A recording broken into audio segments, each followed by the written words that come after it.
Ryan Poles has manufactured a new era of Bears football built around a stud rookie quarterback. He's made this 20-year Bears rebuild more of a simulation. But how will Caleb Williams' career pan out? How will we manage the new Madden 25 storylines? And what other moves will we have to execute to make the Chicago Bears perennial Super Bowl contenders? Here's the first look at our Bears team. Well, to start, it's going to be pretty easy. We hopefully have our quarterback of the future, and hopefully for pretty much this entire 20-year duration, in Caleb Williams. DeAndre Swift, a great running back to have on our team. He's got superstar development. Keenan Allen's here with superstar X Factor. He's really only on a one-year deal. So after this year, will we be able to bring him back? How good will he be? Will he be regressing? We've got DJ Moore. He's an 89. We also have Rome Odunze, another first-round pick for the Bears. So this offense is young and should be very productive. Defensively, it's a young defense. There's room for development. We've got good players on this team. Obviously, we have a stud corner in Jalen Johnson. Montez Sweat's on this team as well. But we have young pieces that can develop, such as Kyler Gordon. Javon Dexter is another one. These guys can develop and become players for us at some point. We have our first storyline with the offensive coordinator.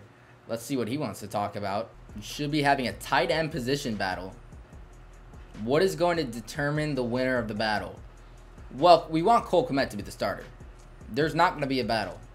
Cole Kmet is our starting tight end. There's room for him to develop, and he already has shown flashes. Kmet is the starter. Your players lost trust in you because you did not allow players to fight for a job. We brought Everett in to be a backup. He is not going to be the starter. He'll be a great player. He'll see the field plenty, but he's not going to be the starter over Kmet. We've got another storyline here on the sideline. My agents have been telling me that my personality can be a problem sometimes.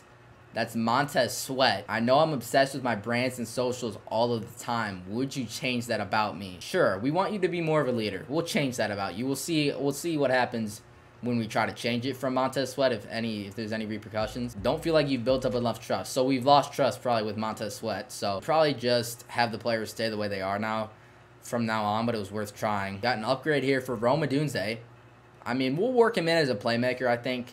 Really, anywhere we get him upgraded will be fine. We just need to continue to develop him. Everyone else here, Colin Johnson had a great game on the Hall of Fame game. Austin Booker was good in preseason, but we'll just auto-upgrade those. And we will move on to the third week of the preseason. We lost our first game versus the Bills, which is unrealistic. What can the fans expect from your offense this season? Well, we're going to be having... Wow, we could really go with any. But let's lean on our playmakers. We have a ton of playmakers. What specifically? I think wide receiver 1 and 2 both have 75-plus catches. That's tough, but the wide receivers are arguably the strongest part of our team. But here we are in week 1 now. We've got the Titans this week. It's Caleb Williams' debut week. How you'll handle your rookie quarterback's development. If a rookie sits for a year on the bench like Mahomes did, will your rookie QB play this season or let him develop by sitting on the bench? He's playing. Caleb Williams is the starter. And look, I can't help myself. We got to play the first drive of Caleb Williams' career. We're starting with the deep pass because why would we not? And we're just going to end up checking it down to Swift because no one really got open. Swift looking pretty good. He should be a nice addition for us to really give us that dual threat offense of running and passing. We're throwing one up for DJ Moore. Go up and get it. And he does. Big catch for DJ Moore. That Caleb Williams DJ Moore connection already apparent. Second and goal. Gonna take off with Williams, and he's gonna walk in for his first career touchdown for Caleb Williams. We take a 7-0 lead. I'm just gonna sim the rest of this game, but we had to hop in for that. Somehow we end up losing this one to the Titans. Caleb was alright besides the one drive we went in with him. How do you feel about the results of your season opener? I feel horrible. Yes, we are not happy with how we played. We should have beat the Titans. I don't know how we lose. Which side of the ball struggled more? Both sides of the ball suck. We also got to name Caleb Williams captain. I almost forgot to do that. And we drop another game to the Texans. Only 10 points from our offense that game. We're able to start negotiating contracts. Keenan Allen, I'm going to wait. I'm still not sure exactly if we are going to end up bringing him back. Tevin Jenkins we do want to bring back. We'll give him a 4-year deal. And we'll get Tevin Jenkins back. Let's bring back Jack Sanborn on a 3-year deal as well. Outside of Khalil Herbert, Keenan Allen's really the only significant one remaining. We'll wait to make a decision on him. We've still got $66 million in cap. We'd like to save some of that as well. We've got the Colts here week 3. We're 0-2. Need to bounce back versus the Colts, who are a sneaky team this year. and we do beat the Colts, so that's good. We finally get our first win. Let's talk about how Caleb Williams has played up to this point. Our offense hasn't been great, to be honest, but we'll still glaze him. Now, I haven't seen his stats at all, so I really don't know what he's done well at. Avoiding turnovers? I'm not sure I agree. So maybe he hasn't been quite as good at avoiding turnovers. He's still a great QB, and we have his back. That's exactly what our coach needs to say. Trolls. Your player is frustrated because he's getting trolled on social media.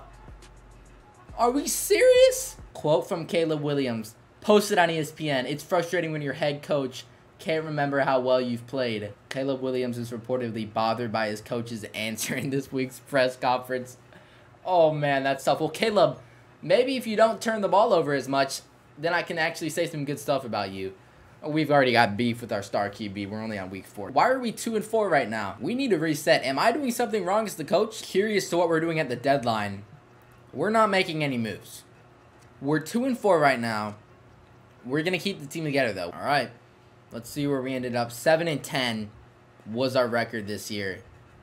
So we missed the playoffs. Got these follow-up storylines to get to, probably from the ones we had to do preseason. Remember back in camp, you told the reporter at practice our identity was to lean on our playmakers and have 2 players with 75 catches, and we didn't meet that goal. So we're going to check the stats here and see how our team did. Caleb in his first year had 3,000 yards. Not terrible. A little bit disappointing. 21 touchdowns to 9 interceptions also isn't great. With the playmakers we had at wide receiver, that is a little bit disappointing. Rushing-wise, DeAndre Swift ran for 850 yards. Caleb was effective on the ground. He rushed the ball 184 times. And receiving-wise, Keenan Allen had 773 yards, 10 touchdowns. DJ Moore was disappointing, only 723 yards for him. Odunze was okay. He had 488 yards, only 1 touchdown. Overall, we just did not have a great year offensively. Really did not create a lot of pressure at all. Montez Sweat led the team with 3 sacks. Interception-wise, Tremaine Edmonds had 4. Kyler Gordon had 4. Jalen Johnson had 3. We'll sim through the rest of this playoffs. Extremely underwhelming for us. Not a great season at all. Hopefully, in real life, it's a little bit better than that. All right, season awards. Kansas City Chiefs beat the Cowboys in the Super Bowl. Super Bowl MVP, Patrick Mahomes. Coach of the Year, Andy Reid.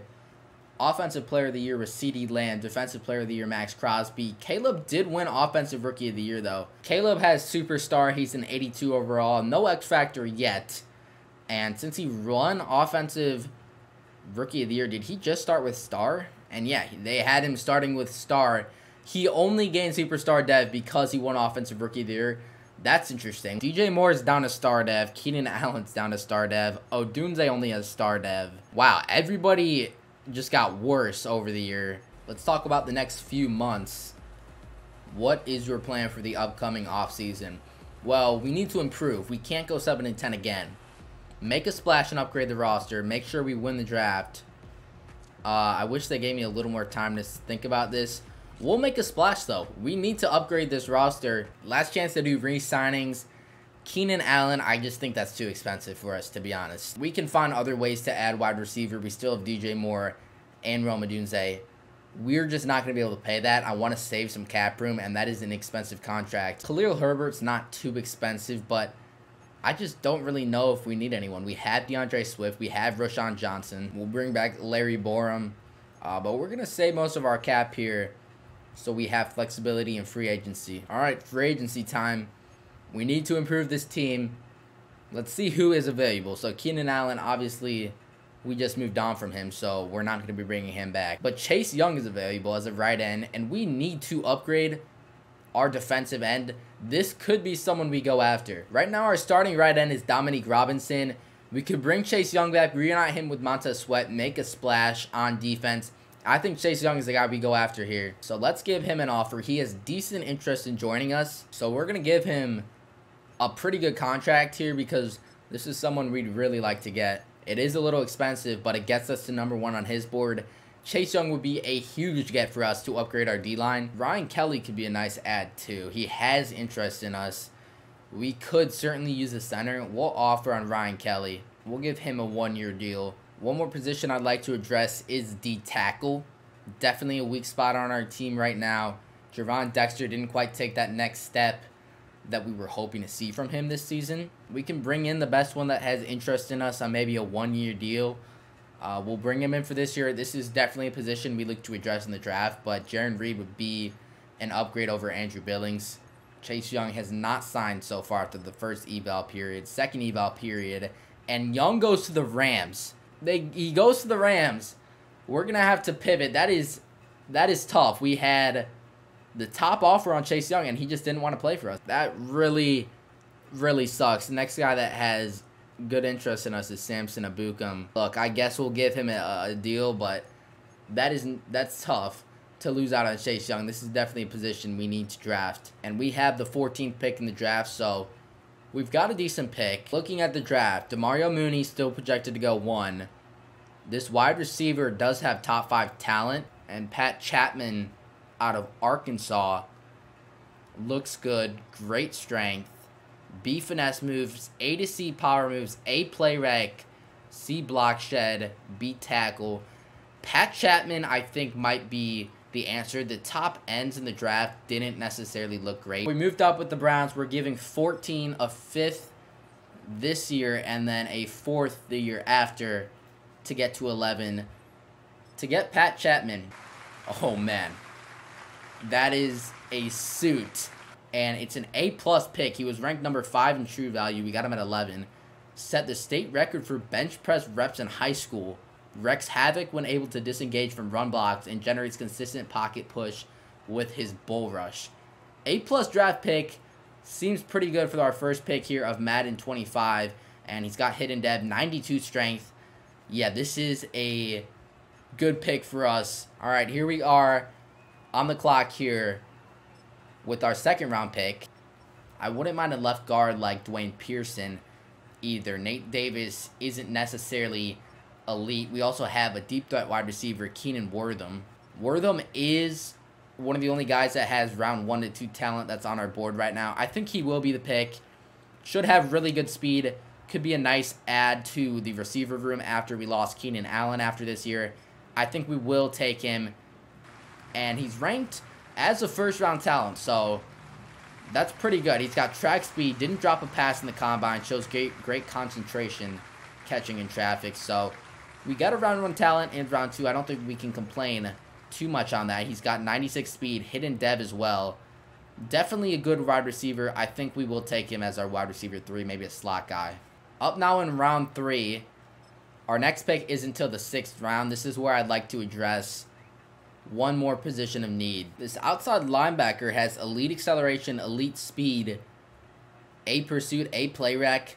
I think we'll take a chance on him. We don't necessarily need an outside linebacker. We got TJ Edwards and Jack Sanborn, but to throw in that rotation, I definitely think he's worth taking a chance on. Ranked number 41 in true value. Does have hidden depth, 91 acceleration, 86 speed. That's pretty good. Simon Holiday will add in the 3rd round. Pat Chapman is a 77 overall. That's pretty good. Keenan Wortham is 74. Simon Holiday also is 74. Best player in the draft was Dylan Bell, the number 1 overall pick. We got the 5th best player in the class. That's pretty good. We'll take that at pick 11 with some good corners and a good running back on the board as well. The Packers got a really good pick at corner. That sucks. But Pat Chapman looks pretty good. And this is going to be the team heading into year 2. I think it is upgraded. We added the center.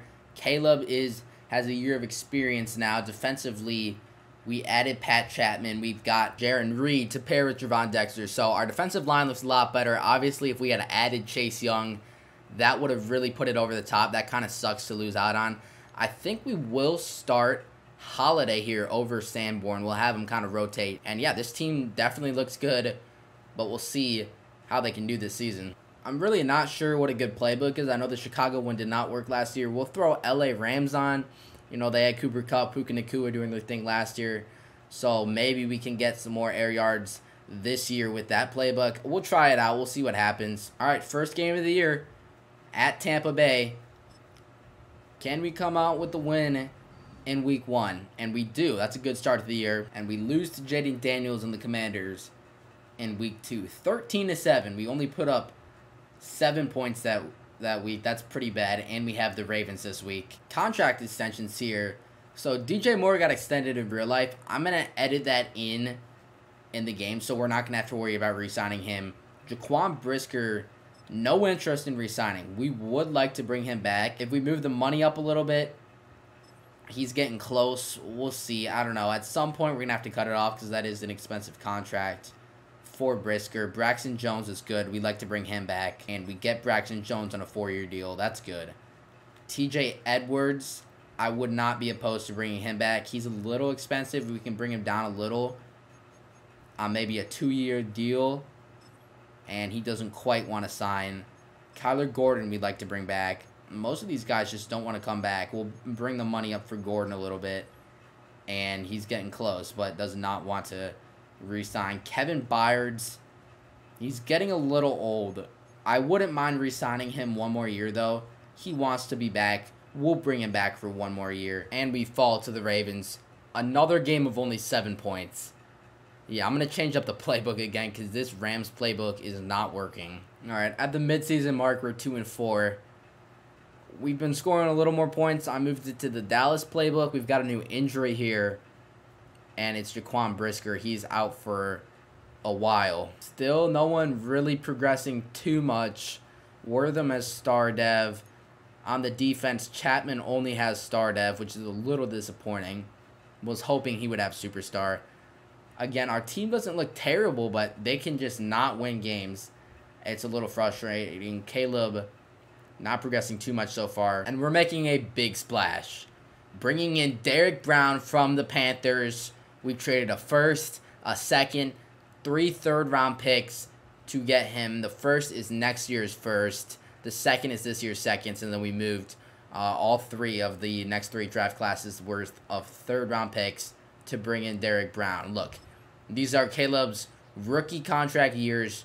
We are significantly underperforming. We need to make a splash, and we need to get back on track right now. Derek Brown immediately makes his team better, gives us that big X-factor right end that we needed to add to this team. And after missing out on Chase Young, Derek Brown is an even better upgrade. To an 88 overall team now after the trade week. We did drop the game to the Eagles, so we're 2-5. Luckily, we didn't give up this year's first-round pick, but we are doing really bad. And we finished the season 4-13. I don't know how. I just don't know how we did so bad. Defensively, we were awful. We were horrible defensively. We were middle of the pack in offensive pass yards per game. We had no rush game at all. I mean, as an 87 overall team, finishing 4-13 is terrible. We did beat Green Bay, though. As an 88 overall team, finishing 4-13, that's just horrible.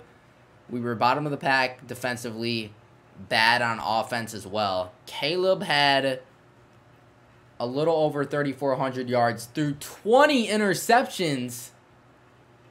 That is not good. He threw 20 interceptions. That's actually crazy. DeAndre Swift had 950 yards. Caleb did not rush quite as much, which is probably what we want. Receiving-wise, DJ Moore was over 1,000 yards. Odunze, I believe, was hurt a couple games, so that's why his stats are a little bit down. Had 600 yards, only 2 touchdowns, not too bad. Tyler Scott, it looks like he ended up in the slot for most of the year. Wortham did not do quite as well. Defensively, we were better. Pat Chapman had 8 sacks. He had a great year. Derek Brown, now some of these stats might be with Carolina. However, he definitely adds a presence to our team that we need.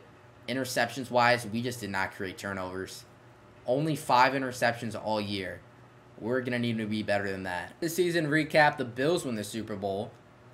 For us, Pat Chapman does win Defensive Rookie of the Year. That's huge. He had a great season. But adding him to Caleb Williams, who won Offensive Player of the Year last year, that will be good. So he should get an upgraded dev trade. So Chapman's up to Superstar. No new dev trade upgrades on offense, unfortunately. We got to get DJ Moore back up to Superstar. That's bad. Like to upgrade Odunze as well. Our whole team's just playing down right now after a horrific season. Let's talk about the next few months. What's your plan for the upcoming offseason? Well, we made a huge splash on the trade block. I think we need to make sure we win the draft. We have a top pick And that's not ruling out the possibility of being active in free agency, which we will be. We need to use up pretty much all the cap space we have this year. But drafting a difference maker in the first 3+ rounds, I think that's what we're going to go for. We have a top pick this year. We need to use this top pick. We need to use free agency to our advantage. And we need to have a competitive roster next year. One-on-one meeting with Caleb Williams here. He's focusing on accuracy. I'm fine with that. He threw 20 picks last year. Resign phase. We will take the option on Darnell Wright. In terms of Jaquan Brisker, who's our main guy we need to re-sign, he is expensive. He'd be nice to bring back, and I would like to bring him back. Let's try to get him on a 2-year deal. We'll bring the money up. I want to get Jaquan Brisker back. We'll give him an offer, though. He just did not want to play for us. We're not going to franchise tag him, so he'll be on free agency. We could go back after him in free agency. TJ Edwards does have moderate interest in us. We'll up the money a bit to bring him back on a short-term deal, and he is going to resign, so we have TJ Edwards for 2 more years. Kyler Gordon is also someone I would really like to bring back. We'll up the money on him, and we get Kyler Gordon back, which is huge. Gerald Everett, I don't think we need to bring back, and Ryan Kelly's still an 82 overall. We'll give him an offer, and he resigns on a 1-year deal. We'll take that. We need a decent center on our team. Everyone else here, I think I'm fine letting go. All right, free agency time. We got $70 million to work with, and we got to spend pretty much all of it. So it already doesn't look like there's going to be anyone too good in this class. I wouldn't mind bringing in Isaiah Likely as a backup to Cole Kmet. We really don't have too many tight ends on our roster. He has decent interest in us. He's not too expensive. We'll try to get him on an offer there. While Joel Bitonio, he's old. He is by far the best end on the market right now. He is expensive, but I do think this is going to be worth it because our left guard position is not good. We let go of Nate Davis, so we do need a replacement. We should be able to get Joel Bitonio. I think that's a good move. He's by far the best guard in the market, and we need someone to fill in that position. I'm not opposed to drafting another guard, though, in this draft, so we have someone after he's gone. We really need safety here as Kevin Byard is regressing. That should be a signing. It's a 5-star signing, so we'll actually take the money down a little bit.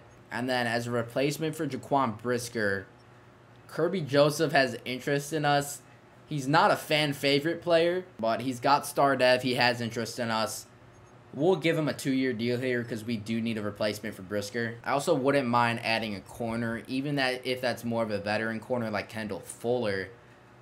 I still would not mind getting him because we had one of the worst pass defenses in the league last year. So we still have money to spend. Unfortunately, this class of free agents is not that good. I think this is pretty much all we'll end up doing. And with a good free agency under our belt, we have the 2nd pick in the draft. We need to draft an impact player at this pick. Hopefully, we don't have a pick this high for a long time after this. The number 1 player is Dante Gillislee.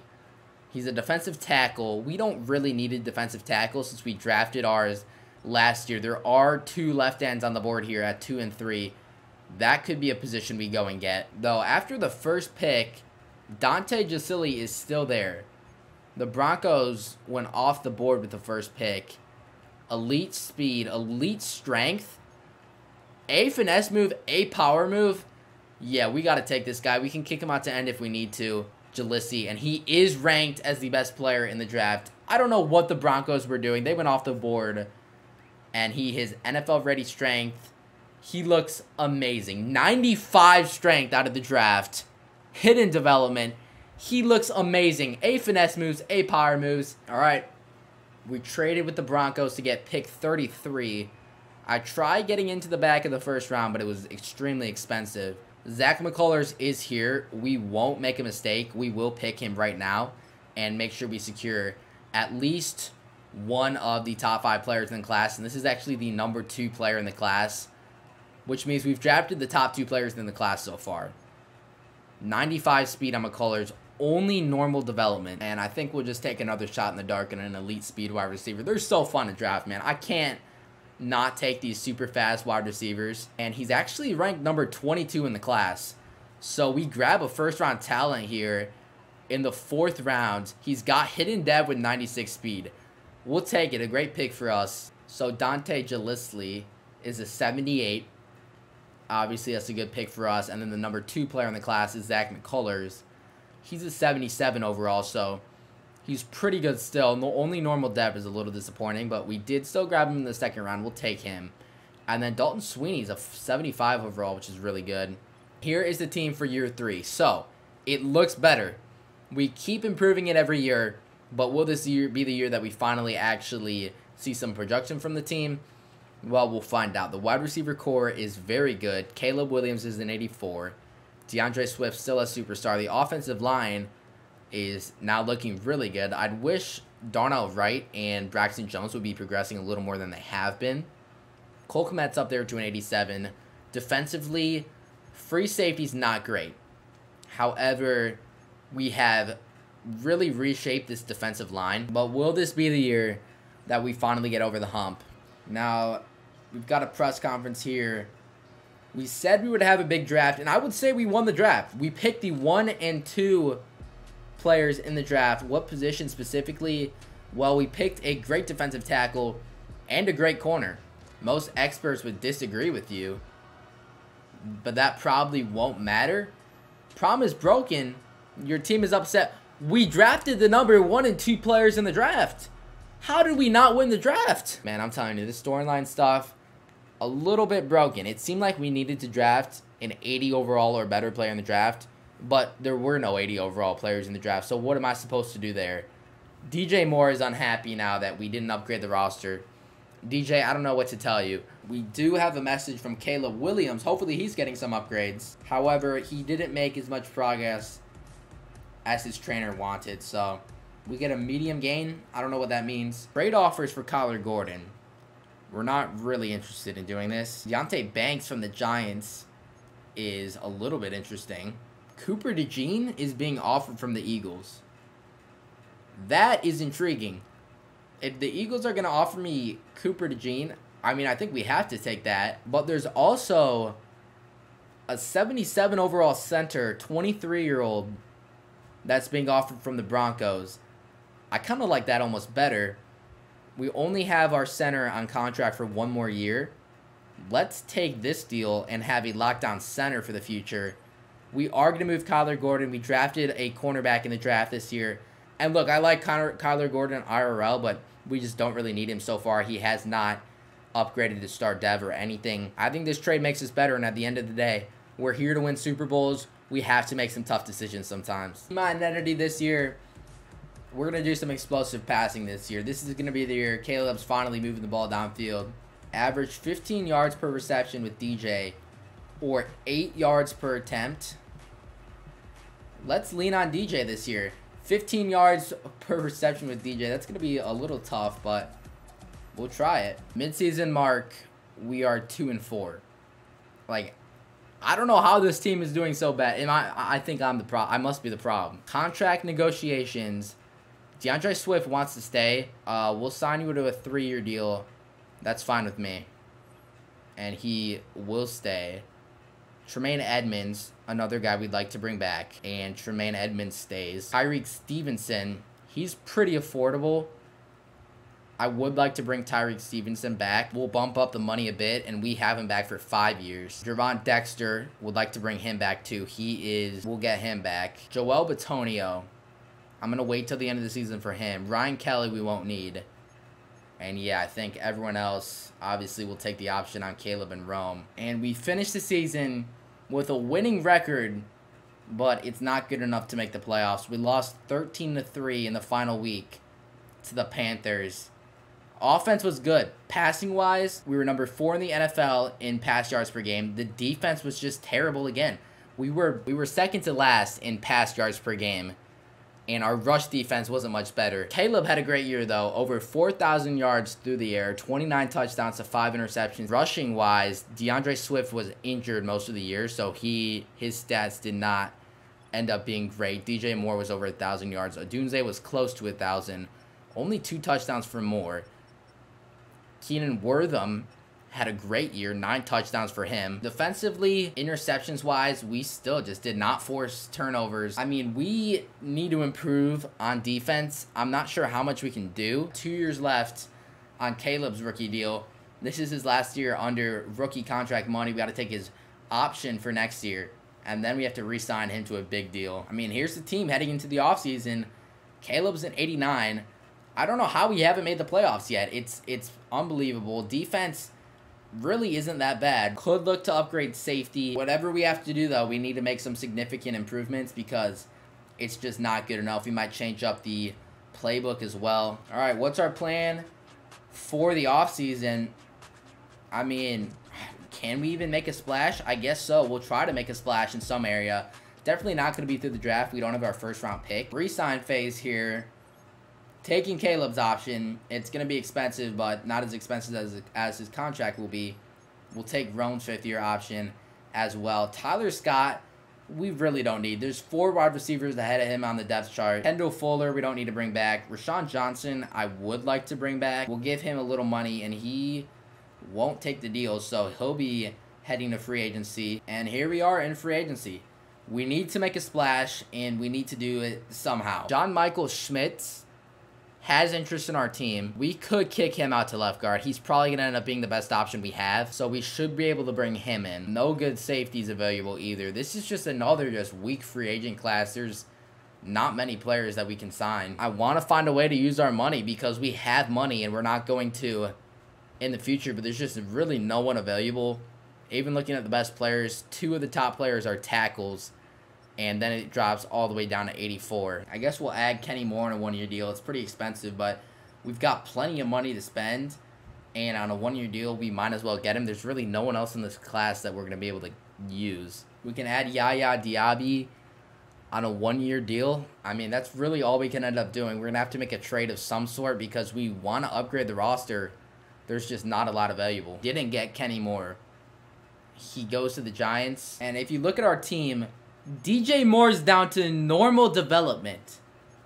What? He's down to normal dev? Roma Dunze's still at star. He's not progressing well. Caleb's an 89. O-line is good. Tight ends are good. Offense, I don't really know if there's a spot we can upgrade. We probably should try to address safety. Looked around the trade market and just really couldn't find anything that would work. So we'll have to stim to the draft. We really don't have picks in this draft. And we'll have to hopefully find some studs down the board. All right, we're on the clock here in the 4th round. We're just going to take this free safety. We couldn't really trade up. Wasn't really anyone worth trading up for. We just don't have picks this draft. This free safety's falling. We'll take a chance on him. This outside linebacker is projected to go in the 2nd round. We'll take a shot in the dark. They never really end up too good. We're taking a corner. Will Bacon seems to have good speed. We'll take a chance on him.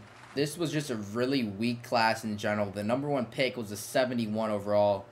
Number 3 was a 68. Yeah, this was a really bad class. Best player in the class was a 79. This is the team heading into the year. DJ Moore, I don't know how he's normal development. We might need to change the playbook yet again to get him more involved. And I mean, this team really isn't that bad. On the offense, I don't know where we could upgrade. I mean, obviously, we don't have like the best O-line of all time, but they're all really solid players. Defensively, obviously, our secondary is not great. Our safeties aren't amazing. We have a decent corner group. It's not great. Our defensive line is much improved. And our linebackers are pretty solid. I don't know how our team's doing so bad. This is certainly a playoff team. We're going to change up the playbook and see if that helps. Contract-wise, Jalen Johnson needs to be re-signed. He wants a 1-year deal. We're going to give him like 4 years. Obviously, he's someone we want to bring back. We'll give him plenty of money. He's not quite going to return. We'll have to get him later. Cole Kmet, we will bring him back. He's really expensive. We're going to try to bring the money down, and we'll give him a 4-year deal. We just need to wait on him a little more, too. Darnell Wright does not want to be here. This is another guy we want to be here, but he's really expensive. We do get Darnell Wright back. We only have $14 million left in cap, and Montez Sweat needs to be re-signed. I'm not sure we are going to re-sign him. Kirby Joseph, we're probably going to back out on. None of these guys are too important here. Now, we've made a trade for Kalen Bullock. He wasn't too expensive. We just had to trade a depth corner to get him, and now we have a new starting free safety. Really, there's not much else on the trade block that we can do, and I don't know what else we would do. I'm not trying to waste all our draft picks on minor additions, and this team is pretty good. It should be doing better than it is. I'm not going to be able to do too much more for this season. We'll just have to see how we can do the rest of the year and hopefully sneak into the playoffs. We are finally in the playoffs, 10-7 on the year. Just snuck into the playoffs. We played the 49ers this week, but we have finally made it. Caleb had a great year. Over 4,000 yards, well over 4,000 yards. 31 touchdowns to 8 interceptions. That's pretty good as well. Rushing-wise, DeAndre Swift, he had a good year, over 900 yards. DJ Moore was great. He had a big year. He better be up over normal dev after that year. Keenan Wortham was over 1,000 yards as well. Rome Odunze, as the wide receiver too, he was okay. Obviously, we'd like to see a little more from him. The slot wide receivers seem to be extremely favored. We finally forced pressure. Pat Chapman was amazing. 12.5 sacks for us. Montez Sweat was good as well, so we may have to consider re-signing him. He finally had a good year. And we finally were forcing more turnovers as well. 5 interceptions for Tremaine Edmonds. 3 for Jalen Johnson. Zach McCullers had a couple. We finally forced more turnovers, and that was a key to our success this year. Here we go. It is the wild card game. We're going to be simulating this, and hopefully we're not a wild card exit here. We finally snuck into the playoffs for the first time. We're up 2-0 on a safety. We'll take it. 9-0 now on the 49ers. We have the ball back 9-7. Ending the second quarter, we score again. 22-7 now, heading into the second half. 25-7. We're pouring on here. San Francisco cannot keep up, and we are going to get the win and move on in the playoffs. San Francisco making it kind of close, but it's not going to be enough. We get the win 35-20. We're moving on. Playing the Vikings here in the divisional round. Caleb Williams versus J.J. McCarthy. Vikings start off with an early score. Let's see if we can respond. We do. Tie game 7-7. We have the ball back now, and we do put more points on the board. 17-10 now heading into the second half. Vikings have the ball. They score, so it's a tie game. They have the ball back now. Vikings punch it in 24-17. They have the ball back. We got to hop in here. We got to help out our team a bit. Passing, J.J. McCarthy under center. We're creating pressure, and Montez Sweat brings him down. That should knock him out of field goal range, and it does.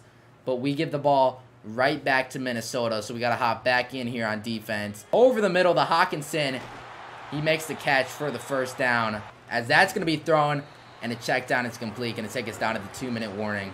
We're going to need to come up with a turnover here. They're still passing the ball, surprisingly. As this is going to be a handoff. Bring him down. We'll call it timeout. 3rd and 6. Going to be another one. Another run. We bring him down. We'll call it timeout. Should be an easy kick for Minnesota. And they knock it through. So it's a 10-point game now. This kickoff, it just looks so weird. This is going to take a while to get used to. Bacon back to return. And Bacon's got space. Bacon's breaking through. And he takes this all the way to the house for the touchdown. Huge kick return touchdown. This is on all Madden difficulty. We're going to have to try an onside kick here. We'll try it. The kick is up.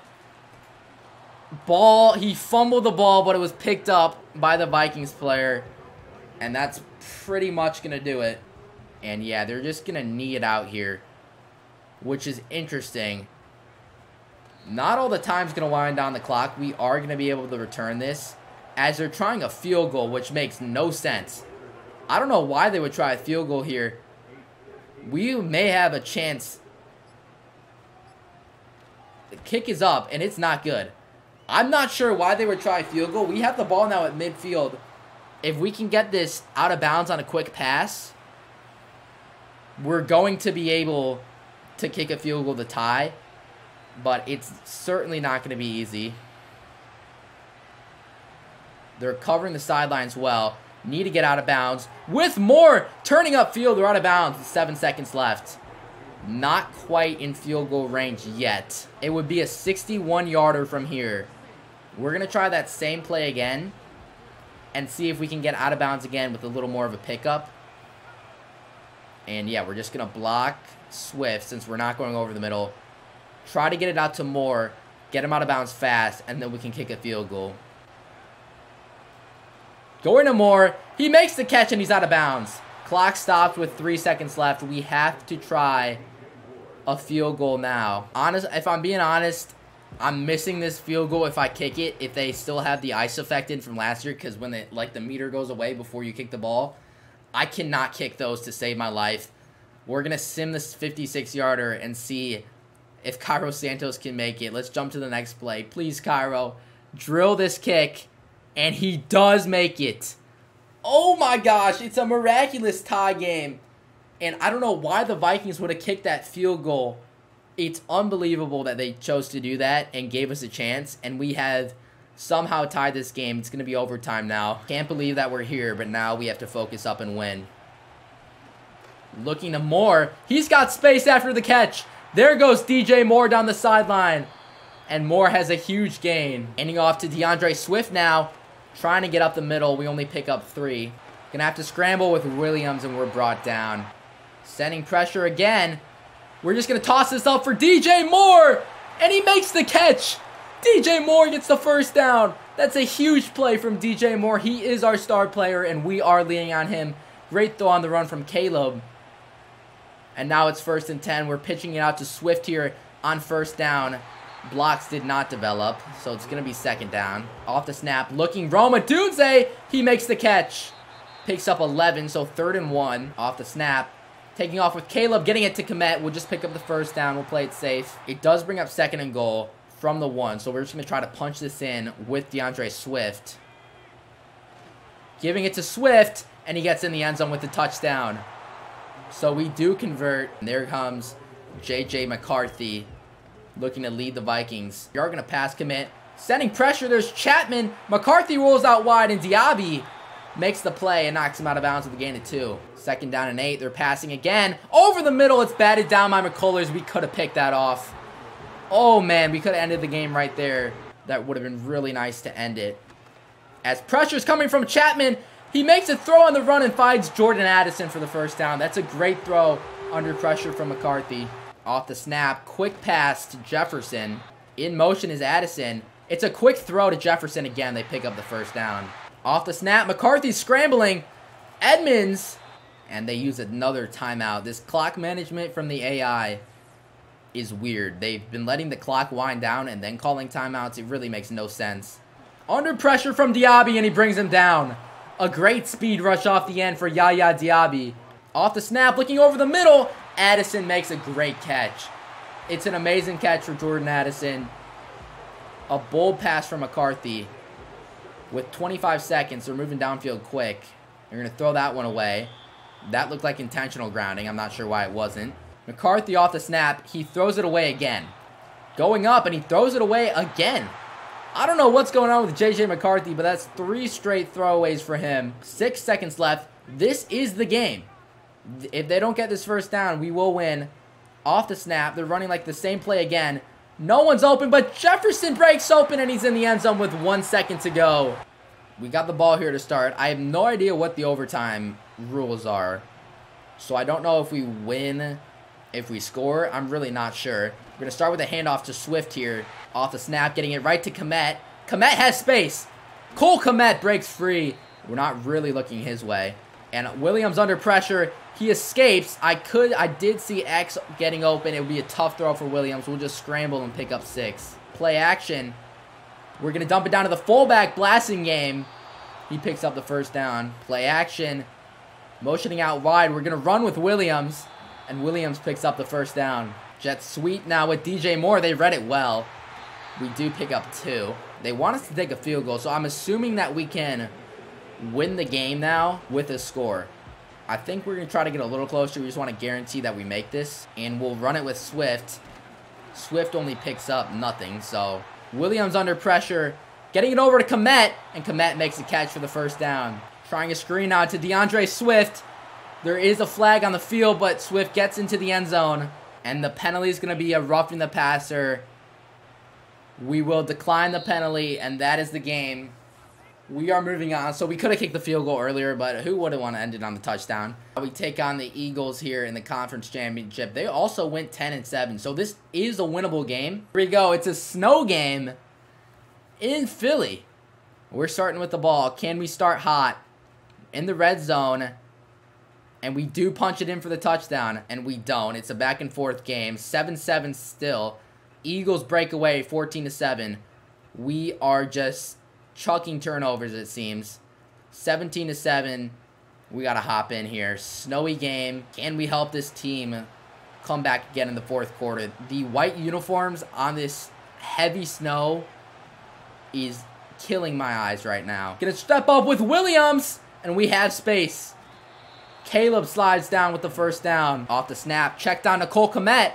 He's going to get the first down and get out of bounds to stop the clock. Looking Rome Odunze here. Perfect ball from Caleb, and Odunze gets the first down. We're going to hurry back to the line. Got to step up with Williams. We're taken down for a sack. That's going to be picked. Odunze, he's moving like 10 times slower in the snow, and his route did not develop. We tried to throw it up to him. Quinion Mitchell made the play. That's pretty much going to do it for us. Season recap here. We had a much better season. Ravens ended up winning the Super Bowl over the Eagles. No player of the years for us. Contract negotiations. Pat Chapman definitely taking his option. Jalen Johnson, we really, really want to re-sign. We're going to bump the money up for him. We really want him to re-sign, and we do get him. Kalen Bullock, we'll take him for a couple more years. He has some interest in signing. We'll take him. He's relatively cheap. He's a decent corner. Montez Sweat, you better not be expensive. He's not too bad. He is starting to regress. If he takes a cheaper deal, we'll keep him. And he's not going to. We may go after him again in free agency. Kirby Joseph, I'm fine walking away from. Austin Booker, I wouldn't mind keeping around. He's good depth. If you take this deal, we'll keep you. He's going to test free agency again, which is unfortunate. Karan Amagaji, we'll take him. He's decent depth, and he is going to accept that offer, so we will accept him. Yaya Diaby was really good for us, and he's pretty cheap. If you take this, we'll keep you around, and he will. He was good for us. He had some big plays in the playoffs. TJ Edwards is really starting to regress. I'm fine letting him go. He's pretty expensive. Got to keep our star punter, Torrey Taylor. Get him on a 7-year deal. Cairo Santos resigns as well for 2 more seasons. He's getting pretty old, but we'll definitely take him. All right, here we go. Free agency.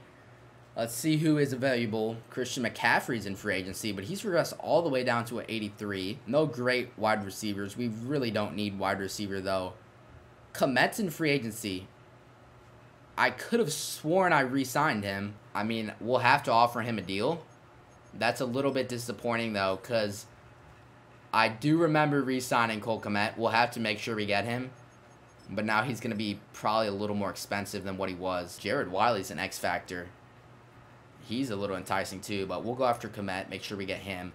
That severely limits what we can do here in free agency. Like Jack Sanborn, I could have sworn I re-signed these guys. They weren't even popping up for me. So that's a little bit disappointing. We'll offer him a deal. The only offer, so we should get him. Joey Bosa's right above him, but he's regressed down to a 77. That leaves really no money.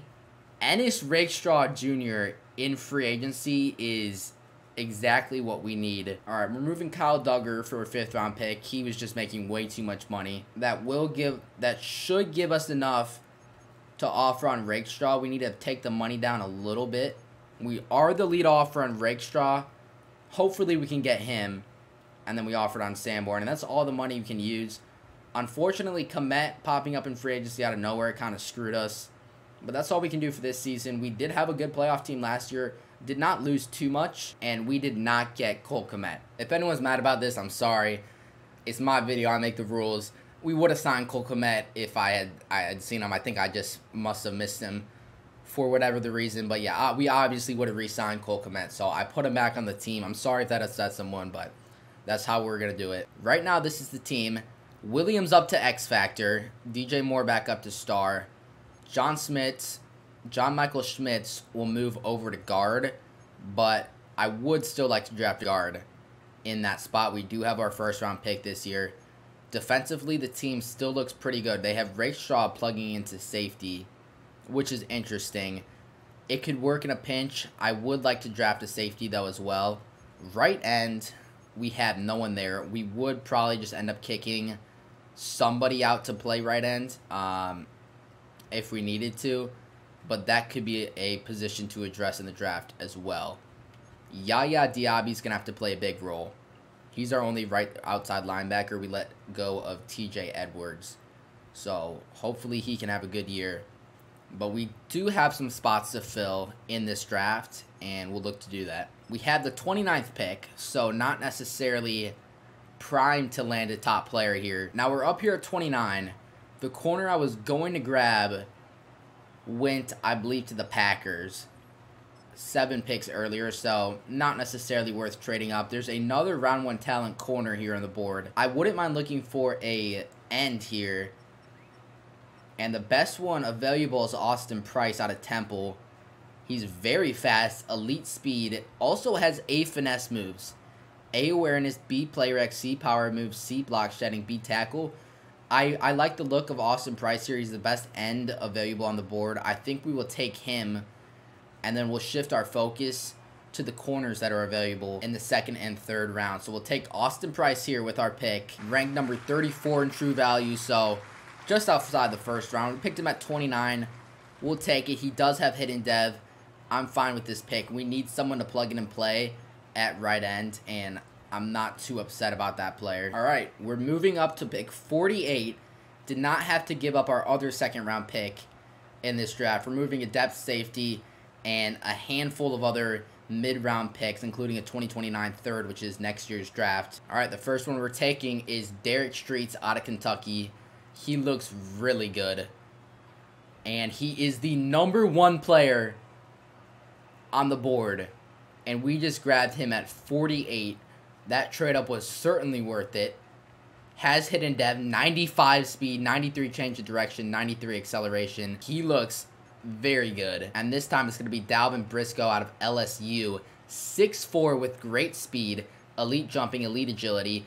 Doesn't look quite as good as the Kentucky corner, but still looks very solid. We know he's a top player in the draft. I saw 3rd best overall, and yeah, that is another great pick. Hidden dev, 93 speed, 92 agility. He looks really good as well. Draft recap time. Let's see how we did, and we did very well. Austin Price is a 74. That's solid at the end of the 1st round. Derek Streets is a 79 overall, best player in the class. Dalvin Briscoe is a 78. So we did very well there. Looking at the entire draft here, it was a terrible top 10. The first 9 picks, no one was above a 74. We got the best player in the draft and the 2nd best player, so we did very well. 99 strength on this left guard that the Falcons picked with the 1st pick in the 2nd round. He looks unbelievable. So here's how the roster is shaping up. Williams is up to X Factor. Got to find a way to move John Michael Schmitz over to guard. But the offense does look pretty good. Defensively, it looks a lot better. We finally filled the hole there at right end. Our corner depth is amazing. They are playing Rakestraw at safety. With only 61 hit power, I don't know if I like that. I think I might opt to move someone else back to safety. Austin Price here talking with us. He thinks his personality is an issue. He's obsessed with his brand and socials. This is the 29th pick in the draft that we just selected. We're not going to change that about you. It seems like every time we try to change something, they just get mad at us. So we won't have him change. And his morale increases by 20. All right, here we are at the midseason mark, and we are 1-5. That I don't know how. We're coming off our first win. So we started off 0-5. Contract negotiations, it's going to be tough. We got Caleb this year. We have Rome Odunze, Keenan Wortham, Simon Holiday. We have a ton of contract negotiations to deal with. Derek Brown is there as well. We only have $88 million in cap room too, which is probably the biggest issue. Starting with Caleb, I mean, this is going to be tough. We'll offer him a $52 million deal for 7 years, and he doesn't even take it. Rome Odunze is someone we'd like to bring back. He's not too expensive. We'll try to bring him down a little bit, and we're not going to get Rome Odunze yet. They just don't have interest in re-signing, which is unfortunate. Keenan Wortham wants a ton of money, and I don't know we're going to be able to pay him that. Simon Holiday, we do want to keep around, but he's also extremely expensive, and he doesn't want to be here. He doesn't want to be here. George Bradfield, the center, he's not interested either. We're still going to try to pay him because he's not too expensive. He does resign, so at least we get someone. And then for Derek Brown, it's going to be tough. Kevin Jenkins needs to be brought back as well. We might just have to end up franchise tagging Caleb Williams this year. I'm not sure how we're going to make this money work. Our window is closing, and we've only made the playoffs once, and it's looking like we are only going to make the playoffs once unless we can go on a big run here. I don't know how we're 1-5. It's just unbelievable. All right, we finished 7-10. So, I mean, from starting 1-6, it wasn't bad, but it just was not good enough. We missed the playoffs. DeAndre Swift wants to go on the block. So he's been placed on the trade block. Well, I'm the GM, buddy, so you're not going nowhere. I'm just kidding. We'll see. Well, if he really wants out, we may have to make a move. I'm really not sure how this team did so bad. Caleb is a 94 and an X factor. This offense is really good. There's no denying it. Obviously, we do have a little bit of a hole here at left guard. Our guards could use a little bit of an upgrade. Tevin Jenkins is good, though. But, I mean, outside of that, there's not really a spot to upgrade on the offense. Defensively, it looks decent. Our corners are good. Our D-line's really good. Our safeties are a little bit of an issue. That's something we are going to want to address. Season recap is here. The Vikings win the Super Bowl. J.J. McCarthy wins Super Bowl MVP. We do have a Defensive Rookie of the Year. It's Austin Price who wins Defensive Rookie of the Year for us. He was our first-round pick this year, so that's great. He'll get a dev trade upgrade. He should be up to superstar development now, which is awesome. That fills a big hole at right end. Re-sign week. This is going to be huge. We got $77 million in cap. We need to sign these players. Caleb's probably going to end up getting franchise tagged, I think is what's going to happen, since I don't know if we're going to be able to offer his massive deal right now. We have so many players that we need to offer on. Let's start with Derek Brown here. We need to bring him back. He is so expensive. We are paying him so much money. He does resign, though, so we keep Derek Brown. That eats up $25 million of our cap. Rome Odunze, we need to bring back as well. We'll give him a 5-year deal, $6 million salary and signing bonus, so $12 million total, and he wants to play for a new team next year. Well, I don't think that's going to happen. He does sign. Okay, that is a surprise. He still costs a lot of money, but we got him at a little bit of a discount. Dante Gillislee, we are going to accept the 5th-year option there. He was our 2nd overall pick from a couple years back. Tevin Jenkins, want to bring him back. Let's give him 3 years. Please take this, Tevin. He does, so we have Tevin for 3 more years. $33 million. Caleb and Rome still unsigned. Simon Holiday is a guy I would really like to bring back as well. We really need to get him here because we're really not going to be able to spend in free agency. He doesn't sign. That's tough. Isaiah Likely is just going to be too expensive to bring back. Unless he wants to take a deal like this, which he doesn't. We'll have to let him walk. Caleb's the big one. We're going to try to get him to sign. I'm not really sure. We're giving him a huge contract, and he doesn't even sign. Well, but you're not testing free agency, that's for sure. $63 million franchise tag, but we have to do it. We're $30 million left in debt. I don't know how he didn't sign that. That was a good deal. I gave him $56 million a year, but he didn't want it, so we had to franchise him. We can't afford Rome Odunze or Simon Holiday now, which is the issue. I think I should offer Caleb more money, man. I think I kind of messed that up because now we just ate all our cap and we're not going to be able to bring back Odunze. I'm not sure what we're going to be able to do now because we can't do anything in free agency. We're $30 million under the cap. There's a ton of good wide receivers in free agency like Jalen Waddle and Devontae Smith. Losing Odunze sucks, dude. We need to have him. It's a Bears simulation / rebuild. We need to have Odunze on the team, but the money's just not going to work. We can't afford to bring him back. He didn't want to be here. He had no interest in returning. We'll look to bring him back in the future, but for this year, with Caleb on the franchise tag, we can't afford to have him. Hopefully a team signs him to like a 1-year deal, and we can get him back in the future, but there's really just nothing we can do about it. We just don't have the money to make it work. So free agency, we can't do anything. We're going to have to solve any issues in the draft. Here's what the team's looking like now. We have Caleb here at quarterback. DeAndre Swift is down to normal development, 79 overall. He's been put on the trade block, and with a $10 million contract, I think we will move him. He will be replaced, though I don't even know if we can make a trade since we're so far under the cap. Wide receivers, fine enough. We still have Caleb. We still have Komet. Offensive line is still good. Defensively, we're going to need a huge year out of Yaya Diaby and Jack Sanborn. That's probably the real weakness of our team. Our defensive line is still great. Our corners are really good, though Rakestraw did drop down to star dev. We may end up trading one of our corners and trying to get some safety help. At the top of the draft, though, we have the number 9 pick. Let's see what we can do. No, we're going to stick and pick the guard here. We're taking Charles Buckner. He looks really, really good. He's got A impact, A pass block, not bad run block, elite agility, great strength.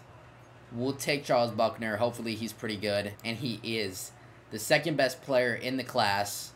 Hidden dev, 91 strength.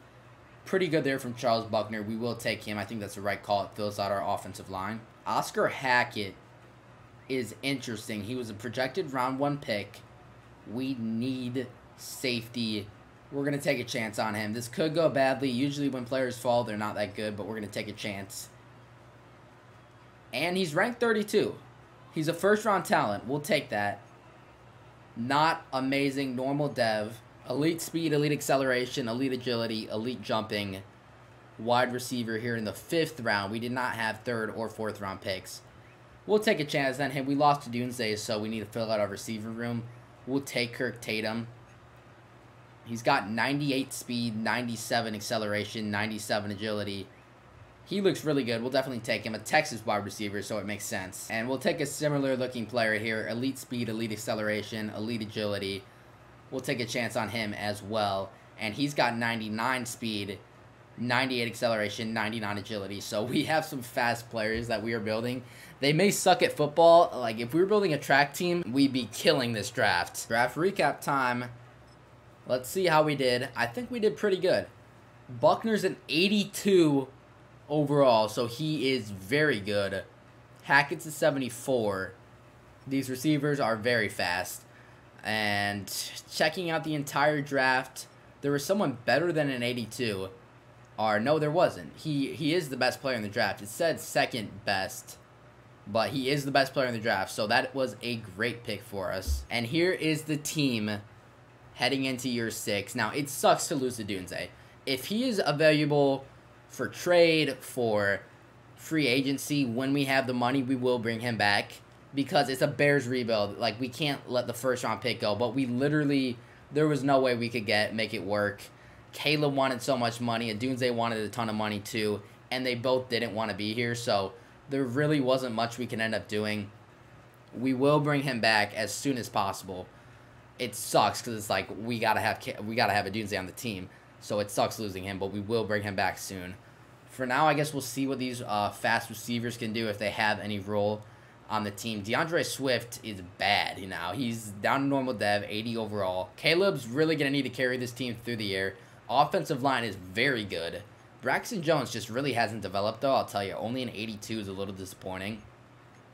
Cole Kmet's still there, though. DJ Moore is still there. We should still be pretty good. Now, our safeties are still a little bit of a concern, and our linebackers aren't great, but our corners are amazing, and our defensive line's good, so we'll see how it plays. We are getting offers for Zach McCullers. Now, this was a 2nd round pick a couple years ago. He was the top 5 player in his class, but he's still only a normal dev, and we have a ton of corner depth. I am open to moving him if we get a favorable package. So far, I'm not seeing too much I like. There is a superstar dev corner, 23 years old, that they will give us. Likely a player drafted very recently. That's extremely interesting they'd be willing to give us that. I mean, I guess we'll take it. I mean, that's kind of a weird trade, but I'm not going to say no to it. We'll swap McCullers for a better player and a younger player, so I'm not sure what the Jaguars are doing, but we're not going to complain. Josh Oglesby, 87 speed, 74 hit power. He could potentially move to safety for us just since we need a safety. 86 man, only 68 zone. He is an 82 overall at strong safety. I think that is where we will play him. We want to be playing Briscoe, who has superstar development. We have so many good corners. Rakestraw might actually be available now just because of how well we've drafted at corner. Let's also get Walter Payton's number 34 off of Josh Oglesby. We do have offers for Rakestraw. Let's see who's available. Superstar development right end. We don't really need that. Adonai Mitchell available from the Colts. Superstar X Factor right guard is an offer from the Buccaneers. That is very intriguing, and I think that is the deal we're going to end up taking. We have so much corner depth that moving Rakestraw does not really hurt us. We want to get Briscoe a look. We have tons of corners. Now, we do have Tevin Jenkins at right end right now. I'm not exactly sure what route we're going to take, but we do have a ton of options available on the O-line right now. Mid-season mark again here, and we're 1-5 yet again. I just don't get it, man. Contract negotiations. We got to try to get Caleb to sign. He keeps going up in price. We'll give him this massive contract, and he's still not going to accept, man. Caleb is stingy. Pat Chapman, we need to make sure we keep as well. He's going to be extraordinarily expensive. Man, I'm telling you, I don't know how this team is doing so bad. We have some guards injuries, but that's why we acquired the superstar development guard to fill in there. I mean, Caleb's X Factor. Swift is not doing good, so we're probably not establishing a great run game, but we have good receivers. We have a great tight end, and I mean, defensively, this team is pretty good, and we finished the year 4-13. Just unbelievable. I feel like the team's not that bad, but apparently this is one of the worst teams in football. Caleb was all right, 3,800 yards, only 18 touchdowns to 9 interceptions. I don't know why we can't get it clicking with him. DeAndre Swift was really bad. Receiving-wise, DJ Moore was over 1,000 yards. Sweeting was good as well. Komet caught some passes as well. Moore was really good. He had 12 touchdowns. But still, I mean, I'm not sure why we can't get Williams to that X Factor number. We've really only hit 1 or 2 times so far. J.J. McCarthy, I'll tell you what. J.J. McCarthy is having a Tom Brady-like career. I don't know why we can't get this going with Caleb. We have an 88 overall team, and we went 4-13. That just does not make sense. Season recap. Another recap. No players for us. Jets win the Super Bowl. Contract negotiation time. We have to sign Williams right now. We can't go another year franchise tagging him, or else we just can't sign anyone else. We need to sign Williams. I don't know how we're not in a good spot. Let's see what the player-friendly deal is, and that's just absurd. But we've got to do this, man. This is an unbelievable amount of salary cap. We have to do it, though. Caleb, please take this deal, and he does. We have no more salary cap room this year. Pat Chapman's going to have to get franchise tagged. Dalton Sweeney we're going to end up losing. Braxton Jones we might lose, which is disappointing. DJ Moore is here as well. But we just don't have the cap. With Caleb Williams, we can't build this team. DJ Moore's getting old. He's really regressing, so it might be time to let him go, unfortunately. DeAndre Swift is definitely going. So we're going to franchise tag Chapman. That's fine. So Caleb's taking $81 million at the cap right now. Pat Chapman's got $35 million. Jalen Johnson, $21 million. And then Derek Brown, who's dropped down to star, $26 million. Unfortunately, since we're over the cap by so much, we can't make any trades. They don't let us make trades here. And with Caleb Williams taking up $80 million of the cap, there's really not much we're going to be able to do. We've got one more year on Tremaine Edmonds and Javon Dexter's contracts, and after that, we're pretty much just going to have to reset because we don't have the cap to make any trades right now or any moves or any signings. This team's in a rough spot. We're picking number 2 overall, so we can get a difference maker. All right, so we've made a trade with the Panthers. We're moving down 3 slots, but we add an early second-round pick. Maybe could have got a little more value, but I'm not mad at it since the guy we want is a little bit down the board. There just really isn't anyone good at the top of the board, unfortunately. We're going to be taking Corey Beecher at 5, the best linebacker on the board, and that's the position we need the most. So we're going to go with him. His physicals are all right, but he looks like he has really good skills. A hit power, A power moves, A pursuit, A tackle, A awareness. He should be pretty good. And he is the number 6 player in the draft. So not one of the best in the whole draft. Still is very good, though. Only normal dev. That's disappointing. That also looked nothing like him. He was white in the in the headshot. But moving up back into the first round, we're moving up 8 picks, and we're just giving him a whole bunch of depth picks in exchange for the safety I really want, and I want to make sure we get him. And that safety is Joe Emerson. Looks very strong, elite strength. He has A hit power and looks very good overall. Guaranteed round 1 talent and ranked 12 in the class. So that's a good pickup for us. Hidden development is great. And we finally have a legitimate safety. We're back up here at 37. We have another pick from the trade down earlier in the draft. We're going for another safety here with our second round pick. A hit power on this guy too. A block shed for Cindy Monroe out of Penn State. We are going to take him. He's not quite as good. Ranked number 75 in the class. Does have hidden development though, so we will take it. Back up in the third round here, we have an outside linebacker. Guaranteed round 1 to 2 talent here. Looks very good. A hit power, A play rec, A awareness. And he is a first round talent with hidden development, so that's really good. He might be better than the guy we drafted 5th overall. Fourth round here, we need a running back. Marquez Skies looks like he could be a very good power back. A stiff arm, A trucking, A break tackle. We'll take a chance on him. We need running back help. He's ranked number 14 in the class and has hidden dev. That's a great depth pick for us since we need running back bad. Draft recap here. We did pretty good. Drafted a lot of solid players here. No one exceptional. Did draft a lot of good players though. Best player in the class was a 79. Went in the second round. Another one of the guards. And here's the team. Caleb still at quarterback. He'll be here as long as he is playing. We kicked out the X Factor guard out to tackle. Our offensive line looks really good now. Cole Kmet's still in there leading the way at tight end. Caleb here at quarterback. We got the new running back in. That was a great find for us because we actually have a running back to use now. Our wide receivers don't look great. Wortham's up to an 88. We have the fast wide receivers in, but no real wide receiver depth like we had. Defensively, we look a lot better. We have 2 hidden development safeties behind the 2 starters.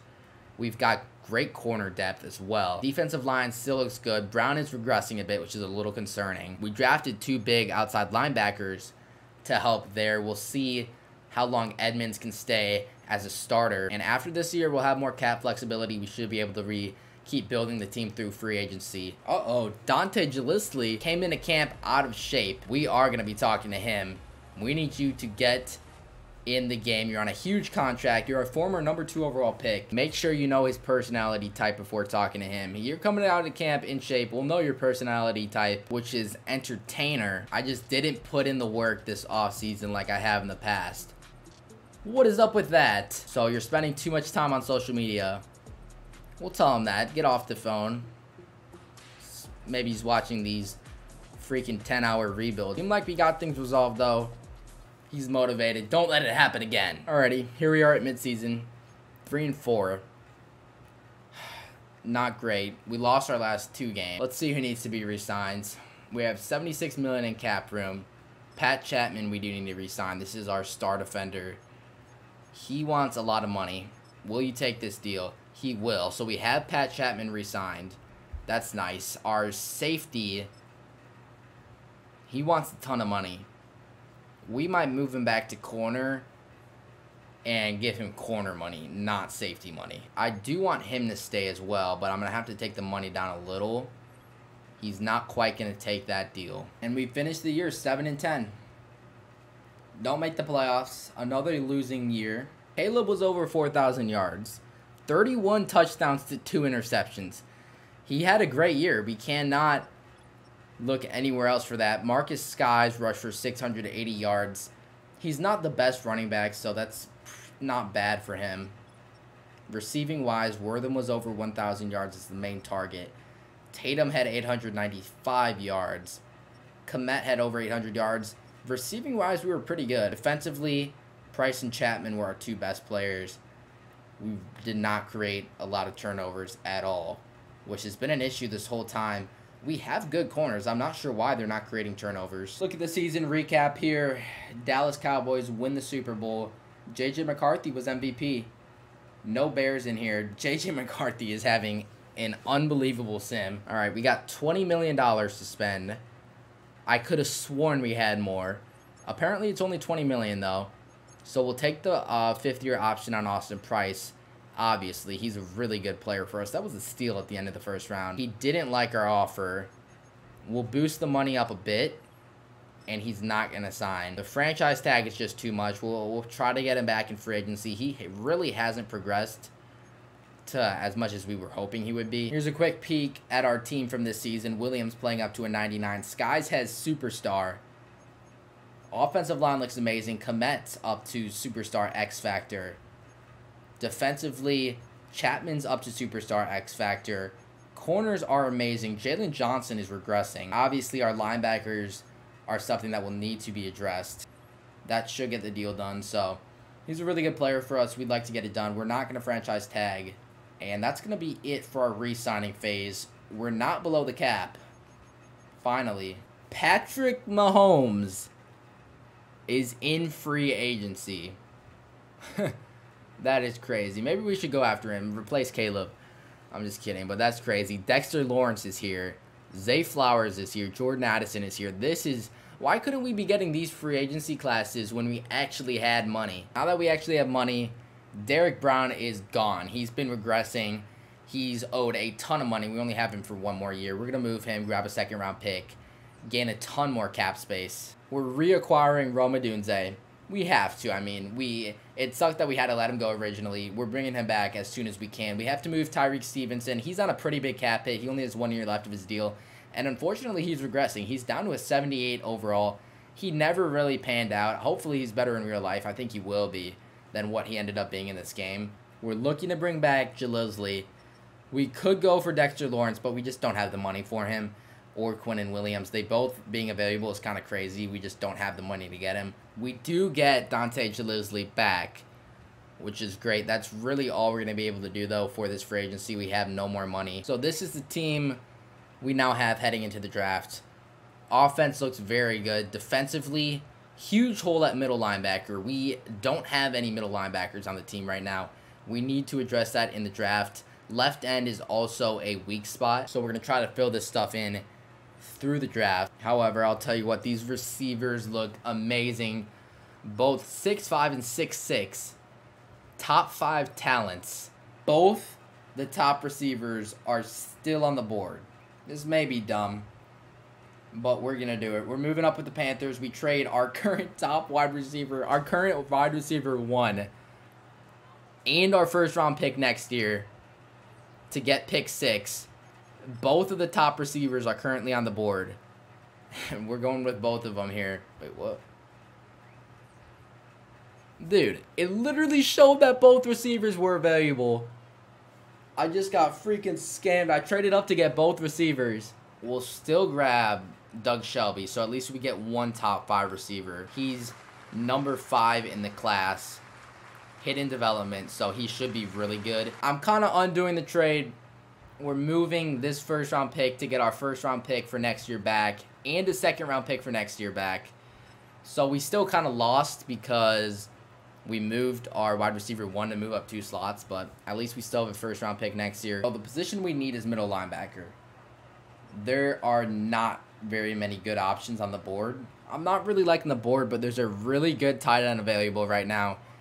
Tim Bruce, elite acceleration, elite agility, great speed, elite strength. He's got a run block finesse, a deep route. So this could be a best of both worlds tight end. We're going to take him.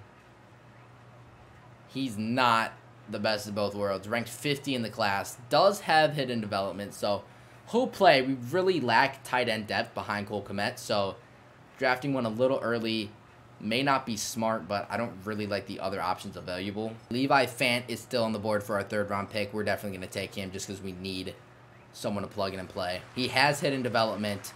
Ranked 78 in the class. Draft recap time. This is the year 7 draft. Doug Shelby is a 78. Tim Bruce is a 73. And the rest of the draft was alright. It felt like a weak class. There were not too many great players. Peter Clay, who we thought we were getting, is an 81. And here is the roster for year 8. If you're sticking with me through this, I appreciate it. It's been a rough ride so far. But hey, this team looks really good. Caleb Williams is a 97 overall. We've got our superstar running back. Adunze's back on the team. Shelby will be our wide receiver 2, and then we have our speed threats lower there on the depth chart. Tight ends look really good, and our offensive line is elite. This offense is, we don't have that top of the line back that hopefully Skies can be one day. I think it's actually like Sykes or something like that. I'm just going to say Skies. It's easier for me. But this offense is pretty elite, I would say. They just cannot perform for whatever the reason. Defensively, not quite as strong. Our corners are amazing. We have an 86 overall superstar corner as our CB4. I think we might move Gillespie back to safety because right now that's the weak spot of our team. Our linebackers aren't great either. These are all recent draft picks.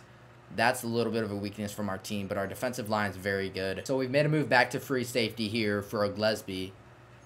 I think that betters our team overall. Obviously, missing that left end is probably the biggest thing at this point. Caleb taking up $85 million is the reason why we can't fill out that linebacker spot or that left end spot. It's just we don't have the money to. We don't really have any terrible contracts on our team. Jalen Johnson's going to get a little cheaper soon after this year, but I mean, Williams being $85 million is terrible. Well, here's what we're doing. We're restructuring Darnell Wright. We're restructuring Gillespie, and we're going to restructure Pat Chapman. That frees a ton of cap space, and that is why. We're bringing in Byron Murphy. We're bringing in a middle linebacker that's a rookie, or that's a young middle linebacker in a rookie contract for very cheap. We're bringing in Byron Murphy. He's on a massive deal for one more season, but he is on the team now.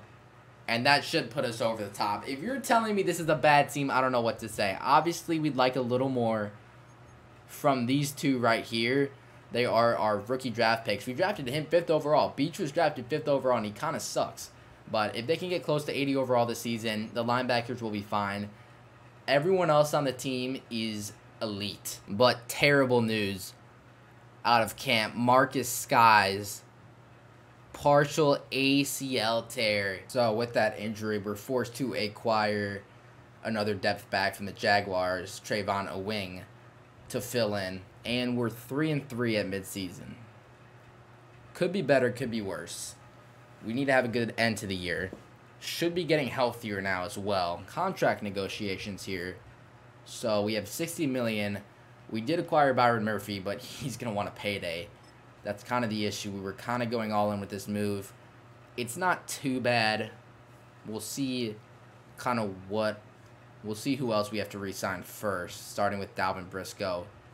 He's pretty expensive. He's not going to take an offer. He doesn't really want to be here. We might entertain moving him because I don't think we're going to give him that big contract with our good corner depth. Josh Costenda, the tackle, we will pay him, and he does re-sign, so that's a nice ad. We have the tackle locked down. Derek Street, let's see what he wants. He wants even more money. I don't know if we can keep these guys. They're very expensive. Roma Dunze, we got to keep. 3-year deal. He doesn't accept it. Cole Kmet, I'd like to keep on a 2-year deal. He's not too expensive.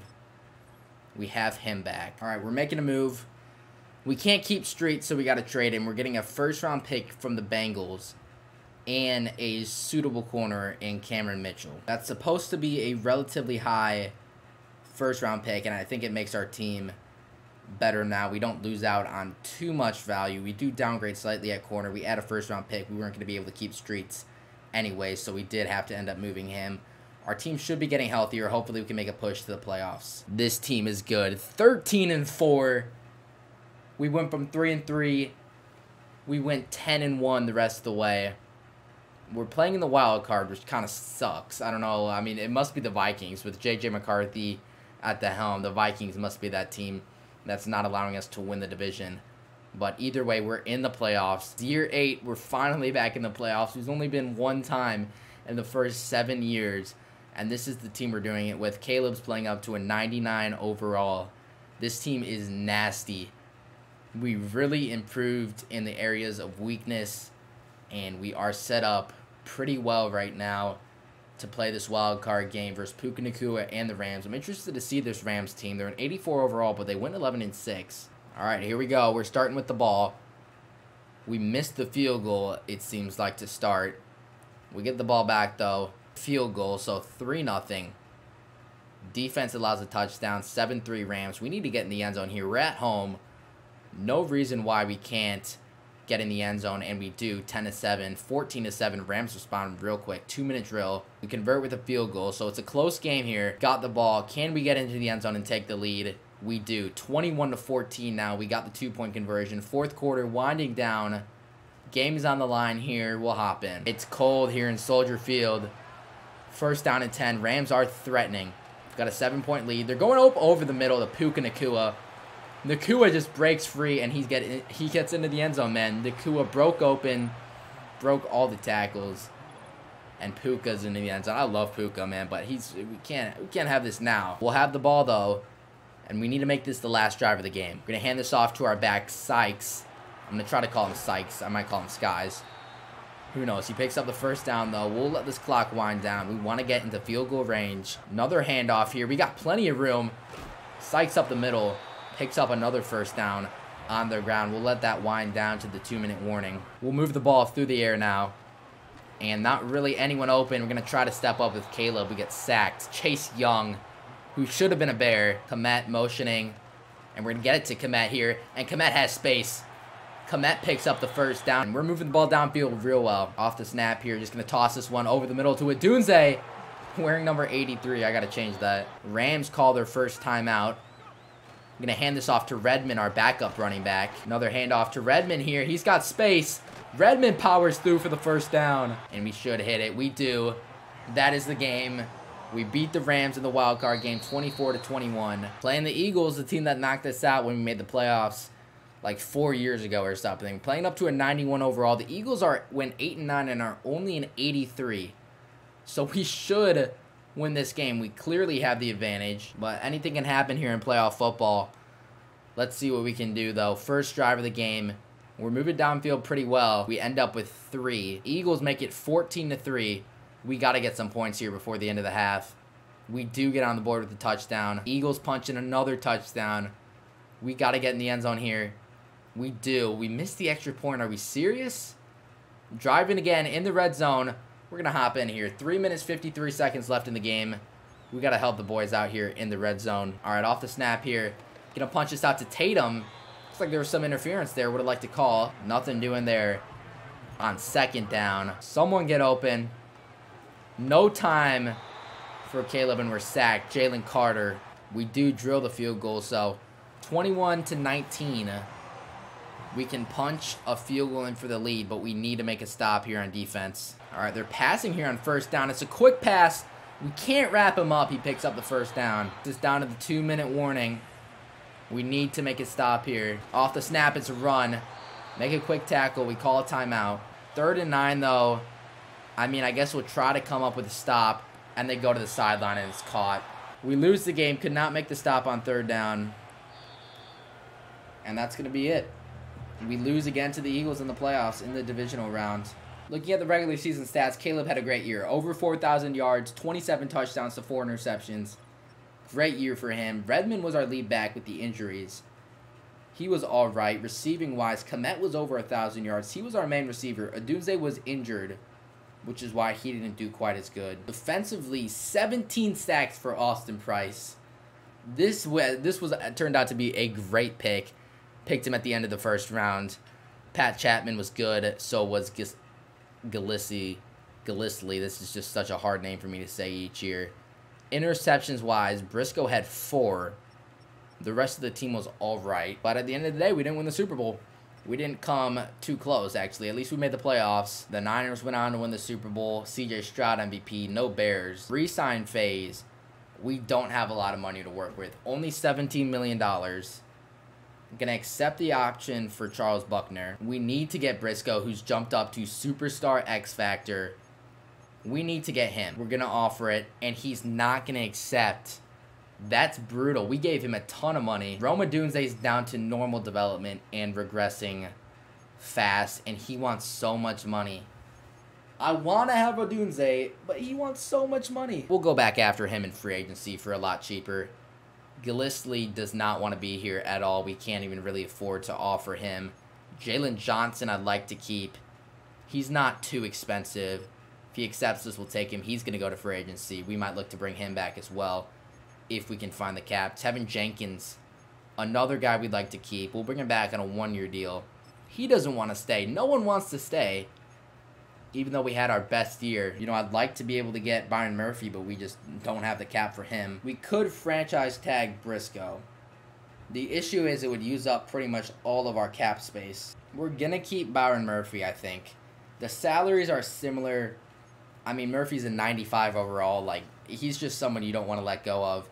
Briscoe's really difficult to lose as well. I really was hoping he would sign. We gave him a great offer. Free agency is loaded, man. Justin Jefferson's here in free agency. We have, obviously, all the players that we put in free agency. Do have $19 million in cap. I want to get our cornerback, but even offering him this deal, we're just not going to be able to get him. We're not on his board. He doesn't want to be here, and that's unfortunate, but it is what it is. He doesn't want to be here. We're not going to be able to get Briscoe back. I'd like to bring back Jalen Johnson. Offering him this deal, we're the only team on his board. We sent a lowball offer on Jalilsley, and we'll see if he can accept that. Probably not. Odunze has no offers, so we'll wait and see if we get any of these other guys, and then we'll look for Odunze. J-Mo's in free agency too. All the NFC North wide receivers. Teams are in the race on Jalilsley. We're just probably not going to get him, if we're being honest. He doesn't want to be here either. It kind of sucks. Briscoe goes to the Bucs. Just couldn't compete with that offer. It was him or Byron Murphy. We're offering a cheap contract to Odunze. Jefferson goes to the Colts. That's interesting. Jalen Johnson we didn't get. That's unfortunate as well. Really would have liked to bring Jalen Johnson back. So we've lost our top 3 corners all in this year. We might have to look for Andrew Phillips now to try to fill out our corner room after taking some hits. Gonna bring in Christian Haynes here as a right guard fill-in after losing Tevin Jenkins. The team's starting to fall apart, and all of the guys we've had on this team for a while, I've tried to keep them together, but we just realistically can't with Caleb's contract. So heading into the draft, here is the team. Shelby has superstar, Sykes has superstar, Williams obviously is an X factor. Still have Kmet up there at X factor, which is huge for us. Offensive line is really good. Wide receiver core took a little bit of a hit. Odunze did not end up signing, but he was regressing so much. I don't know why they had him regressing so early. Defensively, we're going to need to add a D tackle, and our corners took a massive hit. Besides that, we still look pretty good. We're bringing back Odunze just because I can't not have him on the team. We need to keep him on as long as he's decent. We're giving up a depth safety. Chargers had him on a pretty big contract, but we have the cap to make it work, so we are going to. Let's get into the draft now. We have 2 first-round picks. All right, we're up here at pick 10. We need corner or D tackle. Best corner on the board is Zach Hamlin. I did already take a look at him. He doesn't look that great. Got an offer for this pick we're going to take from Kansas City. Remember, they don't have Patrick Mahomes anymore, so we get first-round picks in next year's draft and the year after, plus a third this year. All right, we're going to take a chance on Doug Logan with this pick. A power moves, a play rec. Hopefully he can be the answer at D tackle, and it doesn't seem like he is. Normal development. I got fooled with the A play rec and A power moves. 7th round, we'll take a chance on another fast wide receiver out of Tennessee. Not ranked too high, 97 speed, 99 acceleration. So all in all, not a great draft. It was an extremely weak class, did not fit any of our needs. Doug Logan, our first round pick, is only a 72 overall. Joel Oliver is a 75, and John Davis is a 72. Not a great class at all, especially for us. There was an 80 in the class. James Derby, a corner, picked at 5. Probably should have tried to trade up for him. He was the only good corner in this class. This is the roster we are rocking with. O-line still very good. Kmet's still an X factor. He's been amazing. He is going down in overall a bit. Caleb's still a 97 doing his thing. Our wide receiver core, obviously not as good as when we started, but it's still pretty good. We have Sykes at running back. He's been great for us. The offense should be competitive enough. Linebackers aren't bad. Safeties are actually good. Corners are weak. The corners are definitely the weak spot of our team. Defensive tackle, not great. And in case you were wondering, we still do have Tory Taylor punting for us. And in case you wanted some Tory Taylor stats throughout the years, he's maintained a solid 50-yard average per punt. All right, midseason mark, we're 5-2. Doing pretty good, to be honest. We got a linebacker breakout here. Interested to see who this may be. It's Brendan Jackson. He could have a depth trade upgrade. We're not going to play that game, but hopefully he can get it. Get up to superstar here. Players ready to negotiate. We got $25 million in cap room. Byron Murphy is going to be a tough one to hang on to. We're not even going to be able to offer him. We'll just have to probably try to franchise tag him again. Brendan Jackson we'd like to keep. Can't bring him back yet. Oscar Hackett's a depth safety. He wants a lot of money. We'll try to bring it down, but he's just a depth guy, so it's not too big of a deal if we don't bring him back. Kirk Tatum's extremely fast. Decent depth wide receiver. We'll bring him back if he wants to. These guys just won't take my cheap deals. All right, we're moving Hackett to the Broncos for a second-round pick. We weren't going to be able to hold on to him, so we might as well get value for him. We're, again, not going to have too busy of a deadline. I want to save the picks we have since we need to build actual pieces to our team. We can't just trade them away for rentals. So we're 5-2. We have an 88 overall team. It's plenty good enough to compete. There we go. 13-4. Clinch a bye, which is great. We don't have to play the wild card game, and we make the playoffs again. So great year for us. 13-4 record, exactly what we needed. I'll tell you what, we had the #1 defense in terms of points per game, and there were questions about our corner depth. There were legitimate questions about our corner depth, but they played really well. Our corners were great, or I'm not sure our corners were great. We did have the #3 pass defense in the league, though. So our defense did play very well. Caleb over 4,000 yards again, 29 touchdowns, 7 interceptions. Good year for him. Want to try to get more touchdowns in for him. Sykes with 10 touchdowns, 600 yards. He's not going to be a back that's rushing for a ton. Adunze finally over 1,000 yards. That's his first 1,000-yard season on the Bears. Only 1 touchdown, but hey, we got him over 1,000 yards. Komet over 1,000 yards as well. He had 10 touchdowns. Other receivers chipped in well as well. Defensively, Price was good again. Doug Logan, he did play well. 8.5 sacks for him. Interception-wise, not a ton of interceptions. Andrew Phillips stepped up as our CB1. For anyone interested, here are Justin Fields' stats so far in the Sam. I just want to throw these out here. We saw he got traded to the Chargers. He threw for 34 touchdowns in 2031. He's been the starting quarterback for Pittsburgh ever since he left Chicago. 34 touchdowns and to 6 interceptions, thrown over for 4,000 yards. That's just quick look at the mock draft 3 has us with the #1 projected pick. Now, this is not our pick. This is a pick, I believe, via the Bengals. Or it might have been the Chiefs, actually. I think it was the Chiefs that we acquired in last year's draft. It's projected #1 right now. So if we could get the #1 pick, that would be awesome. While still making a deep playoff run. Team's playing up to an 89. We're taking on the 87 overall New Orleans Saints. Here we go. Divisional round versus the Saints. They start with the ball, and they get a touchdown on their first drive. We turn it over immediately. They've got the ball again. They make it a 14-0 game. We need to drive downfield and get things going. We only get 3. Saints are driving again. They get 17. Can we convert in the red zone? We do. That's big. Let's try to get a stop here. They put it back in the end zone. We can't get points before half. Red zone alert. Can we get in? We do. So 24-17, we have the ball now. But now it's 31-24, 3 minutes left. New Orleans has the ball. How do we get in these situations? Why can't we just win some games? Hand off to the outside. We can't bring him down. Just let him in the end zone. We just have to let him in. It's the only way this game stays alive. Noah Dunze on the field. I'm assuming he's hurt. He must be hurt. Gonna get this over the middle to Shelby. He makes a catch. We got to hurry to the line. Tons of time being taken off the clock. That's unbelievable. Gonna toss one up for Shelby. That's pass interference. Can we get a call? We can't. Incomplete. Off the snap. Gonna go up to Tatum here. He makes a catch and he's gonna get out of bounds. It's a good play. We need to string together some good plays. Going over to Komet here.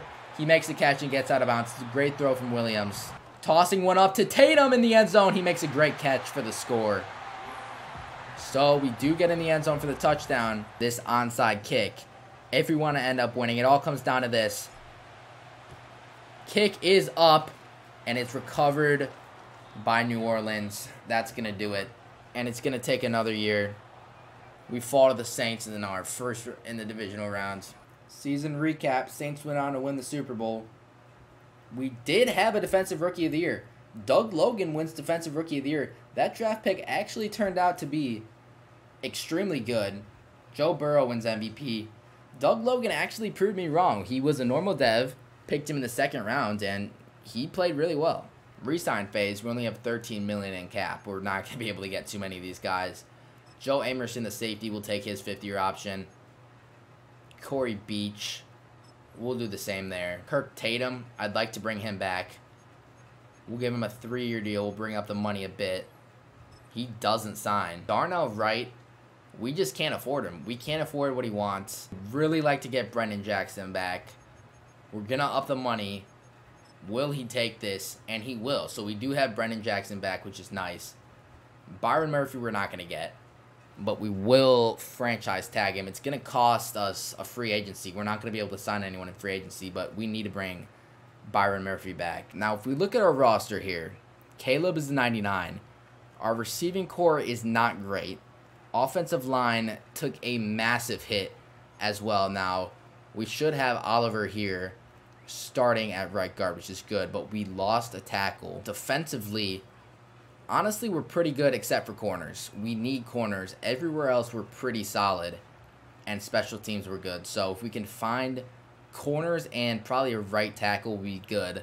What's going to help with that is that we have the #1 pick in the draft from the Chiefs. I am going to review the offers and just see what offers we're getting. We have 3 first-round picks from the Bengals, 3 from the Bills. Teams are offering a lot for this pick.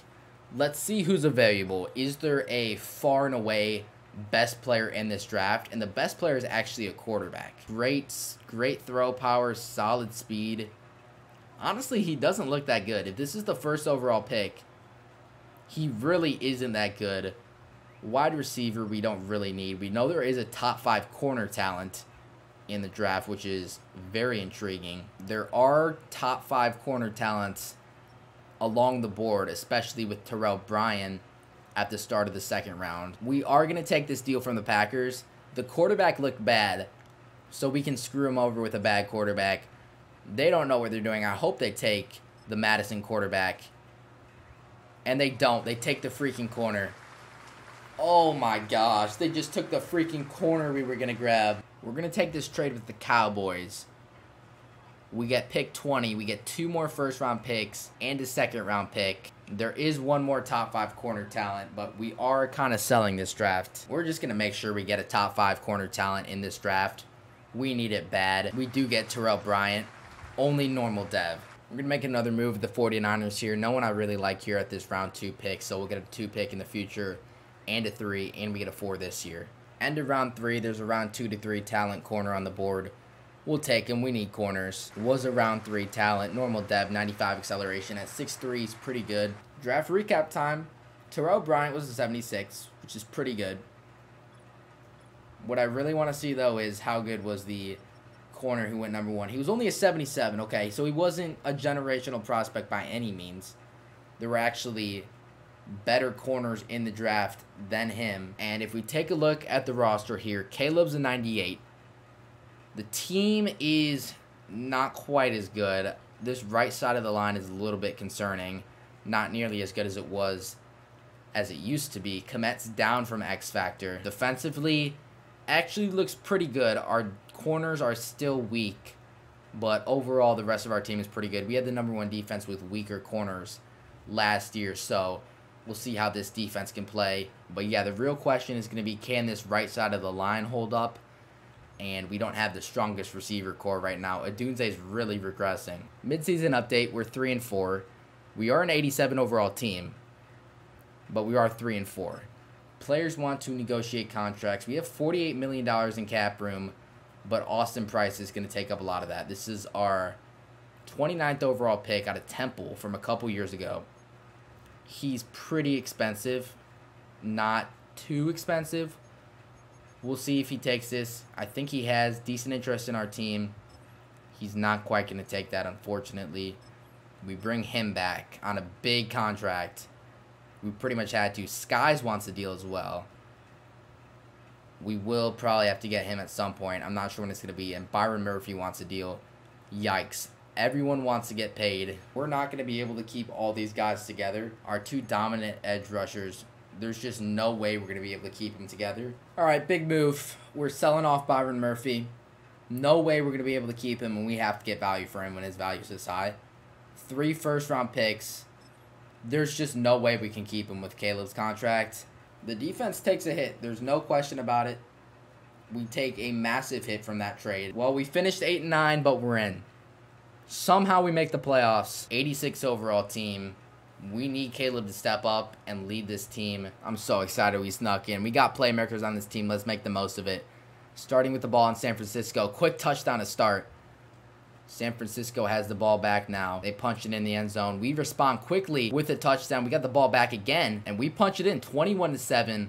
Offense is finally showing up in a playoff game. We put more points on the board, 28-14. Got the ball again. A touchdown could seal this game. We can't get it. Back in fourth game, 2:50 left, 28-21. Finally, we're on the other side of it where we actually have the lead. But we're going to just need to run this clock down. And that's the game. We get the win. Moving on to the divisional. Taking on Jaden Daniels and the Commanders. We're equally ranked. However, they went 12-5. We went 8-9. Let's get right into this game. First drive of the game, we got the ball.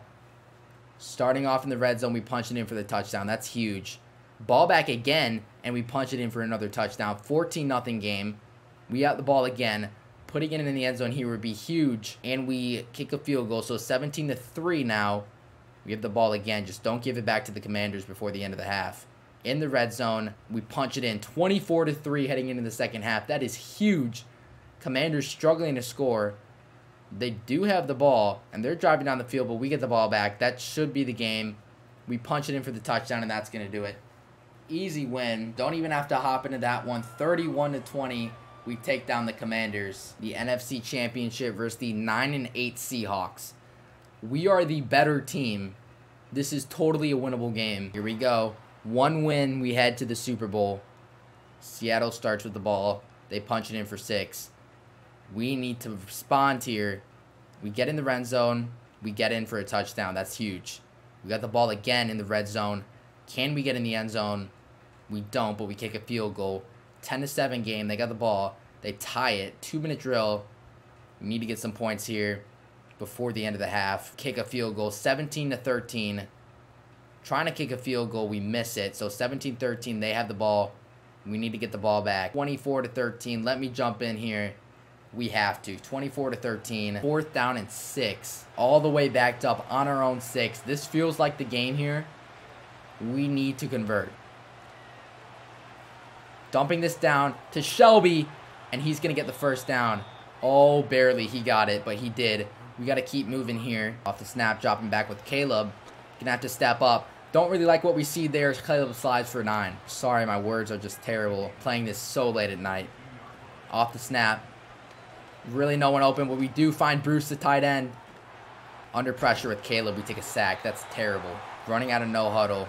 Gonna try to screen to get some yards back. Get it out to Skies. Can he run wide? Spinning. He does get some yards back. 3rd and 12 though. Off the snap, getting it to Odunze quickly over the middle.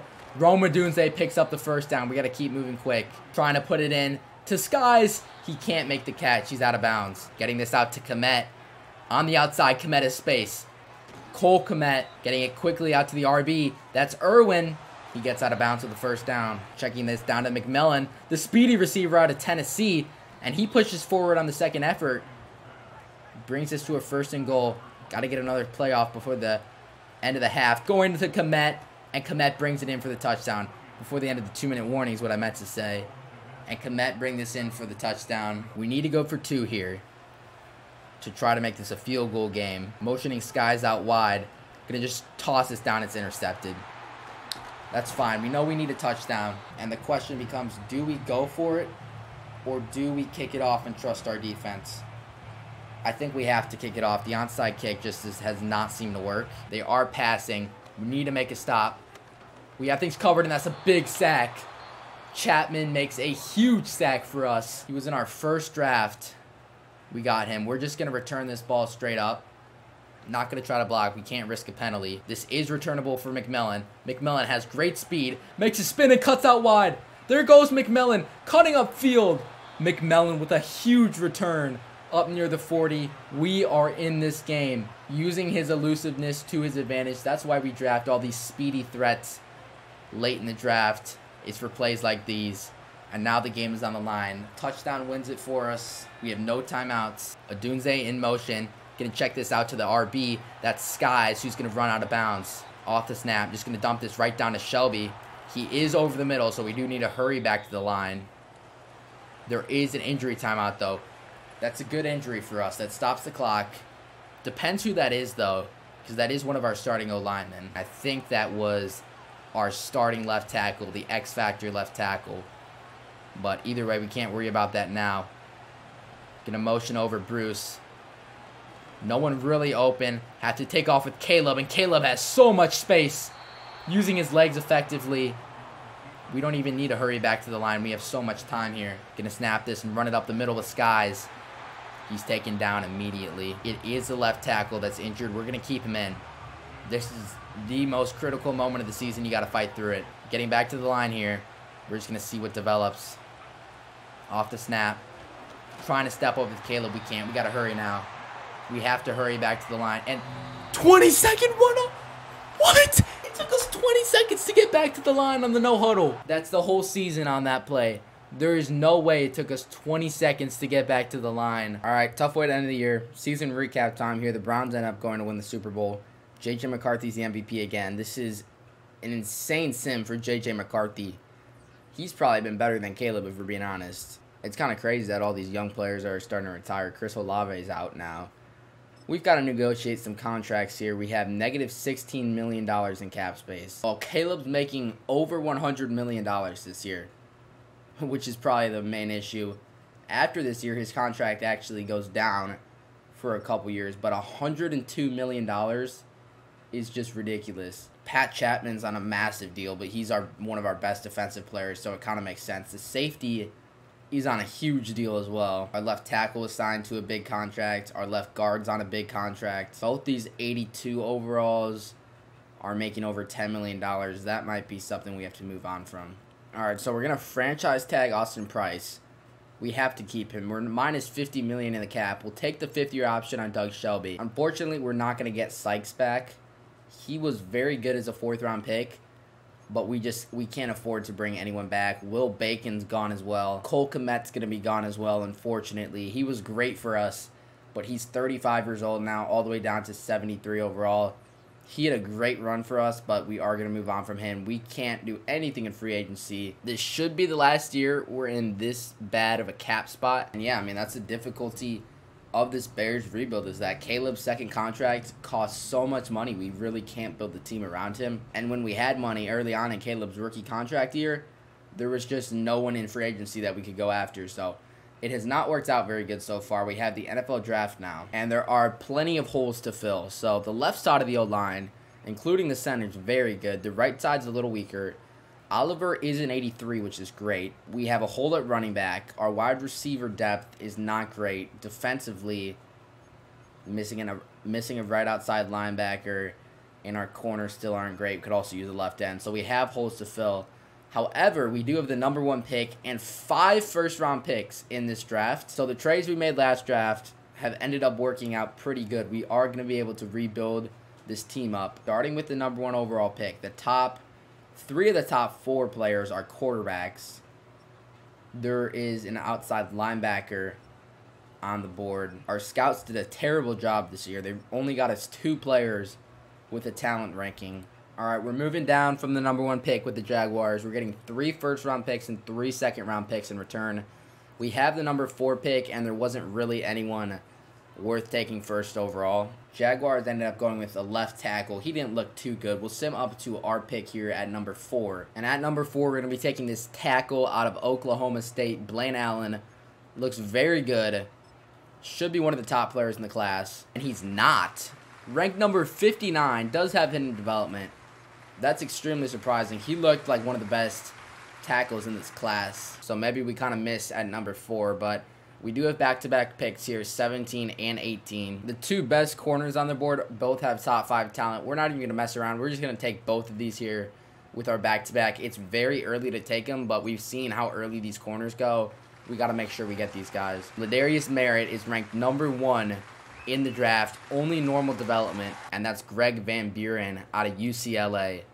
He looks very good as well, the fastest corner on the board. He's ranked number 3 in the draft, also only normal development, which is just crazy. Back up in the first round, we're going to take the best tight end on the board, elite speed on Edward Fitzsimmons. Looks pretty good. Hopefully he's a decent player. He's a second-round talent.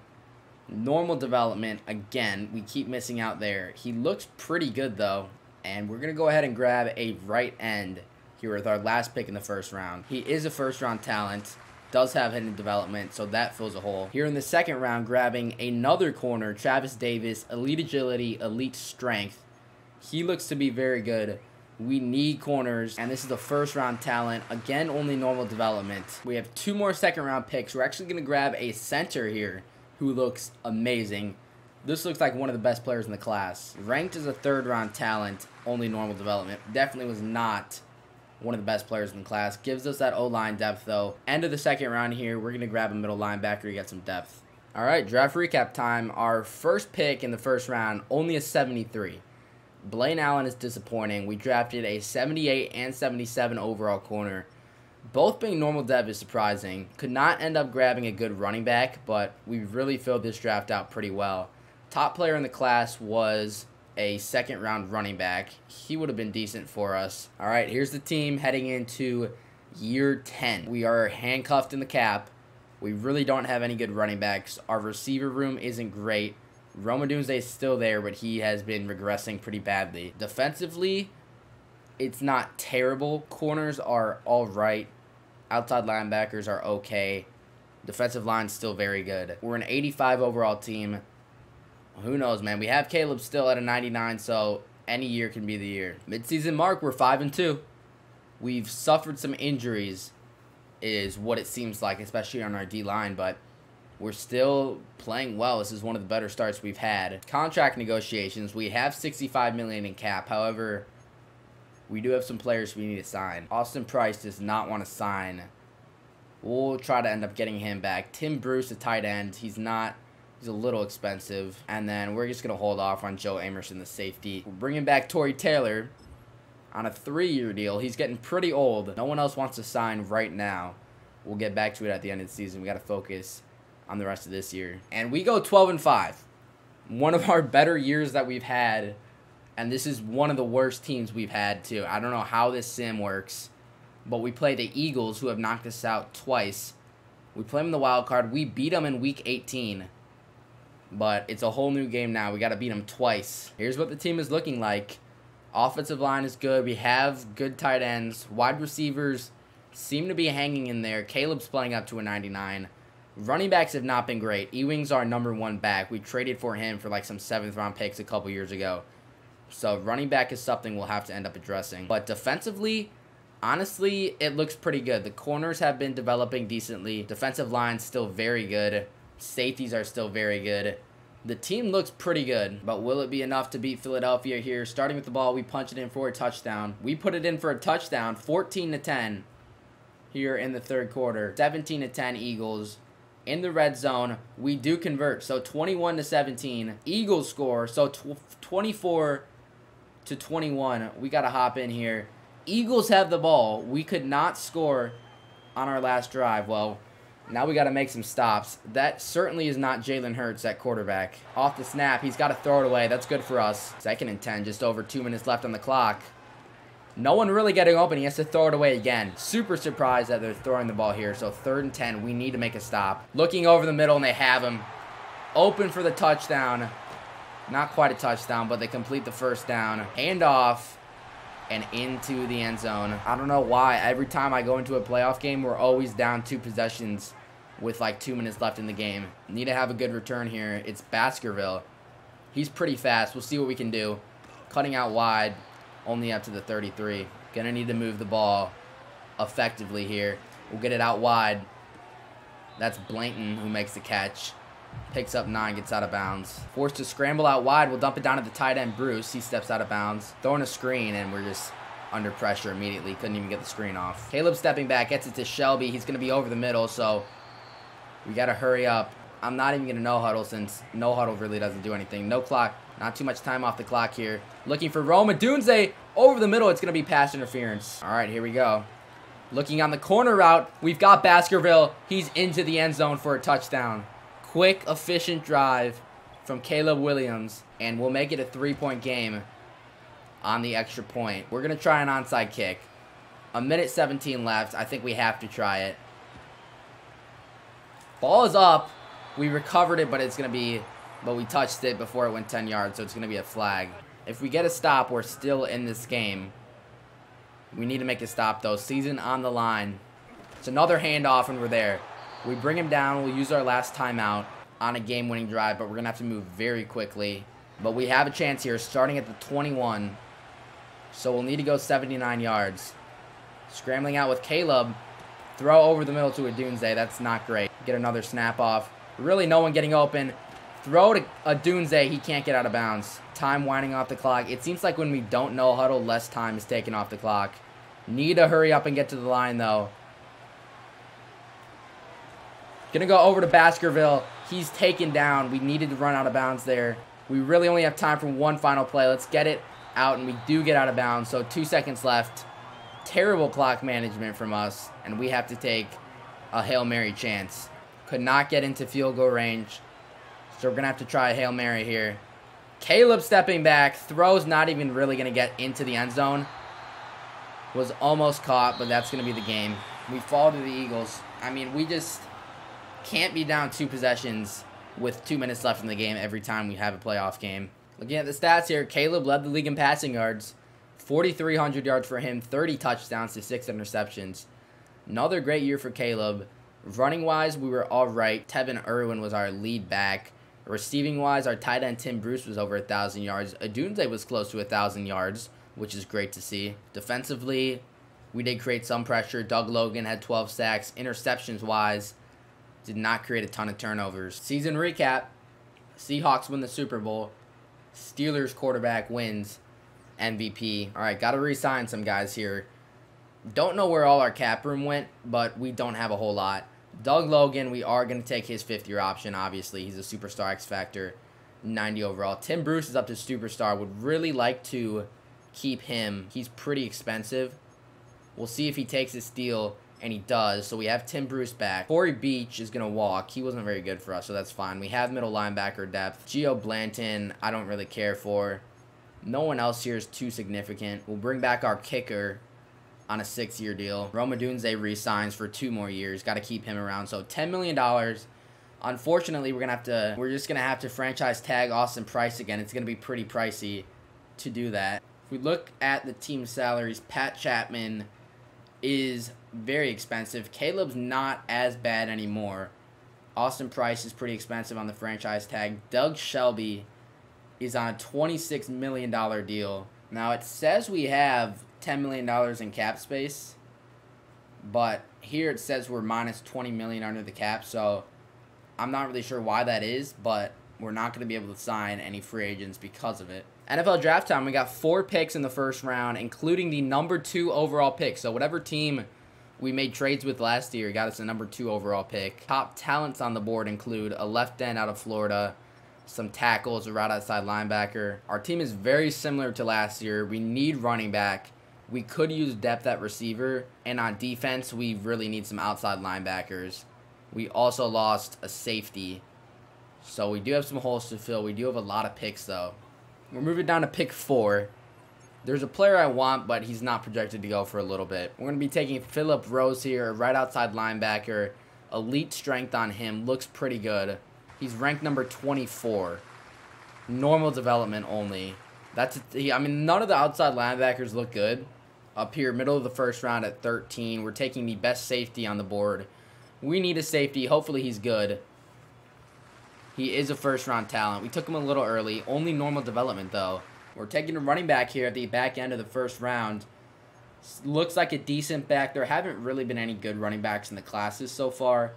We'll take a chance on George Silvers. I accidentally just simmed our pick. Dude, that sucks. I was going to take a receiver there. They drafted us a tackle. Hopefully he's good. We'll draft the receiver I was going to take now here at the start of the second round. Mario Knox looks very good. He is a first-round talent, hidden development. We needed to hit on receivers, so that's good. Draft recap here. Our outside linebacker we drafted with the 4th pick was a 75.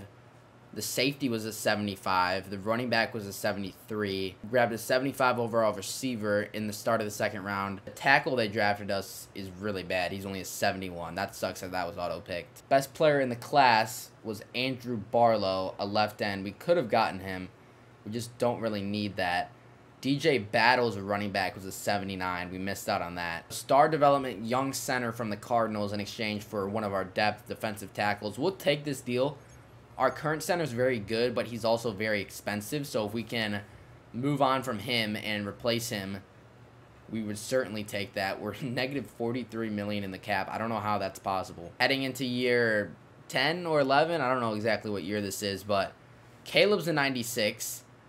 Offensive line still very good. We got a good tight end.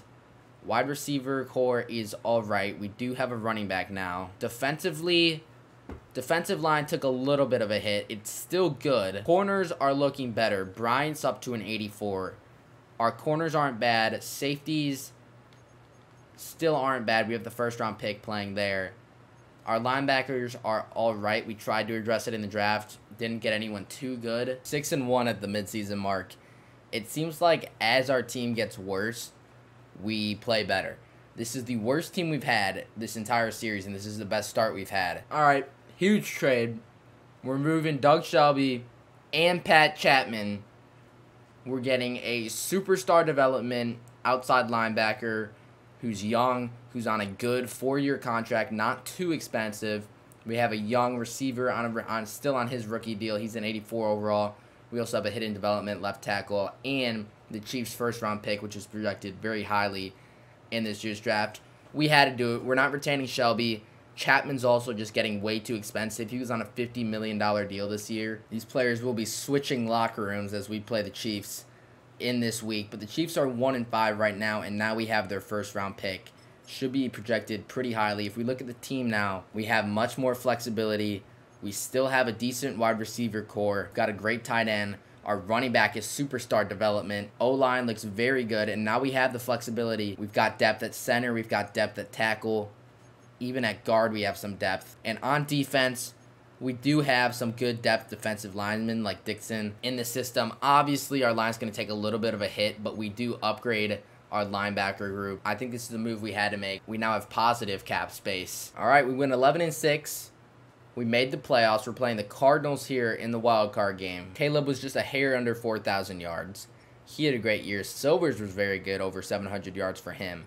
Receiving-wise, Howie Gilbert, not all of those stats are with our team. Our tight end had close to 900 yards. No Rome Odunze in this, so I'm wondering where he is on the depth chart. Defensively, Austin Price led the team in sacks. Interceptions-wise, we finally created more turnovers. Travis Davis was very good. Dion Bellamy was good as well. That's the first-round safety we drafted in the recent draft, so we finally forced more turnovers. Playing the Cardinals here in Arizona. Cardinals start with 3. We respond with the touchdown, so 7-3 game. We get the ball again. Make it 14-3.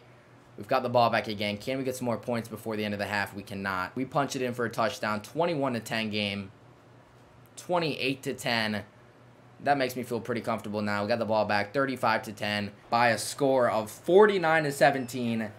Dominating win here in the wild card. This is exactly what we need. Caleb was very good. Playing the Cowboys here in the divisional. They went 13-4. We are the better rated team. Getting this game started, we start with the touchdown on our opening drive. Dallas responds, so 7-7 game. We get into the end zone, 14-7. We get more points before the end of the half, 21-7. Dallas responds, 21-14. Dallas ending the end zone again, 21-21. We're hopping in here with 4 minutes left in the fourth quarter.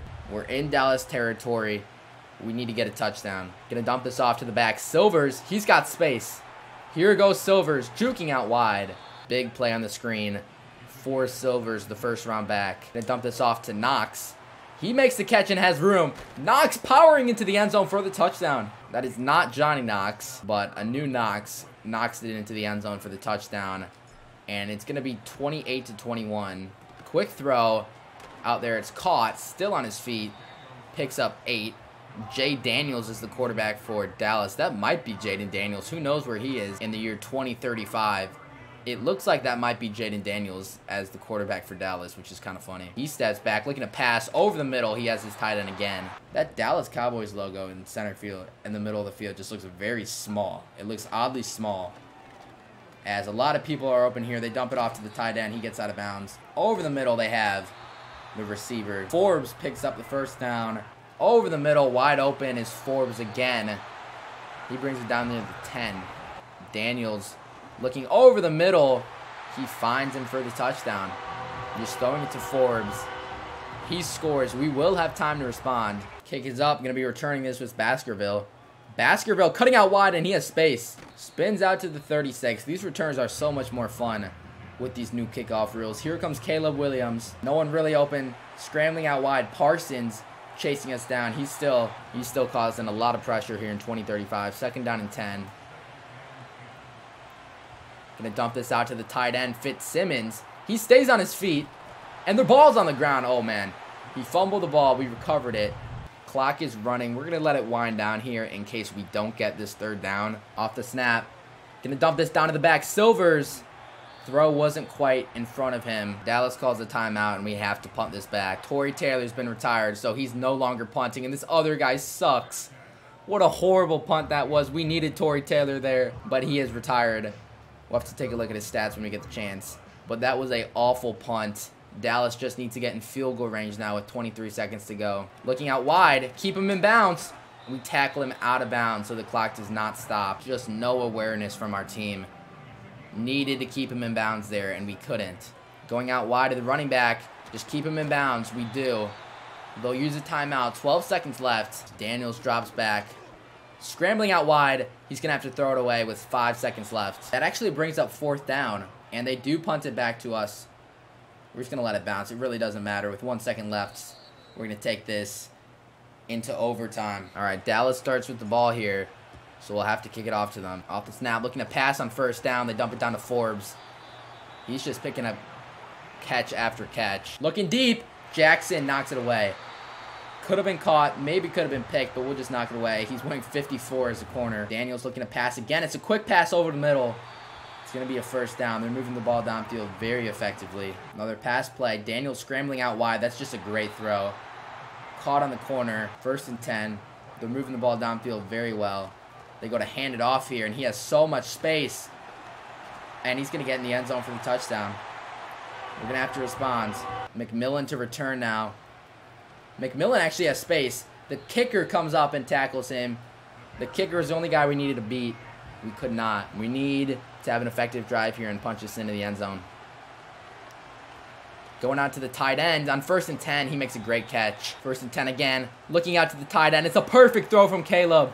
And Bruce brings us all the way deep into Dallas territory. Off the snap. No one really open. We're going to take off with Caleb here. X was open. Caleb puts the ball on the ground, and that's going to do it. X was open, but we try to scramble with Williams, and he fumbles it right into the Dallas defense. And that's it. That's the season. Season recap. Jaguars win the Super Bowl. Extremely disappointing end to the year. Still no Super Bowl 12 years in. This is like unbelievable. I can't believe we haven't gotten one. Resign phase. We have $45 million in cap, but we still need to resign some key players. Bringing the money up for Austin Price. He does not sign, so we're probably going to have to franchise tag him again. The safety, Josh Gillespie, we're giving him a big deal. He doesn't sign either.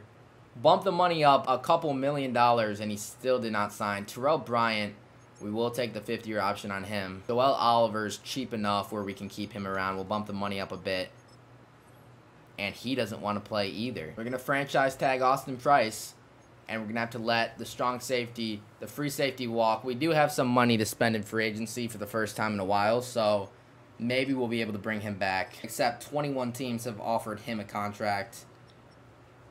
Will Anderson's in free agency. Ton of players here. Patrick Mahomes at 40 years old is in free agency. No good receivers, really. Xavier Worthy's here, but he's regressed a lot. We're going to offer this guard Thomas Fox, an 84 overall. He's pretty cheap, so I'm fine making that move. Pat Chapman's actually back in free agency. He has some interest in returning. I'm willing to bring him back. We're going to offer a really cheap deal for Thomas Fox. Gives us enough to offer Pat Chapman. We don't get Chapman back, unfortunately. So we're going to pivot and try to bring in some more depth at defensive tackle. We should be able to get Sidney Harris. That's pretty much going to do it for our free agency. So not too much we were able to do there. Luckily, we were able to bring in some players, but we did lose out on some of our better players as well. Here's a look at our team as we head to the draft. Our tight end's up to Superstar X Factor. Our running back's down to just Star Dev. Caleb's still playing up to a 99. Offense honestly looks pretty good. There's not too much we need to add. Defensively, our linebacker's up to Superstar X Factor. Our whole linebacker core looks a lot better. Safeties are still decent. We're playing Davis here at free safety, and I think that's working out pretty good. We could use an upgrade at right end, and that's what we'll look for here in the draft, as we have the 5th overall pick as well as 4 first-round picks. This is the last year we have a ton of picks early on in the draft. And the best one on the board looks to be Damian Wallace, a left end. We can kick him out to right end if we need to. So we'll take him here at 5. He's ranked as a 2nd-round talent. He does have hidden development. He looked like the best end on the board up here. Again, in the 1st round, we're going to grab Aaron Cumberland, a free safety. We need some free safety players. He looks like he's a pretty good pick. Middle of the 1st round talent. Only normal development. Grabbing a wide receiver at the back of the 1st round. He looks more like a running back with A, ball carrier vision, A to B carrying, A to B break tackle. Only okay speed, but he's 6'5". We'll see where we end up using him at. 2nd round talent at receiver. Does have hidden development. And then last pick of the 1st round, we grab Lamar Shepard, a guard who has elite strength. He is a 1st round talent. Does have hidden development with 93 strength. We'll take that.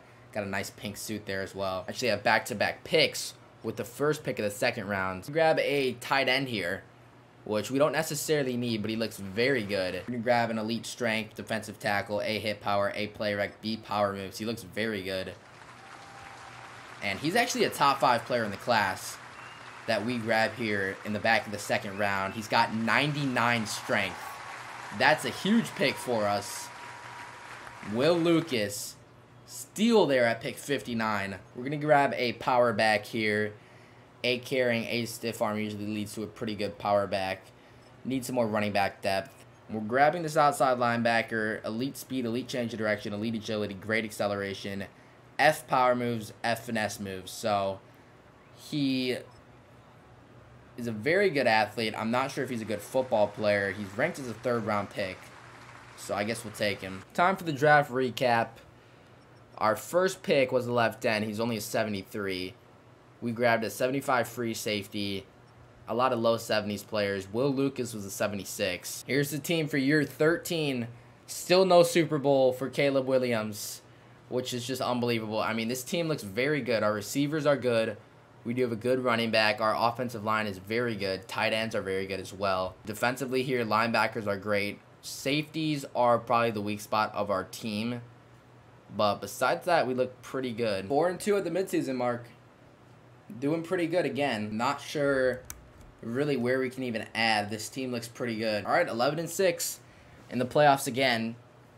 Team's been playing pretty well. Been making the playoffs relatively consistently over these last handful of years. Another quick look at the team. Silvers is injured, which is a little bit of an issue. But outside of that, still looking pretty good. Silvers is going to miss the entire playoffs. We're also without our starting outside linebacker, though it looked like he was starting. I'm not sure if he's going to be in or not. So what we're actually going to do is sign the top running back off free agency. We have some cap room to be able to do it, and with Silvers out, we need to bring in someone to fill in. All right, Seattle's up 7-3 here heading into the 2nd quarter. We responded with the touchdown 10-7.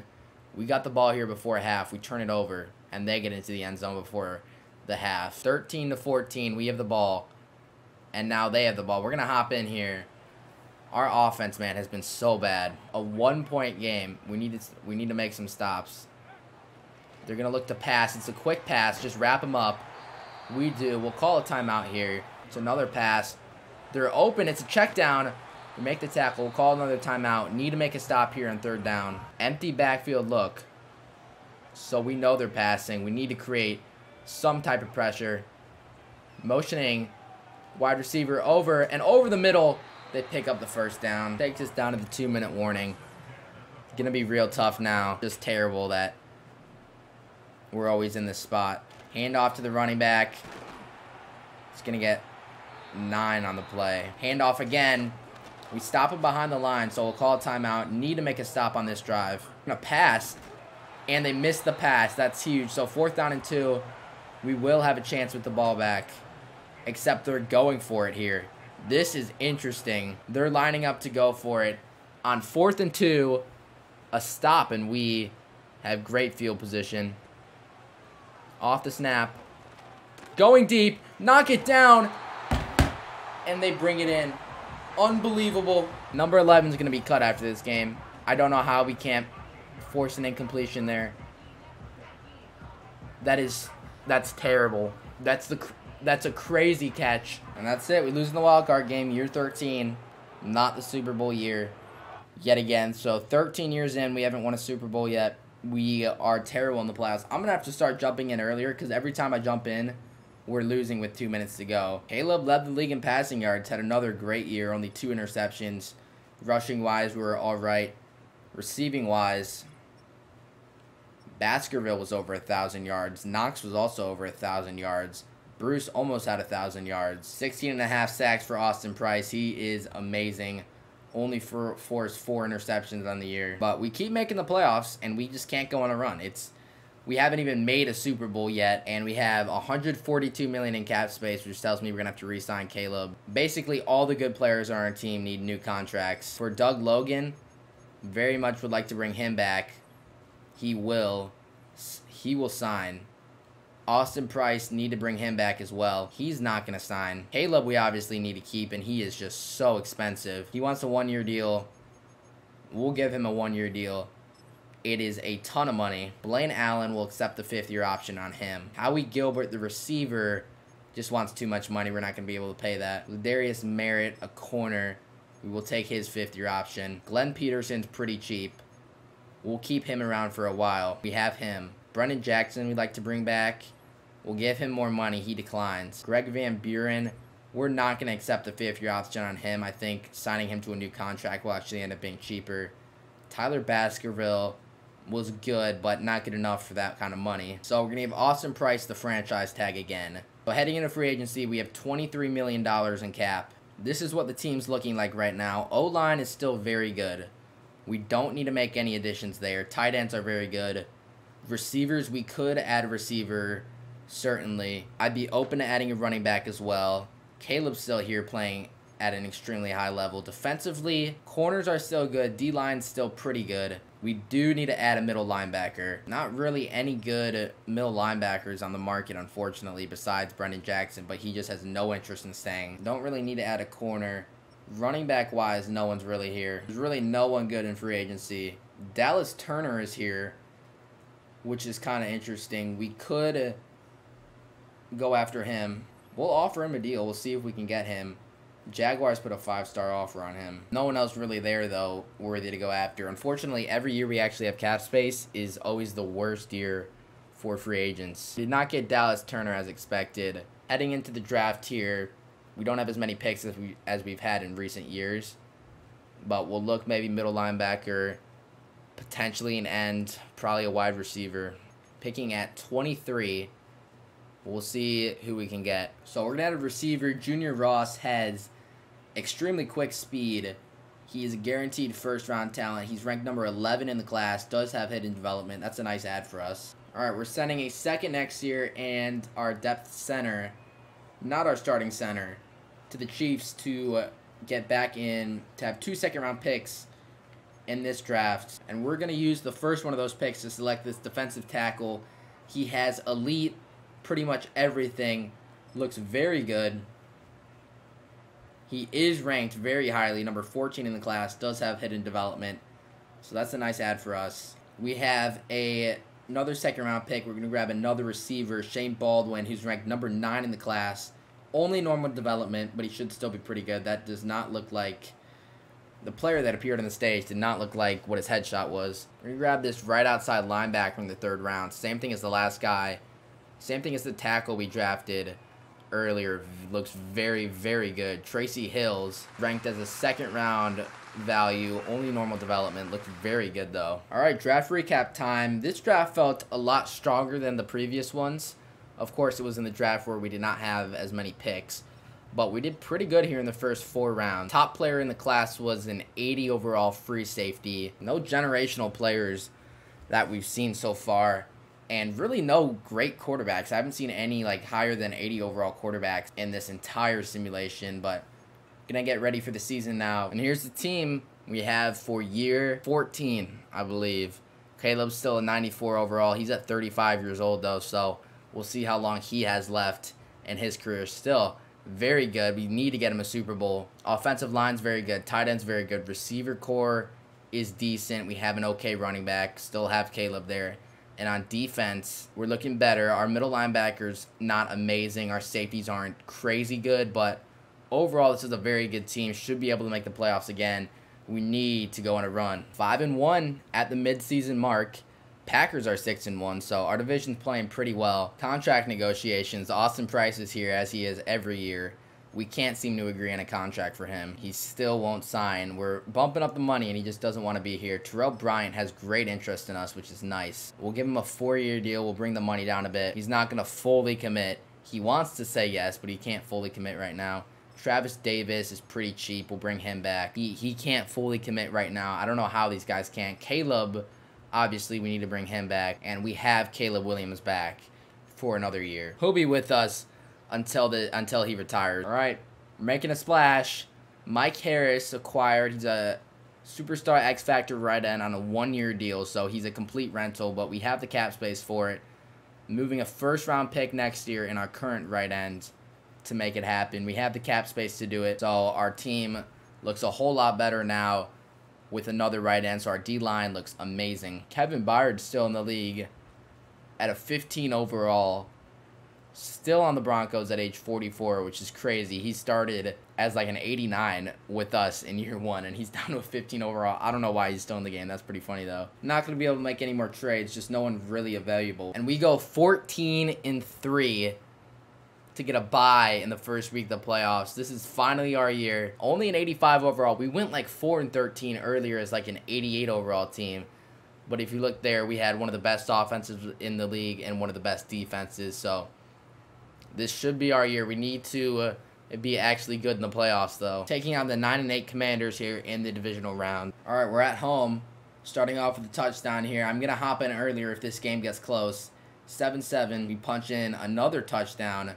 We get the ball back again, kick a field goal. So 24-10, 24-17 now in the second half. Washington makes it close, 24-20.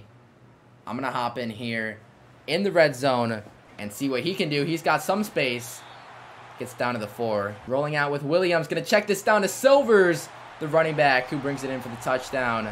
Going to be 31-20. We get the ball back. That's pretty much going to do it for this game. Commanders actually have made it close, 31-28.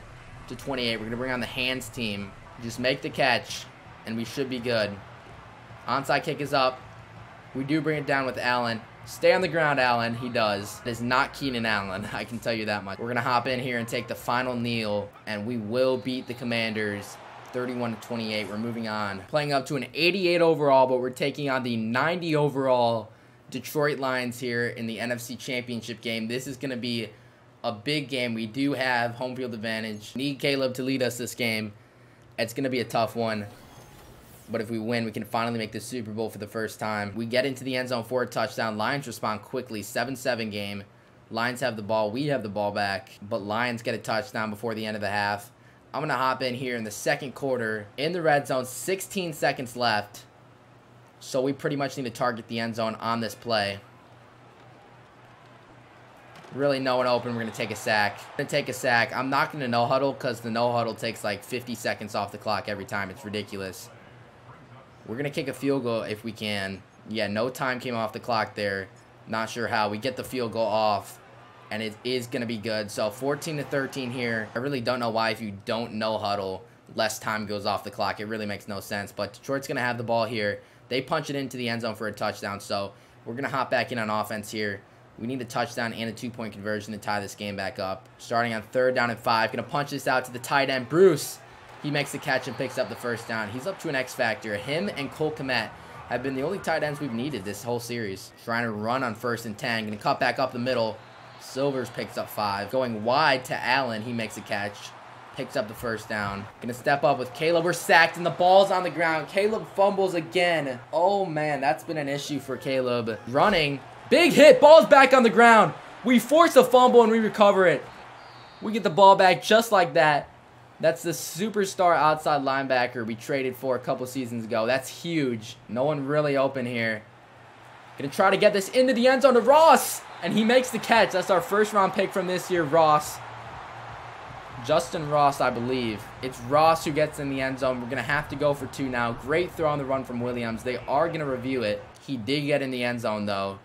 So we're going for 2, looking to tie this game up. Going to dump this down to the back, Silvers, and he's in to the end zone for the 2-point conversion. 21-21 game. And let's see what we can do on defense here. Lions are going to have the ball to start. Off the snap, it's a pass. Quick pass to the outside. Let's call it for the first down. Going to be a handoff, and we're there. Lucas wraps him up. The 99 strength defensive tackle brings up a 4th down. We're going to get the ball back. Lions punt it away. Going to get the ball back. Ross is back to return. Here comes Caleb Williams. 3:55 left on the clock. We could make this the last drive of the game. Going to hand off to Silvers here and get wide. Silvers is going to get 8 on the run. So it stops the clock. Going to hand it back off to Silvers. And he has space outside. There goes Silvers. Spinning for more. Gets all the way down to the 30. Going to hand this back off to Silvers. Picks up 2 on the play. Going to run it again. Cutting up the middle. Ball's on the ground. Picked up by Detroit. Oh my gosh. Fumbles have been killer for us. And we put the ball on the ground again. Detroit has the ball now. Quick pass to the outside of the tight end. He makes the catch. 2nd and 1. Picks up 9. Passing again. Just a quick check down. That's just way too easy. There's a sack. That's big.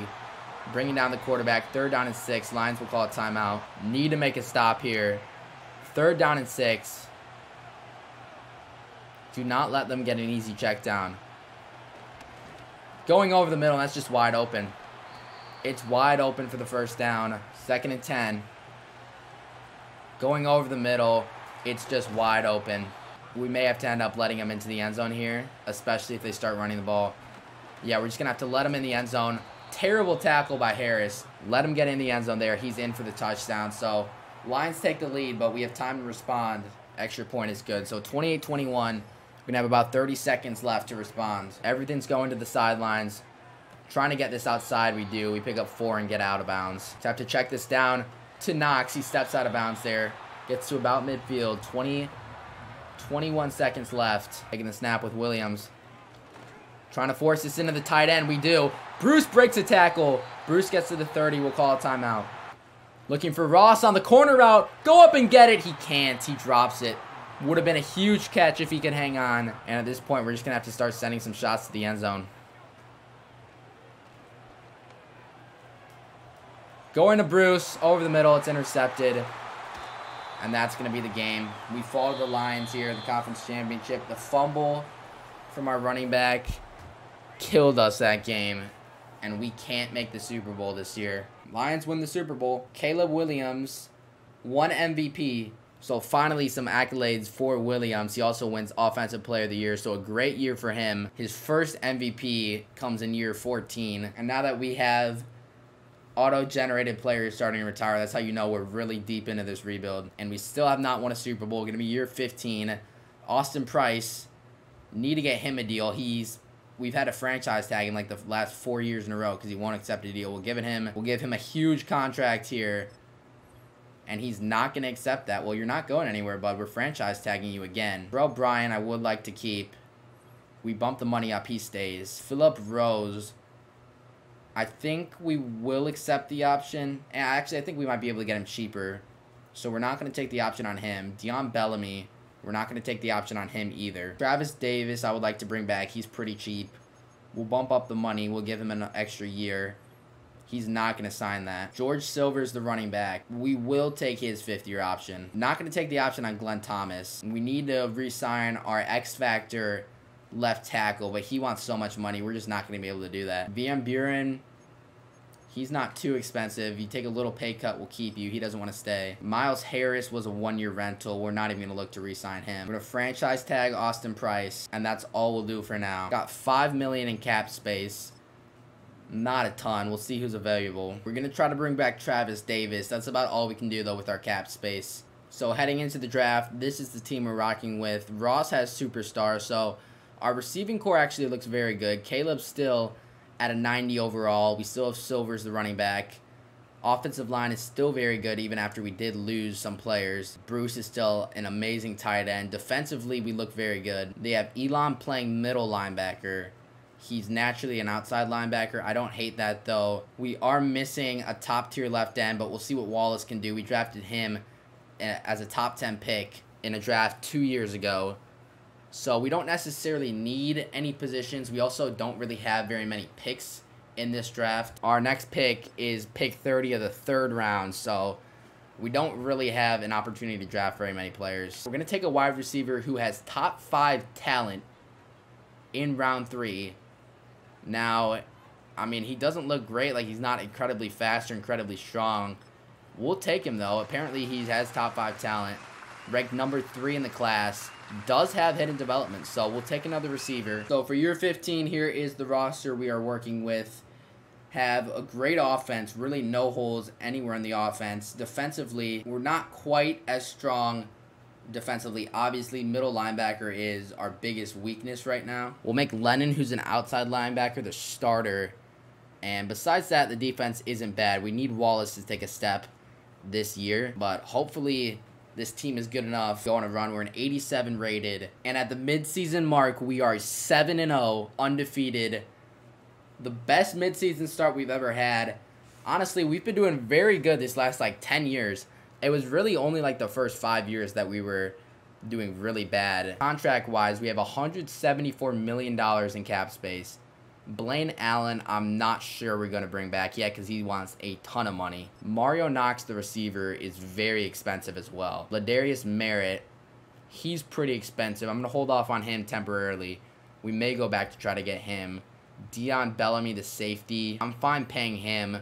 We'll try to lower the money a little bit, and we have him back. Phillip Rose wants a lot of money. He hasn't necessarily been playing quite as good to earn this much money. I'm not sure. He hasn't progressed that well. We'll hold off on him for now. Austin Price, we do need to bring back. We may just end up franchise tagging him again because he never seems to want to sign. Giving him a 2-year deal. We raised the money a ton. He still won't sign. Glenn Thomas is pretty cheap. We will bring him back. We'll get him on a 5-year deal. That should work. We do get him back. That's a nice signing. Charles Buckner really wants to stay. I'm willing to pay him if we bring the money down. And we do have him back. We got him at a $2 million discount. Pretty good there. Caleb, we obviously need to re-sign. He's starting to get cheaper every year, so I'm fine just giving him 1-year deals. He's not going to sign now. We'll get him back eventually, though. And that seems to be all the significant signings we need to make for the re-sign phase. So we should end up having some decent cap space after this year. And as a 7-0 team, I don't think I'm going to go out and make any moves. We're undefeated so far. The team's proven to play well. I'm just going to trust that everyone's doing their job, and we'll keep our draft capital. We'll keep the team together. Don't want to damage any team morale. 15-2 regular season. That is what we need. Have another bye, so we'll just sim up to the divisional week. And we're taking on Minnesota, 10-7 Minnesota. We're an 87 overall team. We need to get past Minnesota. J.J. McCarthy versus Caleb Williams. Still a battle here in 2030-something, wherever we are. McCarthy's been amazing this sim, but so has Caleb Williams. Vikings have the ball here. They punch it in for a touchdown. Get another touchdown, so 14-7 us. The tie game here heading into the second half. Vikings have the ball. 17-14. We got the ball again. We kick another field goal, so 20-14. We make a stop. We have the ball back. Kicking another field goal, 23-21 here. We are going to jump in. 2:36 on the clock. We have the ball. We are going to move the ball through the air with quick passes, so we're not going to risk anything. But, getting it to Bruce here is exactly what we need. Just hold on to the ball. Do not fumble. Hand off to Silvers here. Just do not fumble the ball. There is a flag on the play, which is not good. Time is not going to tick down. And it's going to be a hold on us. That's exactly what we don't need. Brought in the backup running back since he has better carrying than Silvers. We saw last year how bad Silvers' carrying was. And they kept telling me to run. I don't feel like the run was the right play there, because Vikings will have time to respond. We're going to try a quick pass here. Get it off to Bruce and see what he can do. And he's going to make it a 4th and 10. Be a 68-yard field goal, so that's not an option. We're going to be forced to punt, unfortunately. I disagree with the decision to run. We should have actually probably passed the ball and tried to get the first down. The holding killed us. Vikings are going to have a chance to respond here. They have about a minute left. We know they're going to be passing. Can we cover? And let's keep them in bounds. Going over the middle. Let's get a quick tackle. We do. That's fine. Just keep them in bounds. Force time to wind off the clock. Looking to the sideline. He makes the catch and we tackle him in bounds. That's huge. They would have been much better off dropping that ball. 12 seconds now. Gonna have to throw it away here. So 9 seconds. Passing out. J.J. McCarthy forced to throw it away. That's huge. Now we can go into prevent. They have to. They are forced to go for the end zone here. They're too far back. Going deep. That's not going to be enough. Just bat it down. No pass interference, dude. If we had a pass interference penalty, that would be terrible. But we win. We are moving on. We beat the Vikings with a very close game. J.J. McCarthy was very good. So was Caleb Williams. Taking on the Cardinals, significantly lower rated than us here in the conference championship. This should be a win. We should be able to take down the Cardinals, but you never know. We got to come out and play our best game and play the game we've been playing all year to get us to a 15-2 record. To go to the Super Bowl, here we go. Starting with the ball, we get it in the end zone for the touchdown. Cardinals respond with a touchdown. We get another touchdown, though. 14-14. This is a high-scoring game so far this first half. Cardinals take the lead 24-14. They have the ball again. So it's 28-14 Cardinals. We're going in here. We're going to be playing the rest of this game out. Cardinals have a huge lead. Trying to hand off with Silvers. He can't get in the end zone. The fact that no huddle's taking 20 seconds off the clock is pretty ridiculous. Gonna dump this down to the running back Silvers. He's in the end zone for a touchdown. Gonna do a quick pass and just wide open. Wide open for the first down. We cannot allow that to happen. On first down, it's a quick pass. Big hit, but he breaks a tackle. Breaks another tackle and picks up the first down. These Cardinals receivers are very good. 1st and 10, going to be a quick pass.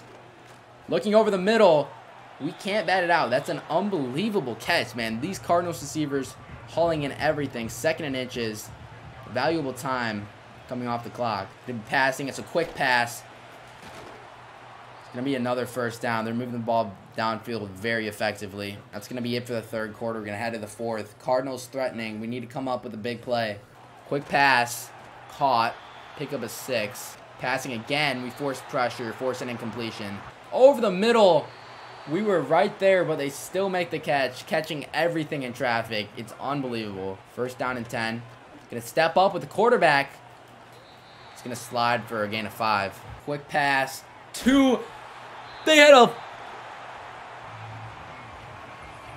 an offensive tackle making the catch, and we force a turnover. They threw it to an offensive tackle. They forced a turnover. The bad news is that we couldn't be any closer to the goal line here. But we do have the ball back. Giving a handoff to Brackett. He picks up 10 on the play. That's huge. Running play action now. Just throw this away. And that's a flag. Intentional ground. It's going to be a safety. It's going to be a safety. That's a terrible mistake by me. If he threw it to the other side, there would have been a receiver in the area. But now that's a safety. That's terrible. We had no time. There was nothing we were going to be able to do there anyways. But that is extremely unfortunate. It's going to be a flag since they didn't get into the landing zone. That's it. 36-21 is the final. I mean, we just couldn't compete with the Cardinals. I don't know what to say. Did have that bad safety throwaway, but we were going to get sacked anyway, so it really didn't end up mattering.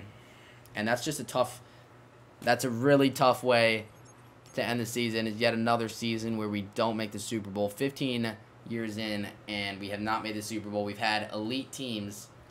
The wide receiver we drafted in the 3rd round won Rookie of the Year, which is great. Raiders won the Super Bowl. And, yeah, we still haven't made the Super Bowl yet, 15 years in. Caleb led the league in passing yards, 34 touchdowns and 2 interceptions. Rushing-wise, Silvers had 878 yards. Bruce was over 1,000 yards. 14.5 sacks for Price. Interceptions were scarce, only 3 on the year. $126 million in cap, but it's going to go away pretty quick here. We do get Caleb back on a 1-year deal. That eats up most of our cap. Going to try to bring back Austin Price, and he does not sign, and we're just going to have to franchise tag him again. Lamar Shepard will accept his 5th-year option. We're not going to accept the option on Emmanuel Allen. He did not end up being too good. Aaron Cumberland, we're not going to accept the option. Not going to for Damian Wallace either. Ladarius Merritt, I would like to keep. He is going to re-sign, so we keep some corner depth. Phillip Rose, we're just not going to bring back. He hasn't progressed well enough. So we'll save the rest of our cap space. We'll have some cap space for this free agency. Got $36 million in cap room. We can make some moves here. We'll replace Phillip Rose with Brian Phillips, who is significantly cheaper.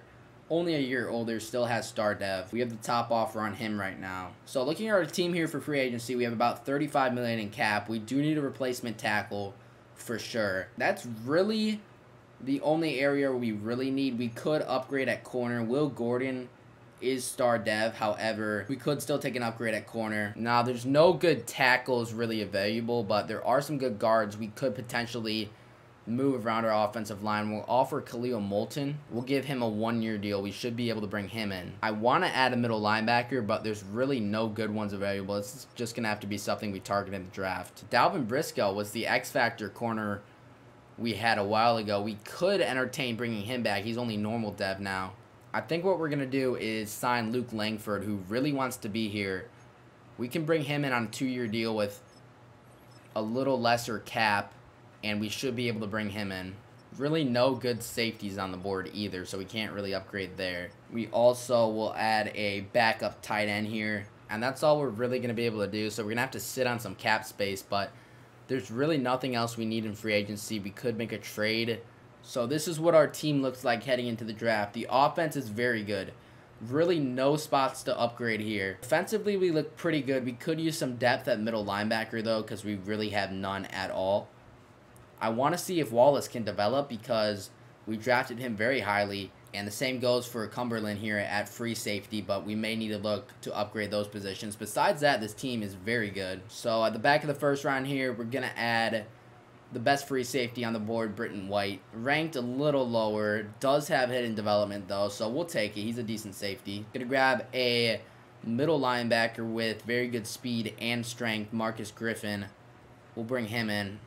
He is ranked as a 1st round value pick and does have hidden development, so that's great for our middle linebacker depth. White was a 72, Griffin was a 75. Best player in the class was the 1st round running back and a quarterback to the Packers, but no one we were really in the running for, so I think we did good. We hit some positions of need. Our team seems pretty good this year. So this team is an 88 overall, 91 overall defense, 87 offense, and we look very good. Williams is a 90 overall still, even though he's age 37 now, so the window is starting to close on the Caleb Williams era. We need to win a Super Bowl before he retires. This team looks very, very good, though. Defensively, we do have the rookie starting at middle linebacker, and I think we look pretty good. We need Wallace to have a big year. Hopefully, he can get up to star dev, but we look pretty good. Besides that, not too many moves we can make. We just have to hope that we can get over the hump in the playoffs. 4-2 at the midseason mark. Could be better, could be worse. We'll take it. Contract negotiations. We finally have to offer on Elam. He's due for a huge payday. He's not going to sign right now. He's going to be very expensive. That's going to be tough to bring back. Will Lucas, we need to sign as well. He does sign, so we have him back for 4 more years. Tim Bruce, the tight end, needs to sign. Haven't had to worry about his contract for a while. He's close to signing. We should get him back in the offseason. Lance Lennon, the right outside linebacker. He's a little bit pricey. We'll wait on him. Austin Price needs to re-sign. we feel like we're probably just going to end up franchise tagging him because he hasn't signed all series, and that's not going to change. Might end up having to franchise him. Silvers we'll have to worry about. Cohen, a backup tight end, we may have to worry about as well. Caleb Williams is down here. We're going to need to extend him as well. We'll see what we can do at the end of the season. So, going to be tough with the cap. And that's why we are making a huge trade this year, acquiring a 96 overall left end. He's on a huge contract, but we can't afford it for this year. Only 1 year remaining. He's more of a rental player, even though he's a 96 overall. We're trading our current left end, Wallace, who just did not work out. We're also trading our first 3 rounds of picks in this year's draft and make a huge add going all in this year. This is the year we need to win the Super Bowl. So with that, this team is looking very, very good. Defensively, this defensive line is by far the best in the league. Really no holes anywhere on this team. We should be in for a big postseason run. All right, we make the playoffs with the 12-5 record, taking on the Packers in the wildcard game. We're a 90 overall team. Snow game here at Soldier Field. Bears, Packers in the wildcard game. This is a fun one here. We start off in the red zone. We punch it in for a touchdown. 17-7 game here into the second half. They make it 10-17. We're going to hop in here as we start the fourth quarter. 17-10 game. We have the ball. Empty backfield for Williams. We're going to get this down to the speedy receiver, O'Neal. He cuts upfield. He's going to make it a 1st and goal. Going to pass. Wide open is Allen. Catches it at the 2. Going to hand this off to Silvers. He's into the end zone for the touchdown in the fourth quarter. Packers actually respond with the touchdown. We're going to hop back in here. They missed the extra point, though. So an 8-point game. We're just going to try to let as much time get off the clock as possible. We are going to kneel this one more time and come away with the win. 24-16. We beat the Packers, and we are moving on. We move on past the Packers, playing the Falcons here in the divisional game. On our first drive, get the ball back, though, and it's 10-0 after the first quarter. Atlanta has the ball now. They punch it in for 7. We get 3 back, though. 13-7, 14-13. We do get some more points before the end of the half, so 20-14 game as we get into the second half here. Atlanta gets a touchdown, so 21-20. I'm going to hop back in here. We're lining up for a field goal, but it's going to be a 61-yarder. I think we are just going to go for this. We're lining up to go for it. I think we are just going to hand it off to Silvers. Getting up the middle, he gets the 1st down. Going to get this one out to Baldwin here. He's got speed to pick up a 1st down. Getting this out to Bruce real quick. Risky pass. He jumped the throw and knocked it down. Trying to get it out to Bruce, and we're sacked. Trying to throw it on the corner. He was bumped and could not get there. Should be pass interference. I want to call. We don't get it. So 4th and 16, we have to kick a field goal. Kick is up, and it is good. So we take the lead here, 23-21. We know they're going to be passing it. We have an elite defensive line. We need them to create pressure. Off the snap, going to be a quick pass. Big hit. Only picks up 6 on the play. Gatson is injured. That's the guy we acquired, so that's a huge loss if he's not able to return. Quick throw to the outside. Caught, and it's going to be a 1st down for Atlanta. Quick throw again to the outside. Breaks a tackle, hit out of bounds. Gatson will return soon. I think we're going to keep him in here. This is the biggest drive of the game. Sending the blitz. They can dump it down to the running back. We have a nice tackle from Hills. That takes us down to the 2-minute warning. I don't know why the clock went down to 1:59. They're going to hand it off here. It looks like they're just going to try to chew clock, so we will call a timeout. I'm surprised that they don't want to get closer and try to get an easier field goal. This is still a relatively long field goal, but they're going to hand it off again. That's a big hit. Going to call another timeout, so 3rd down and 10. Sending pressure, getting it to the outside. He's out of bounds before he could pick up the 1st down. Kick is up, and it is good. We have 1 timeout. 1-point game. We just need to get into field goal range. Thank goodness he ran out of bounds, or this game would be over. Massey back to return. I don't even know who that is, but he's got a big return here. He has space. Getting to the outside. Massey's going to take this all the way to the house for the touchdown. You know, you could argue that you try to go down there and burn more clock, but we're going to take the points as we can get them. We are going for 2, though. Getting this outside to Bruce. He's going to power in the end zone for the touchdown, for the 2-point conversion. Atlanta does have time to respond, but we'll see what we can force. Maybe a interception, turnover. We need to do something. They have 3 timeouts, though. So they're going right over the middle. Quick catch. They use a timeout. The quarterback's X factor is activated, which isn't great. Going out to the running back. Just keep him in bounds. At least tackle him. We can't bring him down. Finally, we do. They burn their second timeout. So 1st and 10. Getting into the tight end. Got to bring him down. We do. Run play action. Quarterback under pressure. Only picks up 1. More time's going to come off the clock as they call a timeout. Their last. 2nd and 9. Going over the middle. That's open. We bring him down. They're going to have to hurry back to the line. Going to have to throw it away so they can get another playoff. Going to have to throw it away again. We had pressure. Price was there. Going to be 3rd and 10 now. Crowd's getting into it. We need to stop. Going deep. They throw it away again. So 3 straight throwaways. Now it's 4th down and 10. A chance to win the game right here. 9 seconds left. Off the snap. No one really open, but they do find someone, and it's dropped. It is dropped, and we are going to win this game. Offense comes back out on the field to take a knee, and we barely escape Atlanta. 31-24, moving on to the conference championship game. All right, we've got the 12-5 Commanders here in the NFC Championship week. They're an 87 overall team. We are a 91 overall team playing with a 95 overall defense. Washington has home field advantage, and they're going to start with 3 points on the board. We answer with a field goal as well. We get the ball back and get in the end zone. So 10-3 we're leading here as we get down to half. We have the ball again, 17-3. Heading into the halftime break. We kick a field goal to make it 20-3, and we have the ball back. We're looking really good here. Punch it in, 27-3 game, 27-11 now. Our defense is playing well. Have the ball again in the red zone. I'm going to hop in here with 2 minutes left. Looking to pass here. Going to Ross. He hangs on for the touchdown. Ross gets in, so 34-11. Commanders going for it here. On 4th down, 4th and 18. Looks like we must have came up with a sack. And we're going to knock it down with Bellamy. He jumps the pass. We're going to get the ball back. They're not even going to call timeouts. They know it's over. We take down Washington. And we are finally heading to the Super Bowl. And we are going to be taking on the 14-3 Cincinnati Bengals here in the Super Bowl. Now, we are the better rated team. Got a Super Bowl week press conference here. Can you talk to us about your players and how they've been preparing? About Lamar Shepard. Well, he's been working on pass blocking. So we'll get a little boost there for our linemen, which is great. We'll look at the year of the awards before we get into it. And Caleb Williams wins MVP. Led the league in passing yards. Over 4,500 yards for, I believe, the first time. 34 touchdowns to 5 interceptions. Rushing-wise, Silvers was close to 1,000 yards rushing on the ground. And receiving, O'Neal was over 1,000. Bruce was over 1,000. Junior Ross was very good as well. Defensively, we were great. Gatson had 11.5 sacks. Price had 9.5.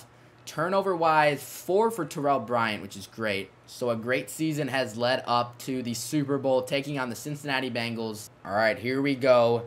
In the Super Bowl, we're starting with the ball. We got the ball in the red zone. We're going to get it in for the score. Cincinnati trying to respond. They don't. We have the ball back now. We punch it into the end zone. 14-0 game. Get the ball back again, and it's 21-0. We got the ball again. I don't know what Cincinnati is doing. This is looking like a terrible 14-3 team, but maybe I spoke too soon. As it's 21-14. Get me in the game. Thank you. They finally give me a moment here. I was trying to go in earlier than that, but Cincinnati is now threatening. They have the ball in our red zone. Looking to tie this game up. Going to check this down to the running back. Bounces off a tackle. Picks up 6. Need to try to come up with a big play, though. No pressure on the quarterback. They try to get it to the running back there, and we force the incompletion. Checking this over, and why are you so far back? How is it that easy to get in the end zone on us? That's just terrible. Well, we're going to be able to get this ball back at least and have a Super Bowl winning drive. It's going to be a tie game. So they tie it up 21-21. We're going to get the ball back. Baldwin will return. We have space up the middle. That's a nice return for Baldwin. Gets out to the 37. So we have all 3 timeouts. We need to drive downfield. We just need to get a field goal. But we will try to use up all the clock as we can. Going to get this down to the running back, Silvers. And Silvers has space. Silvers cutting upfield. He's got even more space. Spinning for more. And he's down inside the 30. That is a huge pickup and run after catch for Silvers. Now we clearly have to just be running the ball, using up as much clock as we possibly can. Bengals have not called the timeout yet, so we're going to use up all of this clock. All right, off the snap, handing this off to Silvers. He's stuffed behind the line. Bengals call their first timeout. We are going to try another run. We want to keep this ball on the ground, but we may look to do a quick pass if we can't get anything here. Trying to run with Silvers. He's stuffed with our own offensive lineman. We pick up nothing. This is a huge play right here. We're looking for our star tight end, Bruce. Get the ball to Tim Bruce and let him run after catch. That's the game plan. We get it out to him. He has space. Tim Bruce, get down. Just get on the ground, and that should be it. We're going to be in prime position to just kick a field goal and get the win. Our kicker, Eric Melvin, 92 overall. We drafted him in the 7th round in one of our drafts a while back. He's been our kicker for 8 years, and he has a chance to win the Super Bowl. Get the first Super Bowl win for Caleb Williams if he can knock in this kick right here. Kick is up, and it is through. The Bears win the Super Bowl on year 16. We finally get Caleb Williams his first Super Bowl, the first one of the Caleb era. Coach Fanatic getting the Gatorade bath. There's Caleb Williams. Finally a Super Bowl champion. Williams threw for 360 yards, 3 touchdowns. Outdueled the Bengals quarterback, John Bradley. And we finally win our first Super Bowl. This took way too long. We've had teams as good or better than this. Season recap, Bears are Super Bowl champions. NFL MVP, Caleb Williams. Offensive Player of the Year, Caleb Williams. Super Bowl MVP, Caleb Williams. He brings home all the accolades, and we finally get our first Super Bowl win. Resign phase now. You'd think these players would take some friendly discounts after we just win the Super Bowl, but that's probably not going to be the case. Randy Elam, we really want to keep, but he does not want to be here. We offer him a ton of money, and he declines. Junior Ross, it's going to be expensive, but I think we will accept his option. He's very good. Tim Bruce, we need to keep around for sure. We give him a big deal. He stays for 3 more years. Caleb, we obviously need to keep. His price continues to come down. We'll give him a little extra just to make sure he signs. And he wants to play for a new team next year. That is brutal. We're going to have to franchise tag him, which is going to cost a ton of money. We gave him a deal that should have worked, but unfortunately we got to keep him around. He's regressing. He's down to superstar dev, but obviously we're going to keep him around. It does mean we're going to lose out on Randy Elam, which is tough. We'd like to keep Lance Lennon. Austin Price is down to superstar. He's still a 97 overall, though. I mean, we'll try to bump up the money because we really want to keep him around. We're giving him a huge contract, and he finally signed, so we can keep him around. That's pretty much going to be it. It doesn't look like we're going to be able to afford any of these players to come back, which is tough. Caleb Williams declining that offer is brutal because that really ate up a ton of our cap. We can't bring back Gatson. We can't bring back Silvers, Lennon. Everyone's going to have to go. So it's a good thing we won the Super Bowl when we did. JJ McCarthy, you can see above my face cam, he's finally leaving the Vikings. He has been amazing for the Vikings. He's been almost as good as Caleb Williams has been in this sim. So our players are the 2 best available. JJ McCarthy's still a 90 overall at age 37, which is just crazy. We have $12 million in cap. We're going to try to bring back some of our players. George Silvers, I would like to bring back. Not going to be able to bring back Gatson, unfortunately. Would love to bring back Elam, but he's not going to be able to return either. There is a good middle linebacker on the board who wants to be here. Lance Lennon, we might be able to bring back. I would like to bring him back. He's not too expensive. We'll bring the money up a little bit, but I would really like to get him back. So we're going to offer him that deal. It's a 5-star deal. We should be able to get Lennon back. That's going to take up all our caps. So if we could recoup one more player back, that'd be nice. That's pretty much all we're going to be able to do. So here's a look at our team heading into the draft. O'Neal's up to X Factor, which is great. We have 2 great receivers on our team. Williams is still, well, he's playing up to a 92. He's down to an 85 overall. We should have, hopefully, at least 2 good seasons from Williams still in the tank. Offensive line is missing a right tackle. We are missing a running back. We weren't able to bring back Silvers, unfortunately. Defensively, our linebackers look pretty solid. Safeties aren't great. Defensive line's still very good. We had good depth at D-tackle, so we pushed Logan out to left end. D-line is still very good. Corners are still pretty good as well. Defensively, I think we can make it work. A free safety wouldn't be the worst thing, but we definitely need to look for a right tackle and a running back in this draft. We don't have a first-round pick, though, because we went all in for last year. Our next pick is until the 4th round. We're really not going to be able to do much. All right, trading up the Jets here to the top of the 2nd round for a tackle. It's very expensive. 2 second-round picks and a 3rd in the future. And the clear best one on the board is David Bolton. He looks pretty good. He's ranked as a 2nd-round talent, does have hidden development. We'll take it. A round 1 talent wide receiver, DeColdis Rogers, is here. He has 8 catching traffic. We'll take him. If he's a 1st-round talent, ranked 8 in the class, and has hidden development, we'll definitely take that to help our wide receiver core out. Best one available is Deontay Hayes, a power back, A break tackle, A carrying, elite strength, A trucking. So he looks like a very good power back. And he is a top 5 talent in this class. Hidden development. Wow, that is a huge get with the last pick in the 5th round. So draft recap, I'm interested to see what these overalls are. So Bolton, the tackle, is only a 73. Not bad. We needed someone, so we'll take it. DeColdis Rogers is 75, and the back is a 76. So that's great. That will certainly play. Out of the whole draft, we had 2 top 10 talents. Another kind of weaker draft. We'll definitely take it for not having very many picks. So we are an 87 overall team heading into year 17 of this rebuild. Still got Caleb going strong. He's an 85 overall, so this is the first year he's not superstar X Factor, but he's still very serviceable, a very good quarterback still. Hayes is huge to get, and we also have Bolton plugging them in as starters. So this offense looks very good. DeColdis Rogers currently sits as our wide receiver 4. I think what I'm going to do is put him in the slot, though we actually currently have O'Neal in the slot, so I guess I'll leave it as that. Defensively, we look pretty good. Now, our free safety is not great. I'm going to move Logan, who's been our defensive tackle. So now our defensive line looks very good. Our corners are very good. Bryant has been great for us. He's been very underrated, but he's up to superstar dev now. So this team looks very good. Again, maybe a free safety would put this team over the top. We'll see what we can do at the deadline. We don't have a ton of cap space to work with. And at the midseason mark, we are 5-2. So that's pretty good. We'll definitely take that. $86 million in cap space, but we got to see who we have to sign.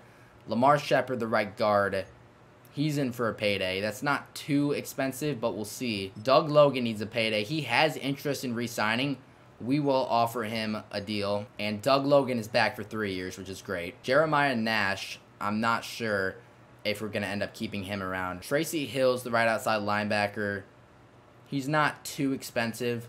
We'll give him a 3-year deal. We'll bring the money down a bit. He's not quite going to sign that, but we're close. I'm going to wait till the end of the year on Caleb's contract. It should continue to go down as he continues to regress. But those are the significant players we have to bring back. I will try to bring back Shepard. He's close to returning, so we'll check back in at the end of the year. We'll see where we are at with these guys. All right, we're making a move. So we're sending Luke Langford, who was our 3rd-string corner and our current starting free safety, to upgrade to Matt Chambers, who is a star development free safety on the Texans. They signed someone to overtake him, so they didn't need him anymore. We were able to get him on a pretty good deal. He's got 2 years at a pretty cheap contract, so we were able to make the money work. This should fill our hole at free safety. All right, so we're also going to take this deal that Seattle's offering us, which is for 82 overall corner Jeffrey Chamberlain. He's got 2 years left at a cheap contract for his rookie deal as a 3rd-year player. We'll move some picks to get him down the line. So now this is what the team looks like. Offense has not changed, but defensively, we filled in some holes where we needed to improve at. And now this team looks very good. We should be ready to compete this year, going for back-to-back. We are in the playoffs at 11-6, matching up against the Cardinals again, playing as an 88 overall team, so we should be able to take down the Cardinals here. 7-7 games so far. First quarter winding down. We have the ball in the red zone. We punch it in for 7. So 14-7. We have the ball again. We're driving downfield, back in the red zone. We punch it in 21-7. Cardinals get some points back, so 21-14. Heading into the second half, 24-14. We have a 10-point lead. We still have the ball, looking for a field goal. We can't hit it. Cardinals get the ball back. 24-17 in the red zone. 31-17 now. We punch in another score, so 38-24 now. We're not going to field goal. 41-24. We'll just hop in here for the end of this wild card game. Working a press, knock it down, we do with merit. Our star corner makes the play, and that ends this game. We'll be able to kneel it out now, and we take home the win here versus the Cardinals in the wild card, moving on to the divisional game. Looking on the Commanders, now we do have home field advantage. They were also 11-6. We are the slightly better team, but this will be a good game. We knocked out the Commanders in the championship game last year. Snow game here in Chicago. Commanders starting with the ball. We take it back here. We're driving downfield in the red zone. We punch it in for a touchdown. 7-0 game, 10-0. Have the ball back here with 2 minutes left in the half, and it's going to stay 10-0 here. 10-7 now. We've got the ball driving downfield. Low-scoring game here in the snow. Fourth quarter, 10-7 us. We're in the red zone. It'll be 14-13, though. Commanders came out and scored, so with 3 minutes left, we're going to hop in here. We need to have a winning drive here. We need a game-winning drive. Down 1 point. Off the snap with Caleb, getting that over to Ross. He makes the catch on 3rd and 16. I did not realize that was 3rd and 16. We're going for this, though. I feel confident. The mesh has worked pretty well. But no Bruce in the game, which is concerning. There may be an injury there. We're going to snap this ball either way. Dumping it down to Weber. And he cannot make a man miss. Derby was there to wrap him up. We're going to stay in sim, see if we can get the ball back. 3rd down, though. We'll go back. We'll go into this. 3rd and 5. Off the snap. We make a sack. That's huge. That's Nash. Comes up with the sack. And that forces 4th down. 2-minute warning stops the clock. We're going to hop back in and play the rest of this game out full. Alrighty, we're getting the ball back on the punt here. We are going to return. That's a deep punt. It hits Ross. So we've got to pick this up and try to return it. That was an amazing punt from their punter. But Caleb comes on the field. We need a legacy drive from him. Going to need to go 90 yards in the snow. We have 3 timeouts. We just need a field goal so we can take time off the clock here. Going over the middle to Ross. He picks up the 1st down with forward progress. Keep moving relatively rapidly. Don't have to full-on panic. We do have 3 timeouts. Receiver in motion, getting that over the middle to Baldwin. So we have been going over the middle. I'm okay doing that, though. Off the snap now. I don't really like anyone open. Getting outside and throwing that one away. I am going to run on this. We need to make sure we punch it in. So we're handing it off to Russell. He does pick up the 1st down. Now we need to get back to the line pretty quick. Clock not winding down too much, which is good. Looking over the middle. Going to take off with Caleb. Getting it over to Hayes. He drops it. That's fine. So we're a little past the 30. We need to get back in field goal range here. 2nd and 10. Still do have 3 timeouts, so we will start calling up if they're necessary. Going over the middle to Beasley. He's going to pick up the 1st down. Takes a hit.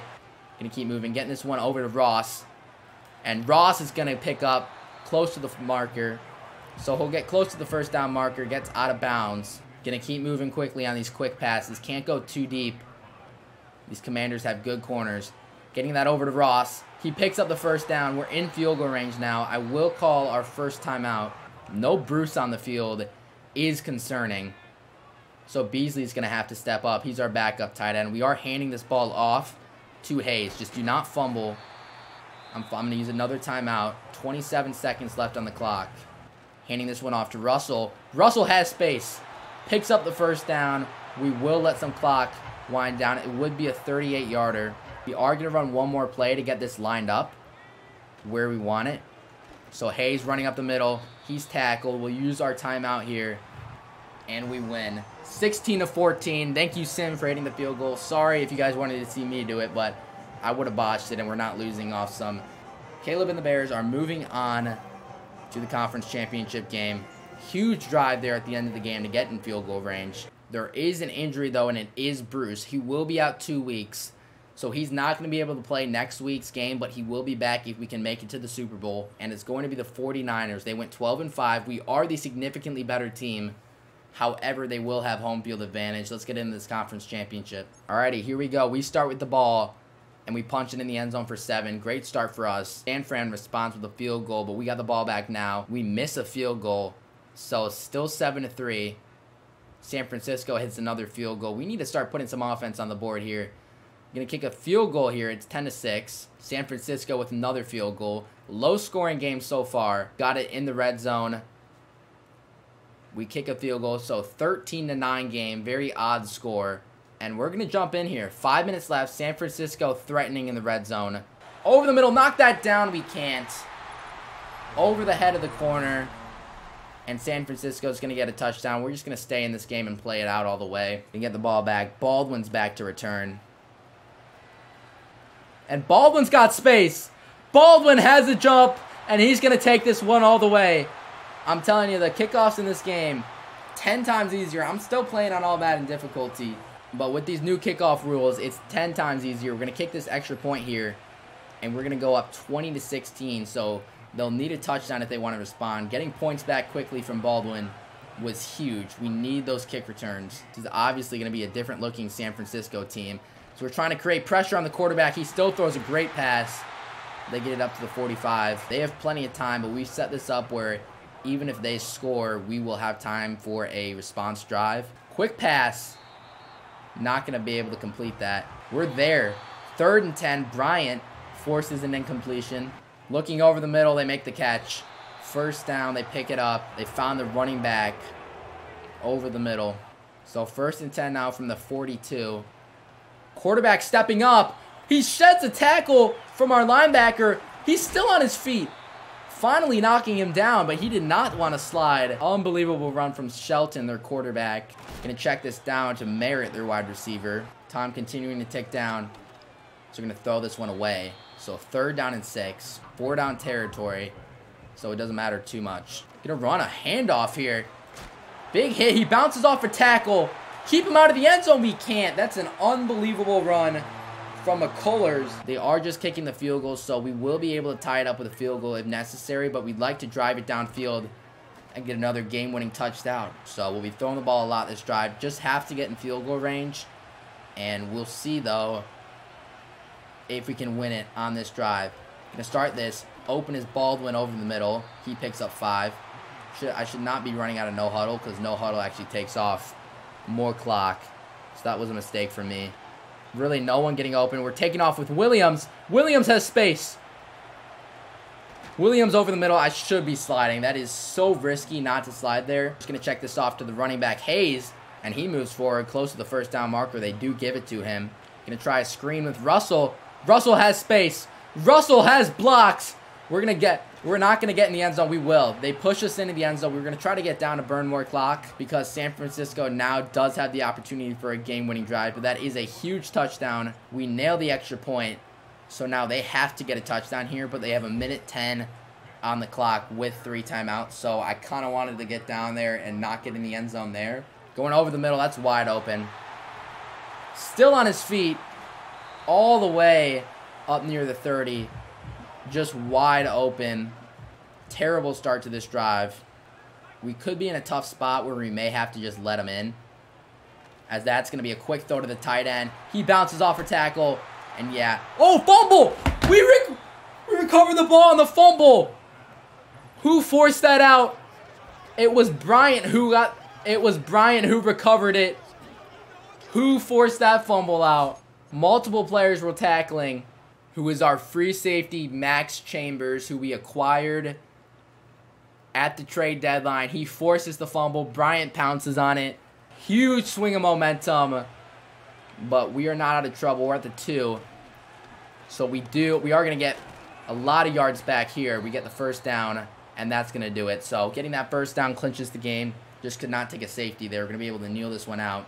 Unbelievable fumble for us. Finally, we get a fumble at the end of the game that goes our way.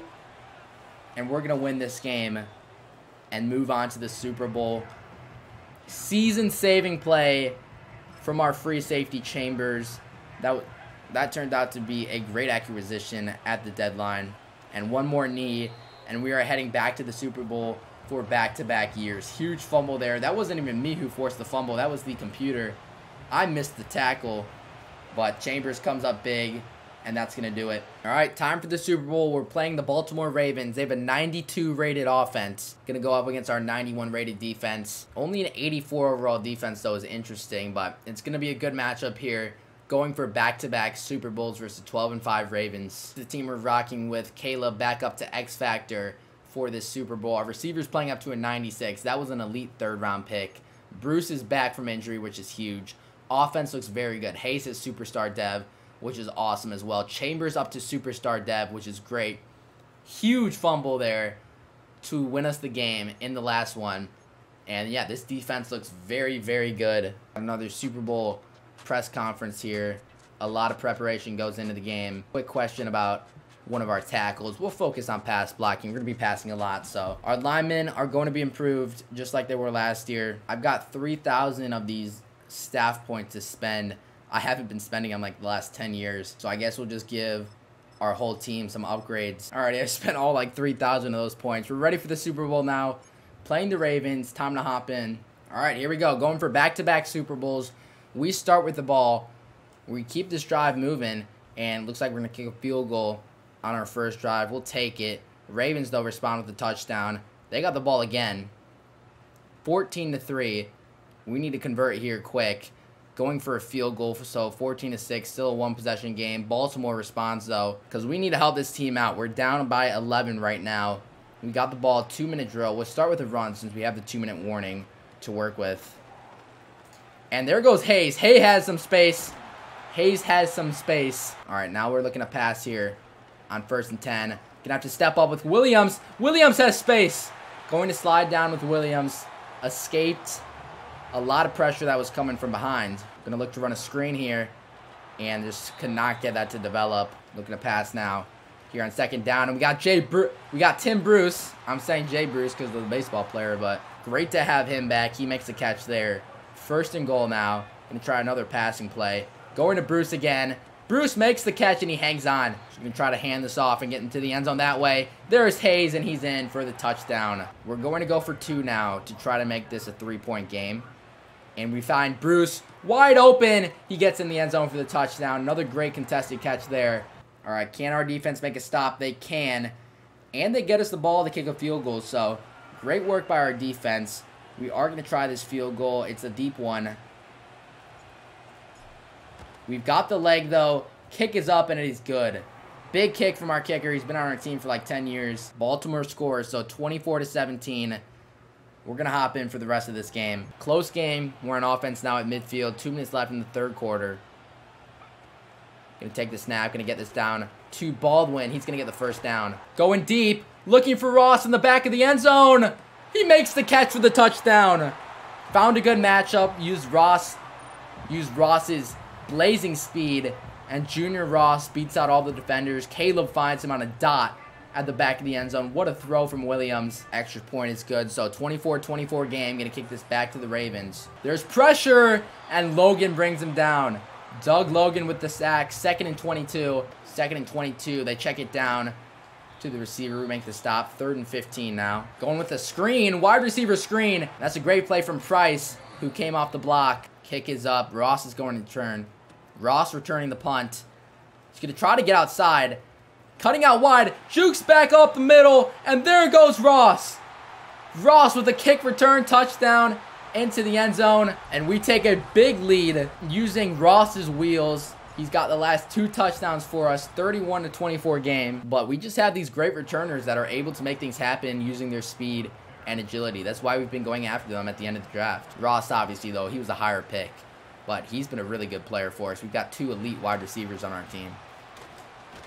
Oh, ball's on the ground. Ball knocked out on the kick return, and we pounce on it. Bellamy fell on it, and it was the backup strong safety, Shirley, who knocked it out. He may have been a high pick for us. I don't remember. But we have drafted a lot of safeties that haven't worked out.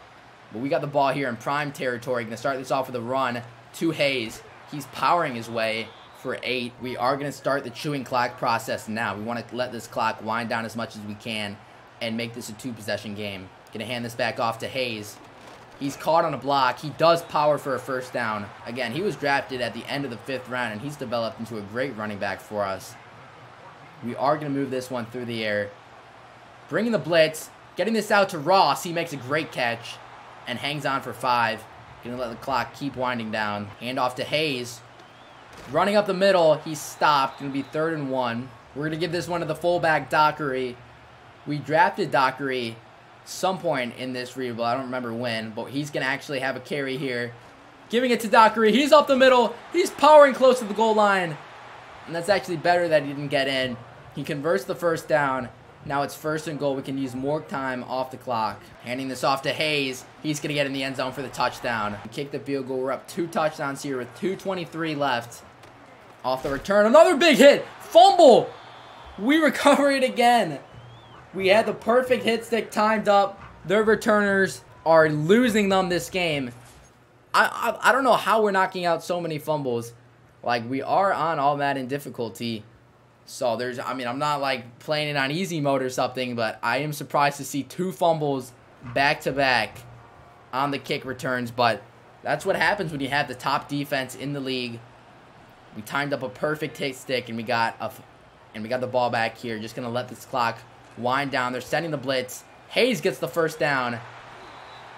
We're gonna let this clock wind through the 2-minute warning. Hand off to Hayes again. Just gonna get a couple, but though Baltimore will use the timeout, we're going to be able to make this a 3-possession game with a field goal, so there's no pressure to get in the end zone. Running with Hayes again. He picks up a couple. Just got to make sure Baltimore has to use their timeouts. Field goal is good. 41-24. Going to kick off Baltimore the ball again. If I were them, I would stop returning these kicks. But hey, who knows? Maybe we can force another fumble. Their returners suck. Big hit again. He hangs on there. But likely, it's all not going to be enough. We're just going to pass commit, force them to throw the ball, try to make some plays that way. Going deep, though, and that is caught. Bring him down, we do. Bellamy was burned. Luckily, it's not a touchdown, though. We could not have a 1-play touchdown happen. Empty backfield for Baltimore. We'll let him do the check down. Just got to keep him in bounds.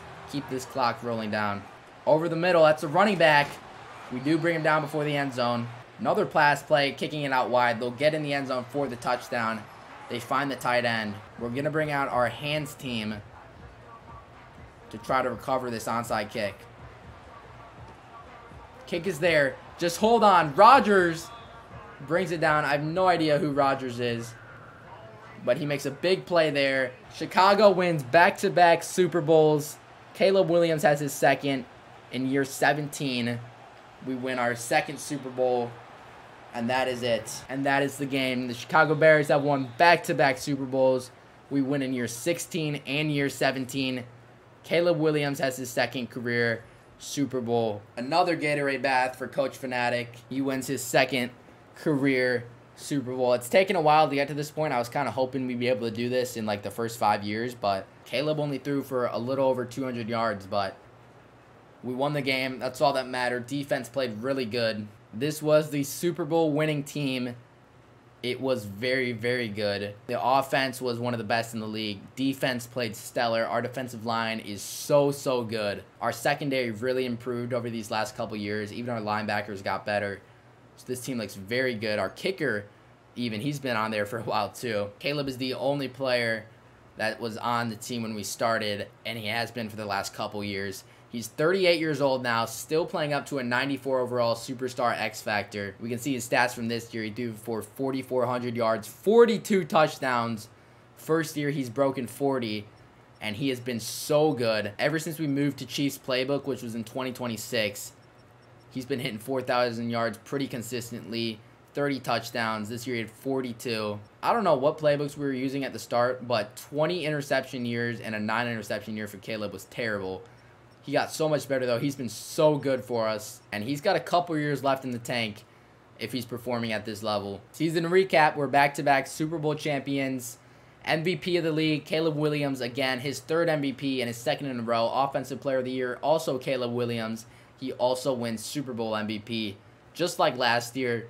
So he's got 3 MVPs under his belt. Saw Caleb's stats a little earlier. Now looking at the rest of the team here, Hayes was very good in his first year. O'Neal had pretty much 1,400 yards, 15 touchdowns. He was extremely good. Defensively, 16 sacks for Austin Price, 17 TFLs. Great stuff there. Had some interceptions as well this year. Just a great year for us all around. CJ Stroud retiring. You can see him just above my face cam. He's got to be one of the last players that is currently in the league that is still in this. We're going to be doing this simulation as long as Caleb is in the league, so we're continuing on here with the re-sign phase. $67 million to work with. Caleb is down at 82 overall and star. However, his contract is way down too. We'll give him a very player-friendly deal for all the stuff he's done for us. So we'll give him a great contract, and he will stay. That gives us some cap flexibility. Caleb's finally not taking up $1 million. Jeremiah Nash went up to superstar. He played great down the stretch and in the playoffs. We do want to keep him around. I'm fine giving him a deal like this, and he is going to stay. So really the only guy we have to sign is Lamar Shepherd. We will take the option for Jeffrey Chamberlain. It is a little bit expensive, but I still think it's worth taking. Lamar Shepherd, we are going to offer him a deal. We'll bring the money way up, see if we can keep him around, and he will stay. So we have cap room now, and because Caleb is not nearly as expensive as he has been previously, we've got $14 million to work with for free agency. Not a ton, but it's going to be enough to get some players. And if we look at this team, we are missing a center. He must have likely retired or something like that, so we do need to bring in a center. Wide receiver-wise, we're pretty much all set there. We have our running back. Defensively, our left outside linebacker, he must have retired as well, which is interesting because I didn't see him in the re-sign area. So that's a little bit unfortunate, but those are really the only two positions that we have any concerns in. Well, actually, he didn't retire. He went to right outside linebacker. Lennon's still there, but the guy who we had at right outside linebacker, I think he was Hills, he is not on the team anymore. So outside linebacker and center are our two holes right now. The best center on the board is Greg Vincent. However, the one that makes the most sense for us is going to be Jaden Saunders. He's a little bit cheaper, and he has way more interest in us. So we'll give him a 2-year deal. We're going to up the money and see if that gets us to the lead, and it does. So we should be able to get Saunders. We do get Saunders, so that's nice. We have our center. We don't have enough money to go after anyone else in free agency. We're going to head into the draft here. We do have our first-round pick. It is pick 32. We'll look for an outside linebacker at that pick. And looking at the draft board, no outside linebackers went in the first round, so we should be able to get the best one available. And the guy we're going to pick here is Barry Cosby. Looks very good. Elite speed and A play rec, A block shed, B man, B zone, B hit power. We'll take him. He looks pretty good. He is ranked 10 in the draft, so that's a really good pick. Hidden development. We hit on an outside linebacker. We're going to grab Cedric Wolf here, a running back, just to have as a backup. Ranked as a second-round talent, normal development. We'll have him as a backup. Draft recap, Barry Cosby was a 75. Best player in the class was the #1 overall pick, Tim Ball. With Caleb getting cheaper, we've been able to keep this team together pretty well. Offense looks extremely strong. Caleb is starting to regress, but he's still plenty good at quarterback. Defensively, we look just about as good as we ever have been. Defensive line is amazing, and everyone else is very solid as well. The secondary, still very good. Should be pretty good this year, just as competitive as we were last year, hoping for a three-peat. We are 2-5 at the midseason mark. No one appears to be hurt. No one seems to really have been regressing too much. And yeah, I mean, I don't know. There's not really any hole on the roster where we would need to go make a trade. I think we're just going to hope this team can figure it out because we're definitely better than 2-5. Contract negotiations. Damon O'Neal needs a payday. We have cap room now. He is very, very expensive, but he's the best receiver we've had this entire time. We're going to look to pay him. He's very close, but we can't quite get the deal to go through. Junior Ross also needs a payday. He's just as expensive. Our receivers are going to cost us a lot of money. Max Chambers, the free safety, he needs a contract. He's not too expensive. He's close to returning. Terrell Bryant, we definitely need to keep. We get him back. Austin Price, we're going to need to sign him. He has not been regressing at all. We'll offer him a deal, and he stays. Ladarius Merritt would be nice to keep as well.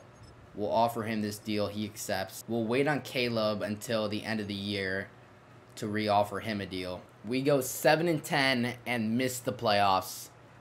That is crazy. I don't know how we did so bad this year, but it just was not our year. This team was still very good. Offense took a huge step back. We were second to last in points per game, which is weird because we kept the team the same, making pretty much no changes. Caleb's stats still weren't too bad. 3,700 yards, 26 touchdowns to 7 interceptions. Obviously took a step back. He's starting to regress, but he was still decent. Hayes was decent on the ground as well. O'Neal was over 1,000 yards. Tim Bruce was good. Defensively, we were still creating pressure. Austin Price had 14.5 sacks. Interceptions-wise, Forced turnovers as well. Yeah, I mean, the offense just seemed to take a huge step back. I'm really not sure why. I mean, you can see we're a 91 overall team. I think this is the highest overall we've had this entire simulation, and we missed the playoffs. So we're just going to have to kind of skip through this year and try to run it back next year with a similar team. Season recap, Rams won the Super Bowl. No Bears on the awards page. Contract negotiations time. We have $49 million to work with. Our 2 receivers are the biggest ones. Max Chambers we'd like to bring back as well. First off, we're going to do Caleb. I'm going to sign him to like a 4-year deal, so hopefully he doesn't retire. We want to keep him as long as we can. We'll even bump up the money a little bit, and Caleb Williams will stay. $43 million in cap. These are the 3 main players we're going after. I will pay Damon O'Neal. He wants a ton of money, but we will give it to him. O'Neal stays. Junior Ross, I want to try to bring back, but it doesn't seem like it's going to be possible. We only have $7 million in cap. We may franchise tag him. Max Chambers I want to bring back, and he is going to be out, which is tough. He did not want to stay. We're going to franchise tag Junior Ross. It is incredibly expensive to do so, but we are going to keep him with the franchise tag, so we're going to have no cap room to sign really anyone. The only guy we lost was our strong safety, which sucks. So free agency is here. We can't do anything. We're $30 million under the cap. We're just gonna have to rely on the draft. So looking at our team pre-draft, Williams is regressing. He's down in normal development. Outside of him, this offense looks very, very good. We're very good as well. Griffin went up to superstar. Cosby has star dev. Merritt is currently filling in at strong safety. He's our 3rd corner on our depth chart. I think we will try to go after a safety. We have the number 6 pick in the draft because we were not that good, so that's very fortunate. We should be able to get a very good player here. Now, there is a strong safety ranked in the top 10. He would work if he's good. The best free safety is Kyle Jones. He also just does not look that good. So we're going to look to trade down here and see what we can get. So we're moving down to 23 from 6. We're acquiring a 2nd-round pick this year and next year. Just no one that really fits our needs on the board. But the one we're going to end up going with is Darnell Barrow. He looks the best of the free safeties available. He's ranked as a 2nd-round talent, is hidden dev. We'll take that pick. We needed this position. Up here in the 2nd round, there is a top 5 receiver talent, Solomon Hayden, out of Wisconsin. Not too fast, only decent speed, but apparently is a top 5 talent, ranked number 5 in the class, does have hidden development. We'll take him here in the 2nd round. We're going to take another safety here, Stephen Ogletree. Elite strength, we'll take a chance on him.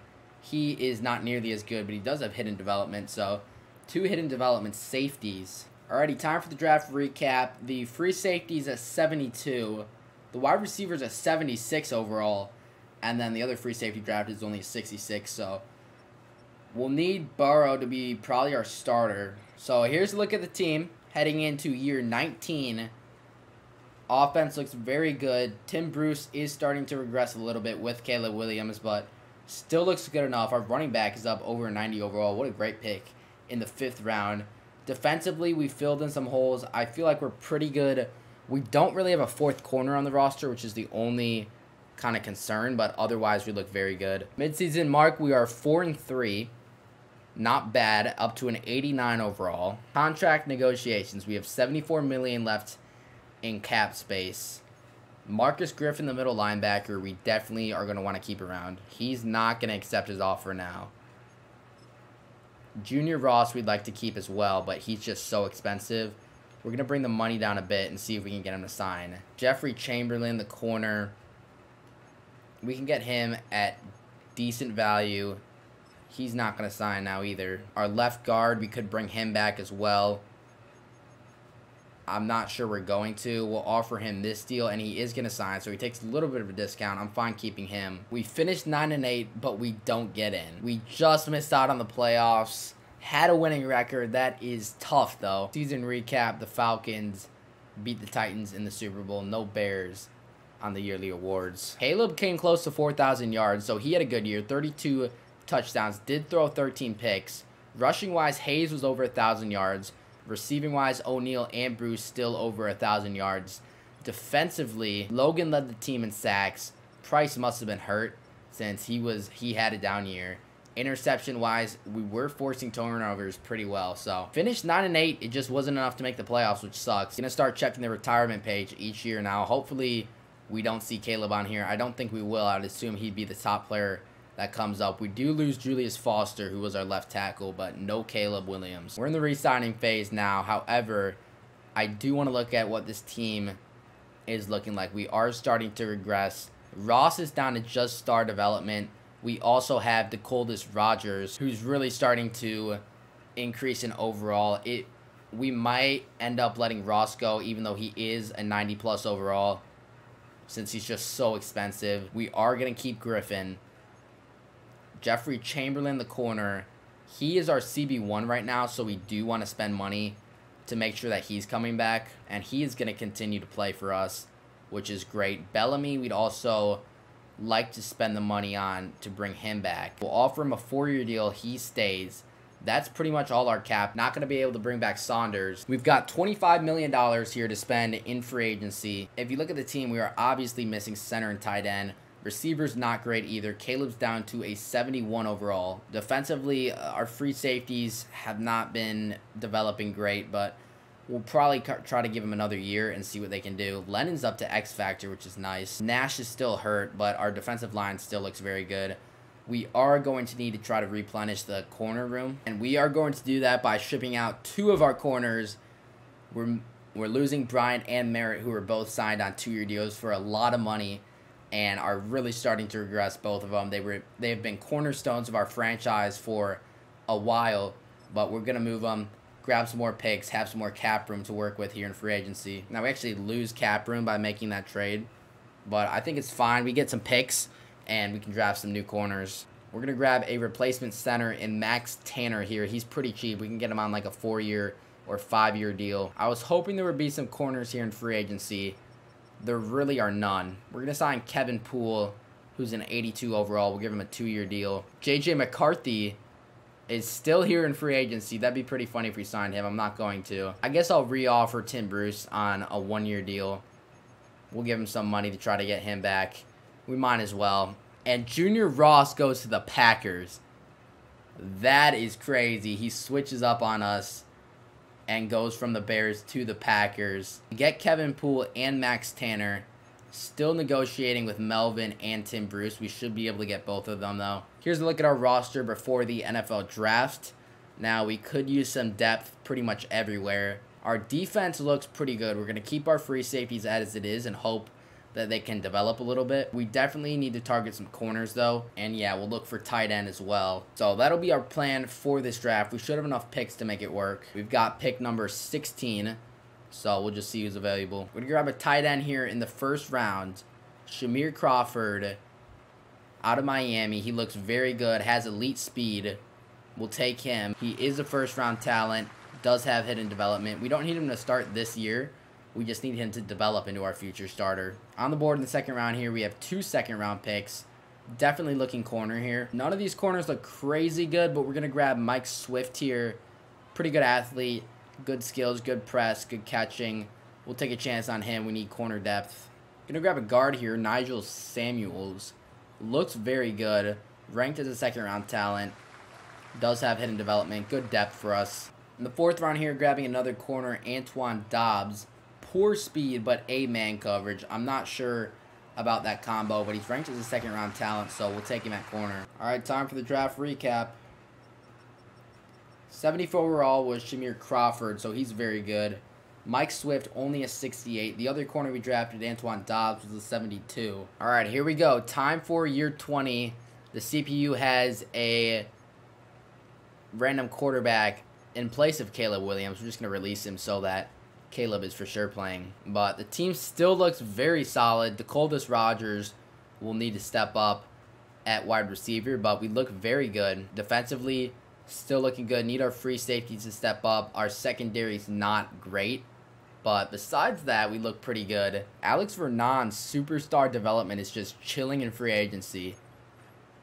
We're going to bring him in. J.J. McCarthy's also in free agency. That'd be pretty funny to bring him on as the backup quarterback, but we're not going to. I want to check his stats out at some point. We're 4-3 at the midseason mark.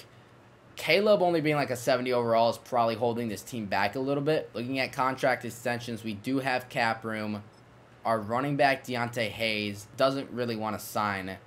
Dave Bolton's our right tackle. He wants a ton of money. We're just not going to be able to pay that. Dakotas Rogers, we would like to keep around. We're not quite going to get him.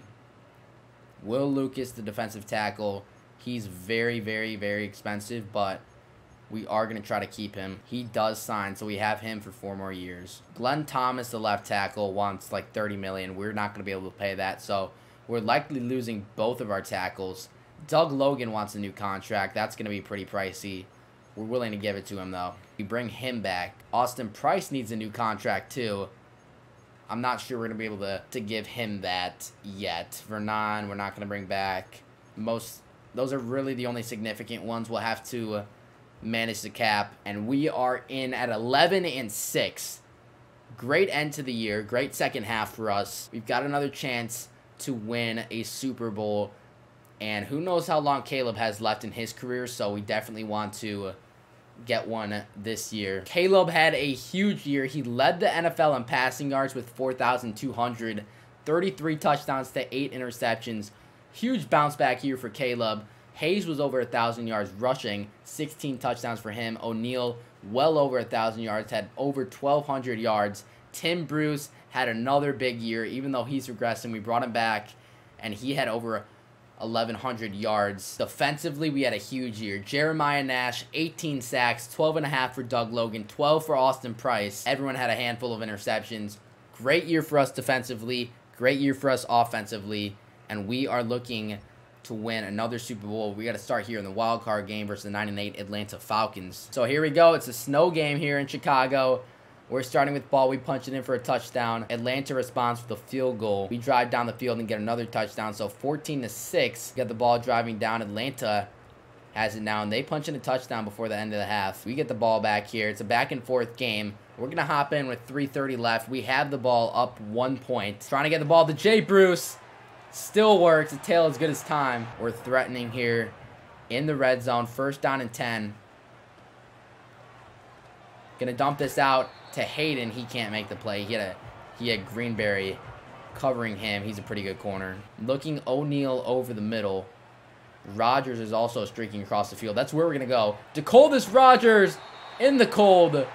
Gets a 1st and goal. We're down at like the 2 or the 3. I'm not really sure. As we hit the 2-minute warning here in Chicago. Trying to run this in with Hayes. And Hayes is going to get in. I have no idea where the goal line is, but we are in for the touchdown. And we're going to line up here to go for 2. If we can convert this, it will be a 2-possession game. And really anyone could be open here. We're going to go out to O'Neal on a quick pass. And he makes the catch, and he's in the end zone for the touchdown. O'Neal's probably been the best receiver we've had this entire rebuild. Odunze never really got to that next level that we've seen with some of these auto-generated receivers. O'Neal was a 3rd-round pick, and he has turned into a great receiver. Quick pass on 1st down. They've got space. We bring him out of bounds. So that's a good start for Atlanta. They have a really good quarterback. They're going deep. They're taking a deep shot, trying to beat Poole, and Poole is beat on the streak route. Atlanta gets into the end zone real quick, just like that. Only had to burn 1 timeout. So we're bringing the hands team out. Need to get this onside kick. Kick is off. We do get it with Barton. Just get on the ground. He does. Starting with a handoff to Hayes. Protecting the ball. Picks up 3. Atlanta burns a timeout. Now we just have to try to get a 1st down. Running behind our tight ends. We've got space with Hayes. Can't get the 1st down. Going to be 3rd down and 4. We are going to pass this ball. Looking over the middle, trying to take off with Williams, and we're sacked. 4th and 13. 61-yard field goal. It's extremely risky to go for it. We're going to line up to do it. We do have an extremely good kicker. This would be a legacy kick for him to hit, and we're going to take the chance and try to kick this. It's accurate. It's powerful. Can it get in? And we just miss it. Didn't have the leg either in the snow. It was a risky decision, but now we're going to have to make some stops. If we make that, we pretty much win the game, so I'm fine going for that. But it's definitely going to be tough now. Trying to win as they go over the top, and we're just going to have to let him in the end zone for the touchdown. Kicking the field goal is really not looking like the right decision. However, they would only need to go like 40 yards or so. I think it's still fine. We got to focus on this return, though. Can we get some return magic? We're not really going to get anything too good. So 16 seconds left. We need to start taking some deep shots. We can go over the middle since we have timeouts. Off the snap. Who's going to get open? Just have to throw it to O'Neal. Great throw from Williams. Going to call a timeout immediately. 9 seconds left. Can get open over the top. We're going to take a shot for O'Neal. He's outrunning him, and he makes the catch. Oh my goodness, what a throw from Williams. And O'Neal brings it down. O'Neal with a catch of his career. And Caleb Williams with one of the best drives we've seen this entire rebuild. We take a lead here. We're going for 2. And great block by the running back. Going to throw this on the run to Bruce. And he holds on. The 2-point conversion is good. And we win the game on a miraculous comeback drive led by Caleb Williams. All right, we're playing the Commanders again in the playoffs. We do have home field advantage, playing up to an 89 overall. Let's see what we can do here in the divisional series. All right, let's see what we can do. We got home field advantage again. Commanders start with an early 7-0 lead. Commanders up early. We respond with the touchdown, though. They chip in a field goal. They got the ball again. We're in the red zone here. Need to convert. We do punch it in for a touchdown. 14-10. We have the ball back again now in the third quarter. 17-10 game. Neither offense can score, though the Commanders get a touchdown. We're back in the red zone here. 3:42 left. Looking out to O'Neal on a quick throw. He makes the catch. And he's got run after catch opportunity, too. He's out of bounds at the 4. Off the snap. No one really open. Trying to step up with Williams. We're sacked. Only a loss of 1. Davis in the game in the backfield, so I'm assuming there's an injury to our starting back. Gonna get this one over to Bruce. He makes the catch, and he's into the end zone for the touchdown. Going out wide. It's dropped by the receiver. 2nd and 10. Off the snap, going deep, and Poole is burned again. He's been burned last game and again today. Washington is threatening, but they do need a touchdown. Over the middle. That's caught. Trying to go for the big hit. Did not work. He steps out of bounds at the 15. Trying to create some pressure. He's going to have to throw it to the corner, and that's a great throw for a touchdown. And here comes Caleb Williams, looking for a game-winning drive to send us to the conference championship game. Just need to get a field goal. Got plenty of timeouts. Going to dump this down to the running back, Hayes, who is in the game. He picks up 7. We can let the clock wind down. Then dump this down right away to Hayden. He picks up the first down. Off the snap, getting it to Hayden quickly again. He only picks up 3. Gonna try a corner route to O'Neal. He can't quite bring it down. Ball was almost there. It was tipped. Off the snap. Need to convert here on 3rd down and 7. Going to Hayden. Need to pick this up. We do.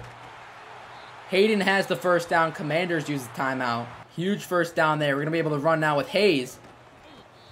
He picks up 6. Handoff to Hayes. He picks up the first down. And more. Running with Hayes again. And he's getting all the way down to the 5. This is going to be an easy chip shot field goal. And we'll chip it in. And we are moving on. Another close game. But Caleb Williams leads us to a game-winning drive. Playing the Saints here in the conference championship. They're only an 85 overall team. We're going to have home field advantage too.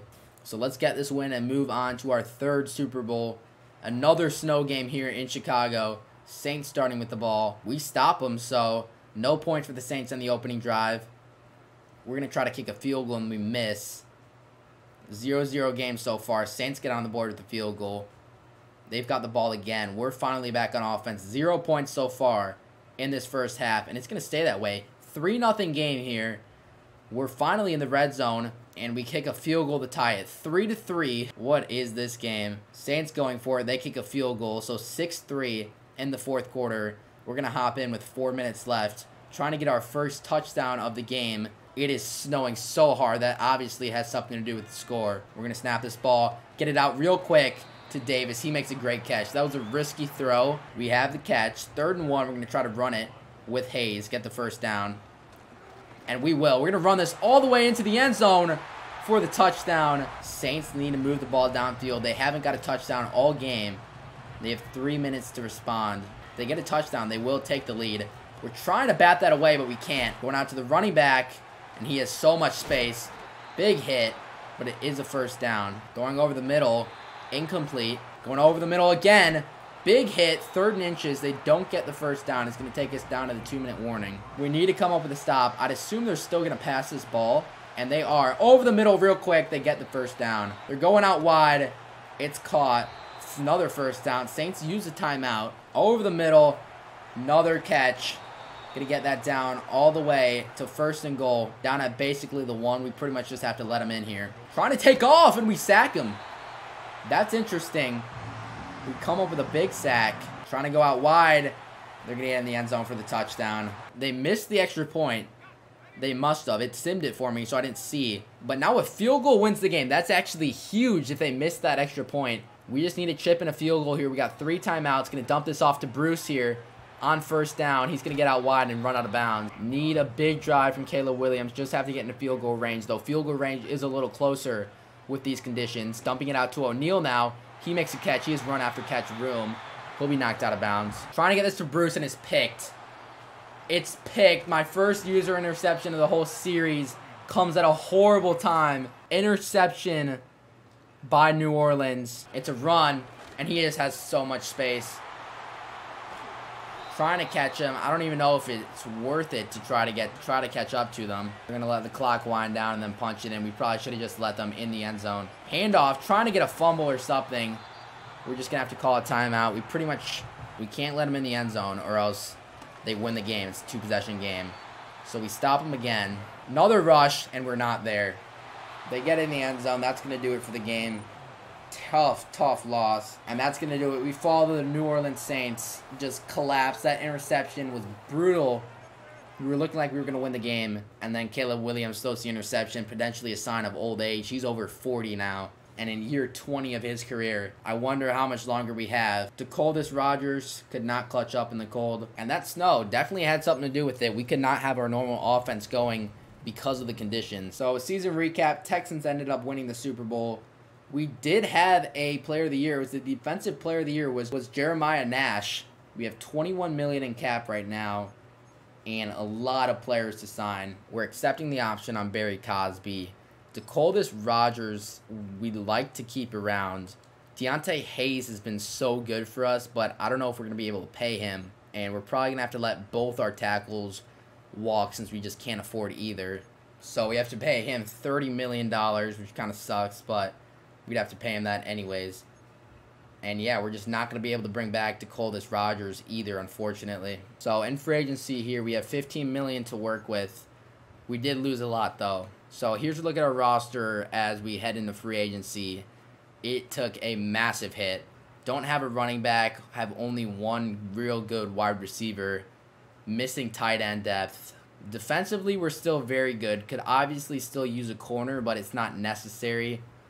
Overall, we're still pretty good defensively. Bellamy's up to X Factor, which is great. But with Caleb down to a 69 overall, this offense is concerning. We are going to offer on this right tackle Mike Cartwright.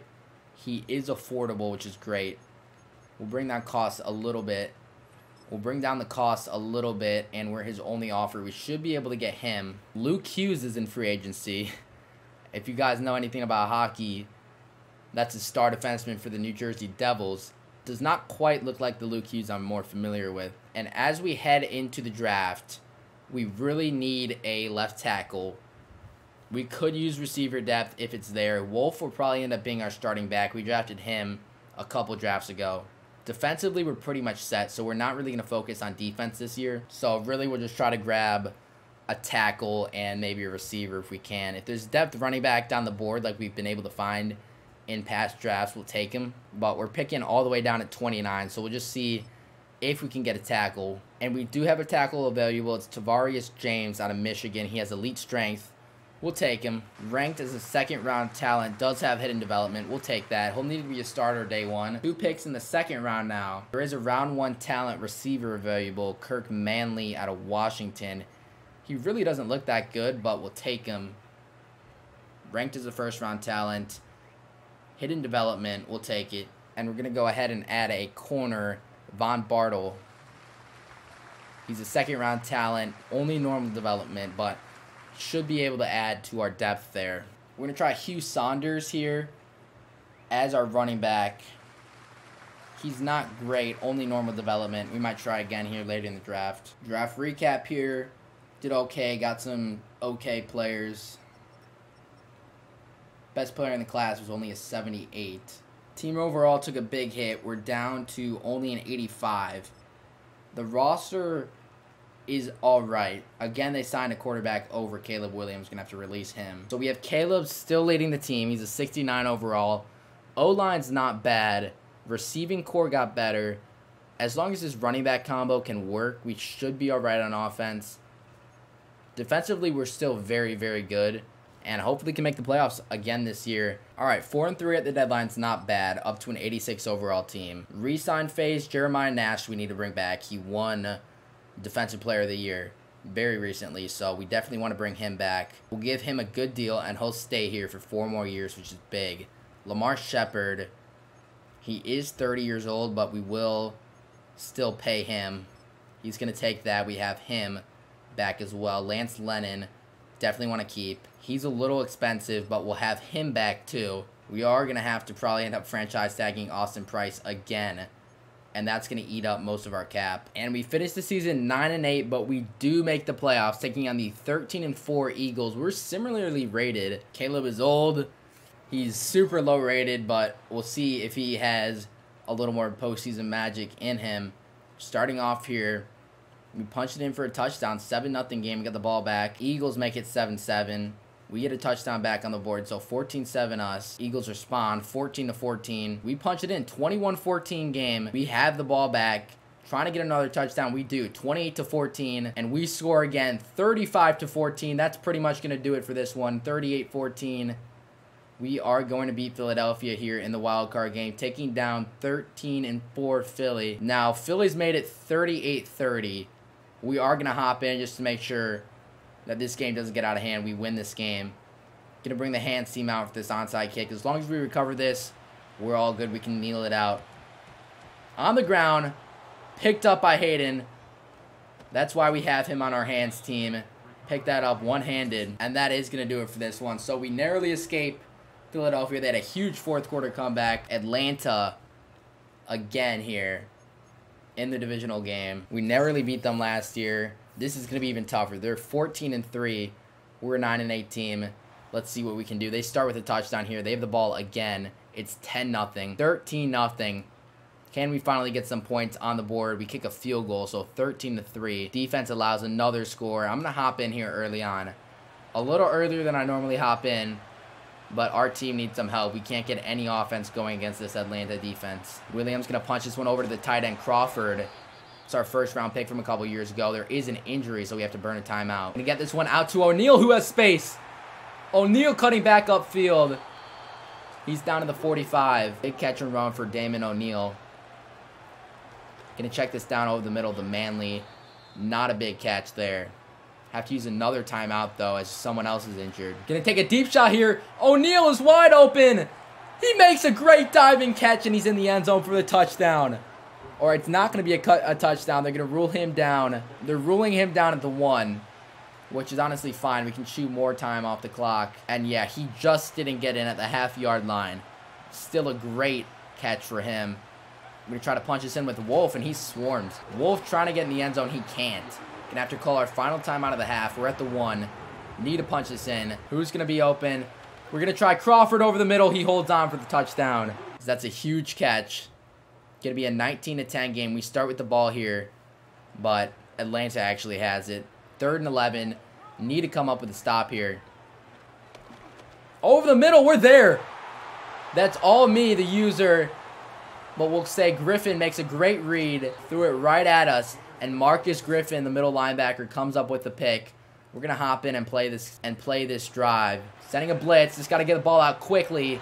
We do. There is a flag on the play. It's going to be pass interference. Going to be passing again. Getting this out to Crawford, who's out wide. He makes a catch and has room to run. Crawford brings this down, I believe, into the red zone. And we're moving the ball well. Caleb's still throwing darts. Have to toss this over the middle to Cohen. And the backup tight end is going to bring this in the end zone for the touchdown. Now, can our defense make a stop? Going to be 3rd down and 9. Let's see if we can get off the field here. 3rd and 9, motioning in the receiver. Looking over the middle, we're going to knock that down. Dobbs is there. That's one of our draft picks, I believe, who knocks it down. And as we start the fourth quarter, they're going to be forced to punt. We're going to get the ball back with a chance to take the lead. Going to start here with a handoff to Wolf. Cuts up the middle. Looking to pass here. Just going to have to check this down to Manley, the wide receiver. He picks up the first down. We're managing the clock so that this is the last drive of the game. Off the snap. Going to go out wide. That's Hayden who makes the catch. Gets out of bounds. Play action. Then just check this down. Bad throw, and it's intercepted. Intercepted by the Falcons. Williams made a bad throw. That throw on the run is not the same as it used to be. Motioning over the receiver. Gonna try to check this down to the outside.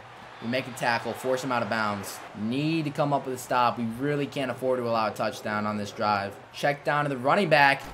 Trying to have a big hit here. He's bouncing off a bunch of tackles. Going out wide. That's gonna be caught for a first down. That's a crazy catch. And there's going to be a sack. Nash comes up with a huge sack. It is going to take us down to the 2-minute warning. But it's going to be 2nd and 18. We need to have a stop. Going to be a handoff to the running back. He cuts up the middle. He's got space, and he takes it all the way into the end zone for the touchdown. How do we give up that much space? I don't know. But that's a huge run. And they're going to get in the end zone with a touchdown. I don't know how we give up that much space. We've got to move real quick this drive. Got no time to waste. Looking for a corner to O'Neal. He's going to make that catch and have room to run. Huge catch for O'Neal. Great throw from Williams. We're going to try going deep to him again. Go up and get it. He can't. It's knocked down by the corner. Going to have to dump this down to Manley.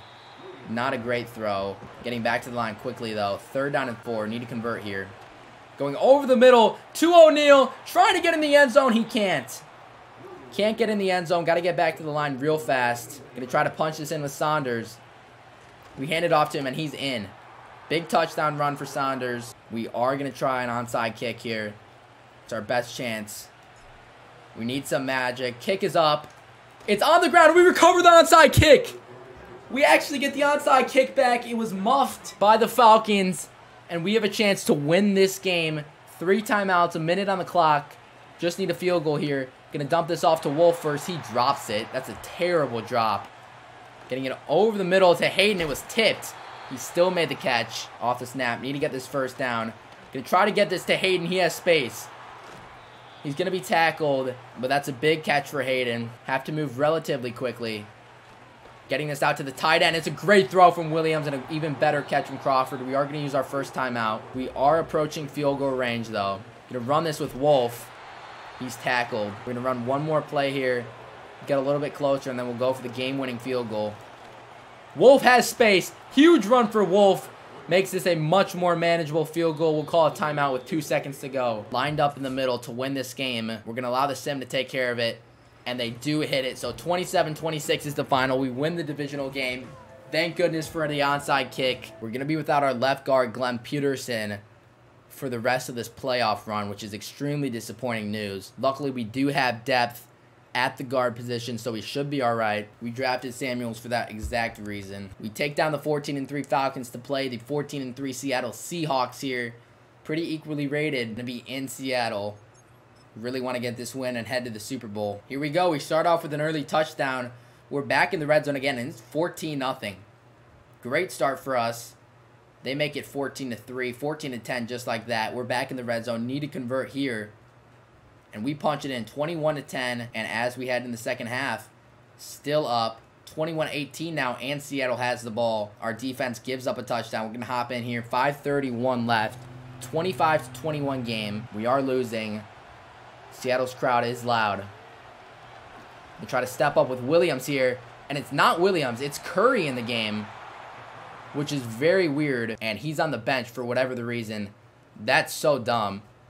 They put in the dumb backup quarterback. That's probably why we're losing. Caleb's back in the game now. His stats are going to be a little messed up, but with him back in the game now, we're getting this out to O'Neal real quickly, and O'Neal's going to get all the way down into the red zone.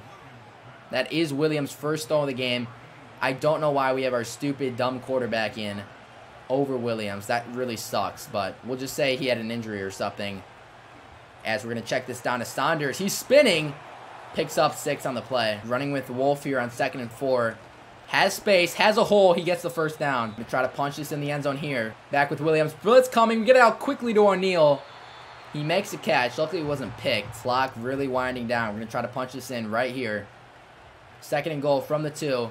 Getting this out quickly to Crawford, and he can walk in for the touchdown. We take the lead. We're going to kick the PAT to make it a 3-point game. So William comes back from an injury, we'll just call it, out here in the 4th quarter to get us a touchdown to take the lead. 3 minutes left for Seattle. We either need to make a stop or we need to get the ball back with enough time to respond. We know they're going to come out passing. Our pass defense really isn't that great. We're a better run defense team, as that's going to be tossed out quickly over the middle. We were ranked last in season takeaways this year. That's a huge drop off from where we were. Going over the middle, that's going to be caught. Those curl routes, we just can't stop. Seattle really letting this clock wind down. They are going to snap it before the 2-minute warning. Big hit. He breaks both tackles and gets into our territory as the 2-minute warning hits. If they convert a first down here, we're probably just going to have to end up letting them into the end zone. So I really don't trust our defense. Going out wide, that's a great catch. We bring them down, though. Only a pickup of 3. Over the middle. Going to be caught for a first down. Out wide, pass was missed, so 2nd and 10. Would love if one of our linemen can force some pressure. As they're going up the middle, that's going to be caught. Huge catch for Seattle. Over the middle, that's picked by Dobbs. Just take a knee with it. That is a huge interception from Dobbs. We finally forced a turnover. Now we have the ball, need to chew some clock. Also would like to pick up a first down if we can. Really would like to get a first down here, but we need to make sure we're chewing clock. That's not going to do it. Another timeout used for Seattle. We are lining up to pass here. We're going to see if one of our tight ends can get open on a quick pass. And they are. Getting this off to Crawford. He outruns his man and gets down. That's going to be the game. Huge pass from Williams to Crawford. Caleb Williams, who is dealing with mild headaches the entire afternoon leading up to the game, comes off the bench in the 4th quarter to muscle out a win for the Bears. Dobbs with a huge pick late in the game, and we are moving on to the Super Bowl. We'll be having a Super Bowl rematch, Bears-Ravens. Looks like we have an important press conference here. Super Bowl week. I bet they're going to ask me how my tackles are preparing for it. Get a little boost there. We're ready for the Super Bowl, taking on the Ravens. We are actually higher rated than Baltimore. It's a battle between us, the 9-8 Bears, and the 10-7 Ravens. We're going to release this quarterback who, for some reason, was getting playing time over Caleb. Caleb will be our quarterback. Hopefully, he doesn't get injured. And this is the Super Bowl team. Not our best team. Not even close to the best team we've had. The defense is very good, though. Nash is up to X Factor. This D-line is elite. Antoine Dobbs, a former draft pick for us. He's been playing so good. Had that huge pick last game. And we're ready for the Super Bowl. Can a 42-year-old Caleb Williams lead us to a Super Bowl? We're about to find out. Here we go. Baltimore starts with the ball. They punch it in for 7.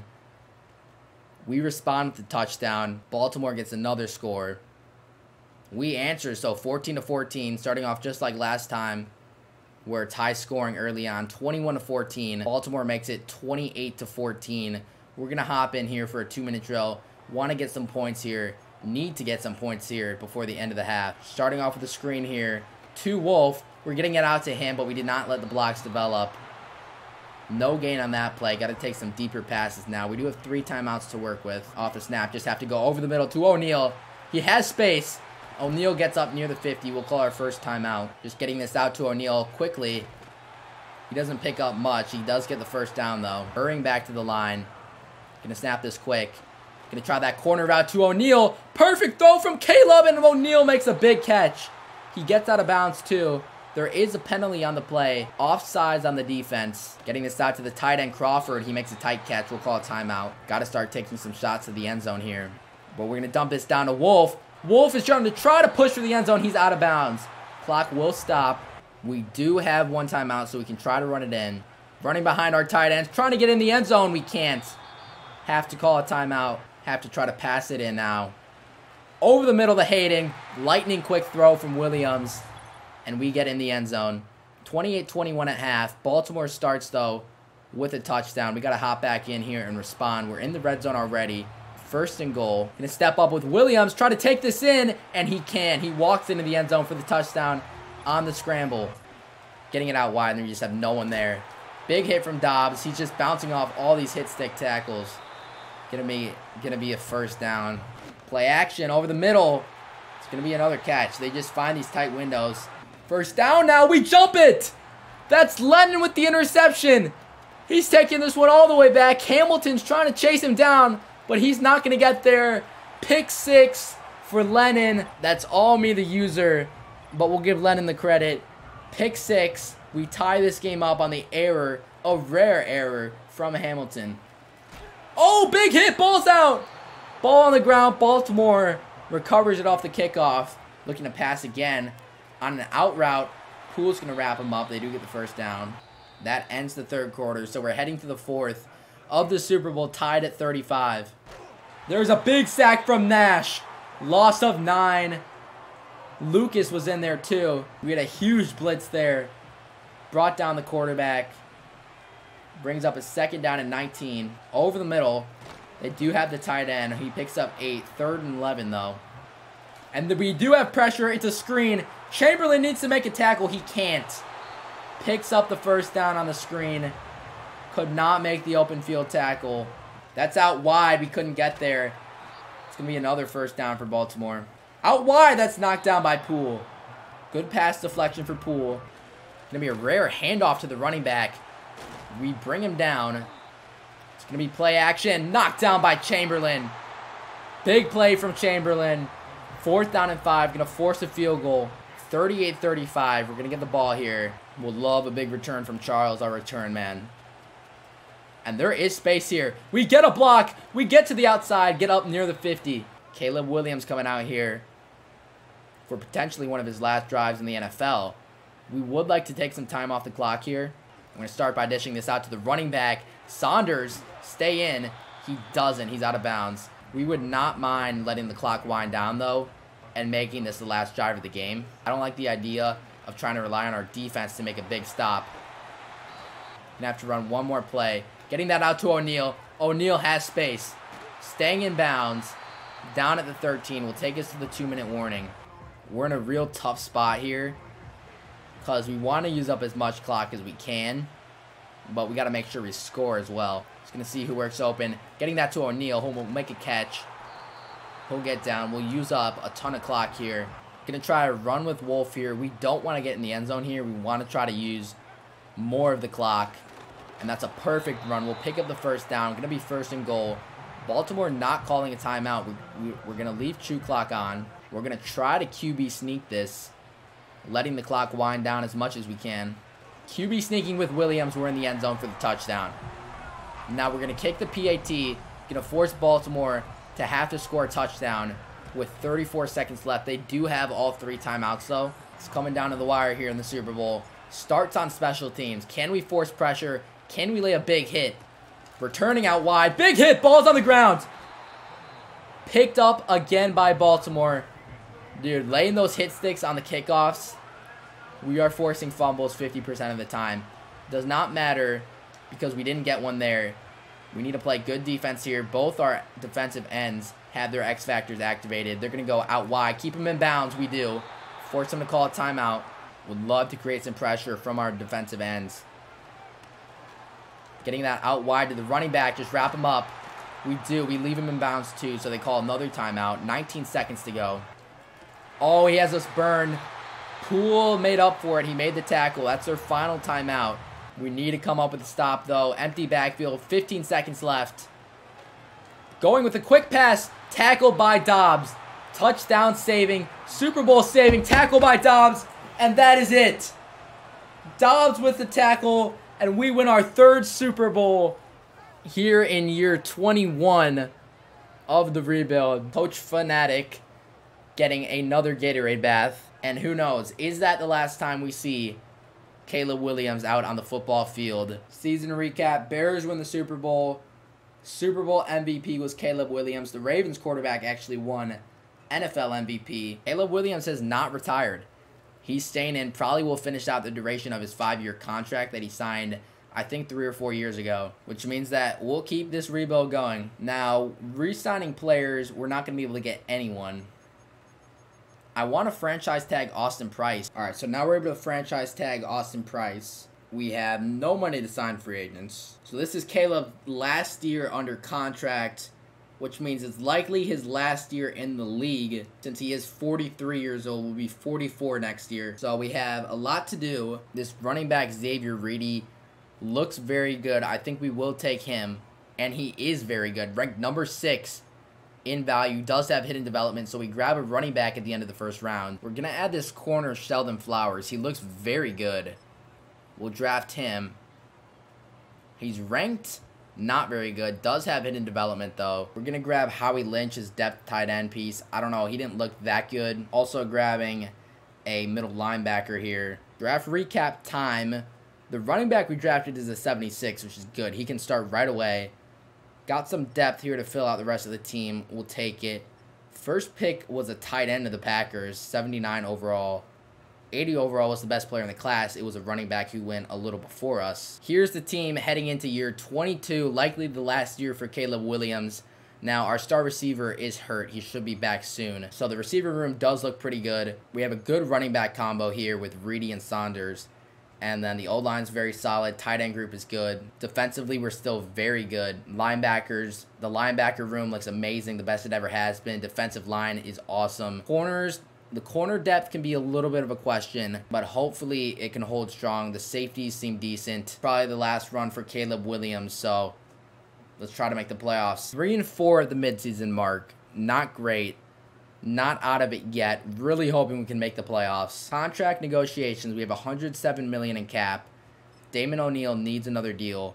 He is very expensive, but we'll give him a 2-year deal, what he's looking for. He's not going to sign, though. He wants a longer-term deal. I'm not going to give that to him yet. Barry Cosby, we'd like to bring back. He's very expensive. We'll offer him. He doesn't want to be back, though. Austin Price, we'd need to bring back on a 1-year deal. He's not going to take it. Doug Logan needs a new deal as well. We'll have to deal with these all in the offseason, if it even matters, because if Caleb retires, this rebuild will be over. We're playing through the Caleb era. I would make a trade to try to make this team better, but we don't have the cap to do that, so we just have to hope we can make the playoffs here. Well, we did not do that. We went 5-12, missed the playoffs here. Has Caleb Williams retired? And he has not. He's going for another year.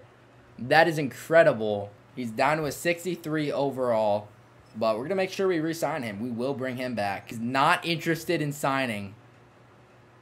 Well, we're just going to have to bring him back in free agency then. I'm not going to franchise tag him, but we'll give him a generous offer to make sure we bring him back. We have $80 million in cap. We can't go over the cap, though, or else we're not going to be able to re-sign Caleb. Austin Price needs a new deal. We're not going to be able to bring him back. We'll probably have to franchise tag him again, which means that we need to make sure we get Doug Logan. He really doesn't want to be here. We're giving him a ton of money, and he's not going to re-sign. We might go back after him in free agency, though, which means we'd really like to get Damon O'Neal. 2-year deal, we brought the money way up. $40 million he will sign. Barry Cosby, another guy we'd really want to bring back. We're giving him so much money, and he's not going to re-sign. These guys just don't want to play here. Solomon Hayden, we will, man, he's too expensive. We're not going to bring him back. Darnell Barrow, the former first-round pick, he really hasn't panned out. So we'll franchise tag Austin Price, and we're going to sim to the free agent period. This is not going to be easy. We've lost a ton of people. First and foremost, we need to make sure we bring Caleb back. We will bring him back. We only have $11 million. Doug Logan is very expensive. He has no current offers. Barry Cosby, unfortunately, we're going to lose. We're not going to be able to retain him. We're going to have to restructure some deals so we can hopefully have one more year where this team can be competitive. Will Lucas is really starting to decline. His deal is very expensive. We're going to restructure him. We're pretty much just going to go all in this year. We're restructuring everybody. We're going to be so cap tied next year. So we made a ton of restructures. We have $38 million in cap room. We can't bring back Barry Cosby, but we will go after Alfred Sheldon. We should be able to get him. We have a 5-star offer.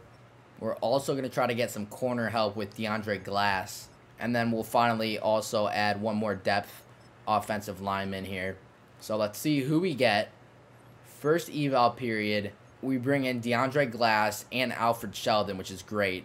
We still have the top offer for Doug Logan. No one else is in the race for Caleb. We should be able to get him. Second eval period, we bring back Caleb. Doug Logan still hasn't signed. The Bills actually upped their offer. We're going to go right in and restructure Alfred Sheldon's contract. We need to get a little more money so we can up the Doug Logan deal.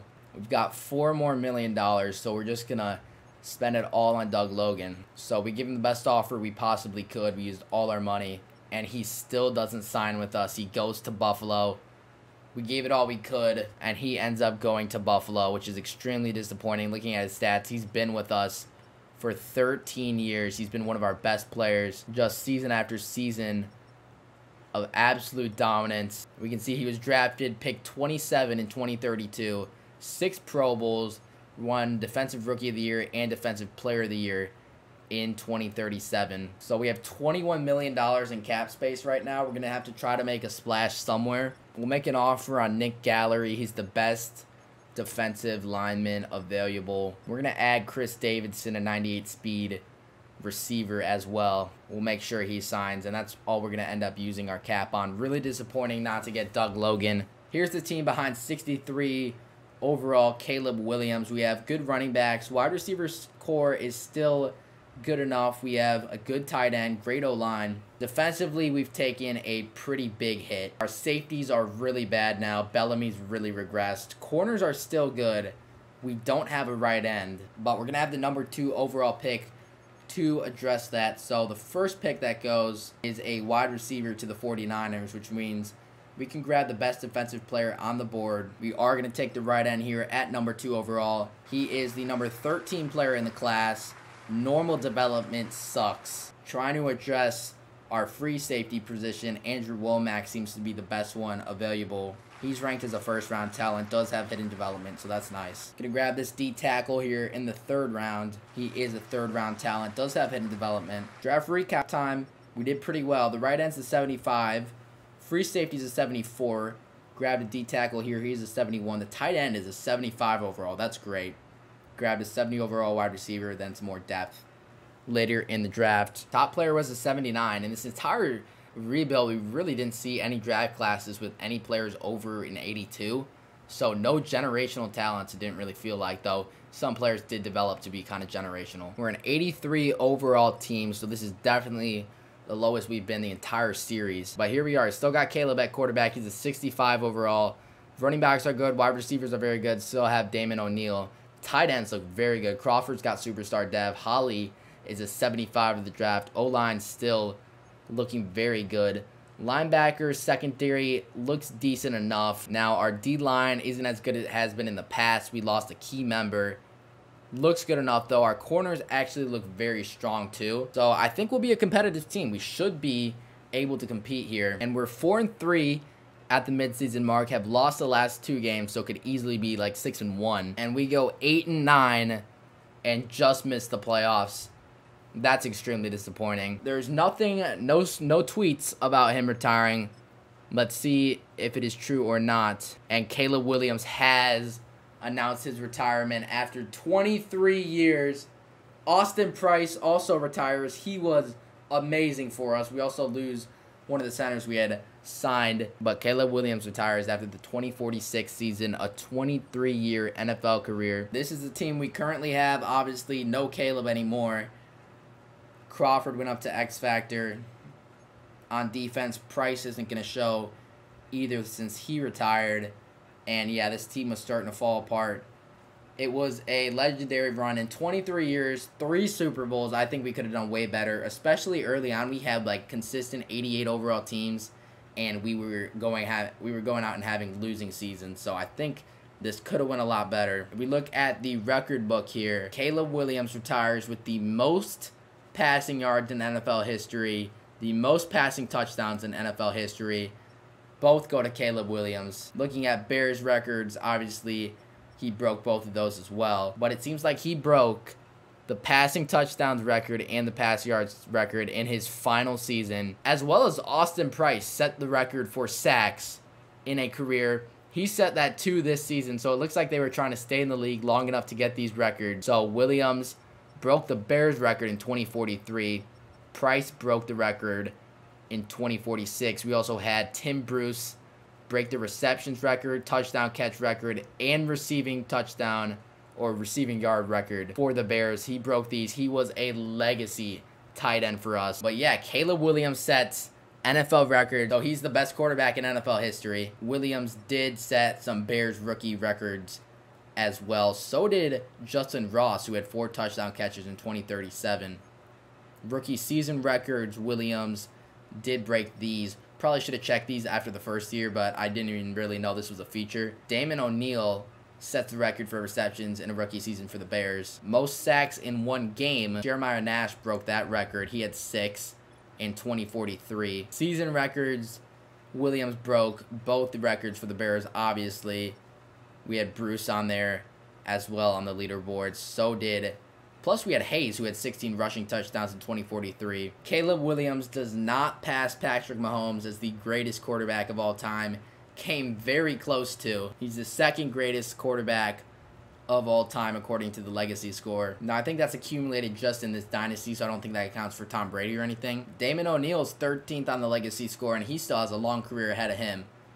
So, who knows where he will end up. Our left guard, Shepard, second on the right guard legacy score. Doug Logan is third right now on the left end legacy score. Obviously, he was with us for most of it. Just signed to the Bills now. Gatson, who he had for a year, he finishes second. Nash and Lucas are back-to-back in the top 10 of the legacy score for defensive tackles. Right end, Price does not quite pass Aiden Hutchinson, but he was amazing for us. We drafted him 29th overall in 2028. 8 Pro Bowl appearances, and he was just amazing for us for so long. Definitely the best player out of Temple ever. Lennon, the right outside linebacker, he's second on the legacy score. Bellamy atop the legacy score for strong safeties. And our kicker, who's on the Colts now but was with us for the longest time, second on the legacy score. Here's a look at Caleb Williams' NFL career. They can't even show us 2024 and beyond because it's so long ago. He had a 23-year career, so I don't know why they can't show us 2024 to 2029. That kind of sucks, but he was very, very good, consistently around 4,000 yards, even rushing, very good as well. He had 11 Pro Bowl appearances, led the league in passing rating twice, won MVP 4 times, had an amazing career, led us to 3 Super Bowls. That's going to do it for this 23-year Bears simulation. 3 Super Bowls. There's just like so much stats and like stuff I could check. I don't even know where to start. Try to at least show Caleb Williams and some of our other top players' career and how their final stats came out. I don't think there's a way you can check like if these players get in the Hall of Fame. I don't think you can really check that. It'd be fun to see. That's going to do it for the 23-year rebuild. Drop a like if you enjoyed. If you made it all the way through, I don't know if anyone did, but I appreciate you guys watching this video. Subscribe for maybe some more 20-year rebuilds in the future. We'll see. That's going to do it for this one. I appreciate you guys watching. Stay blessed.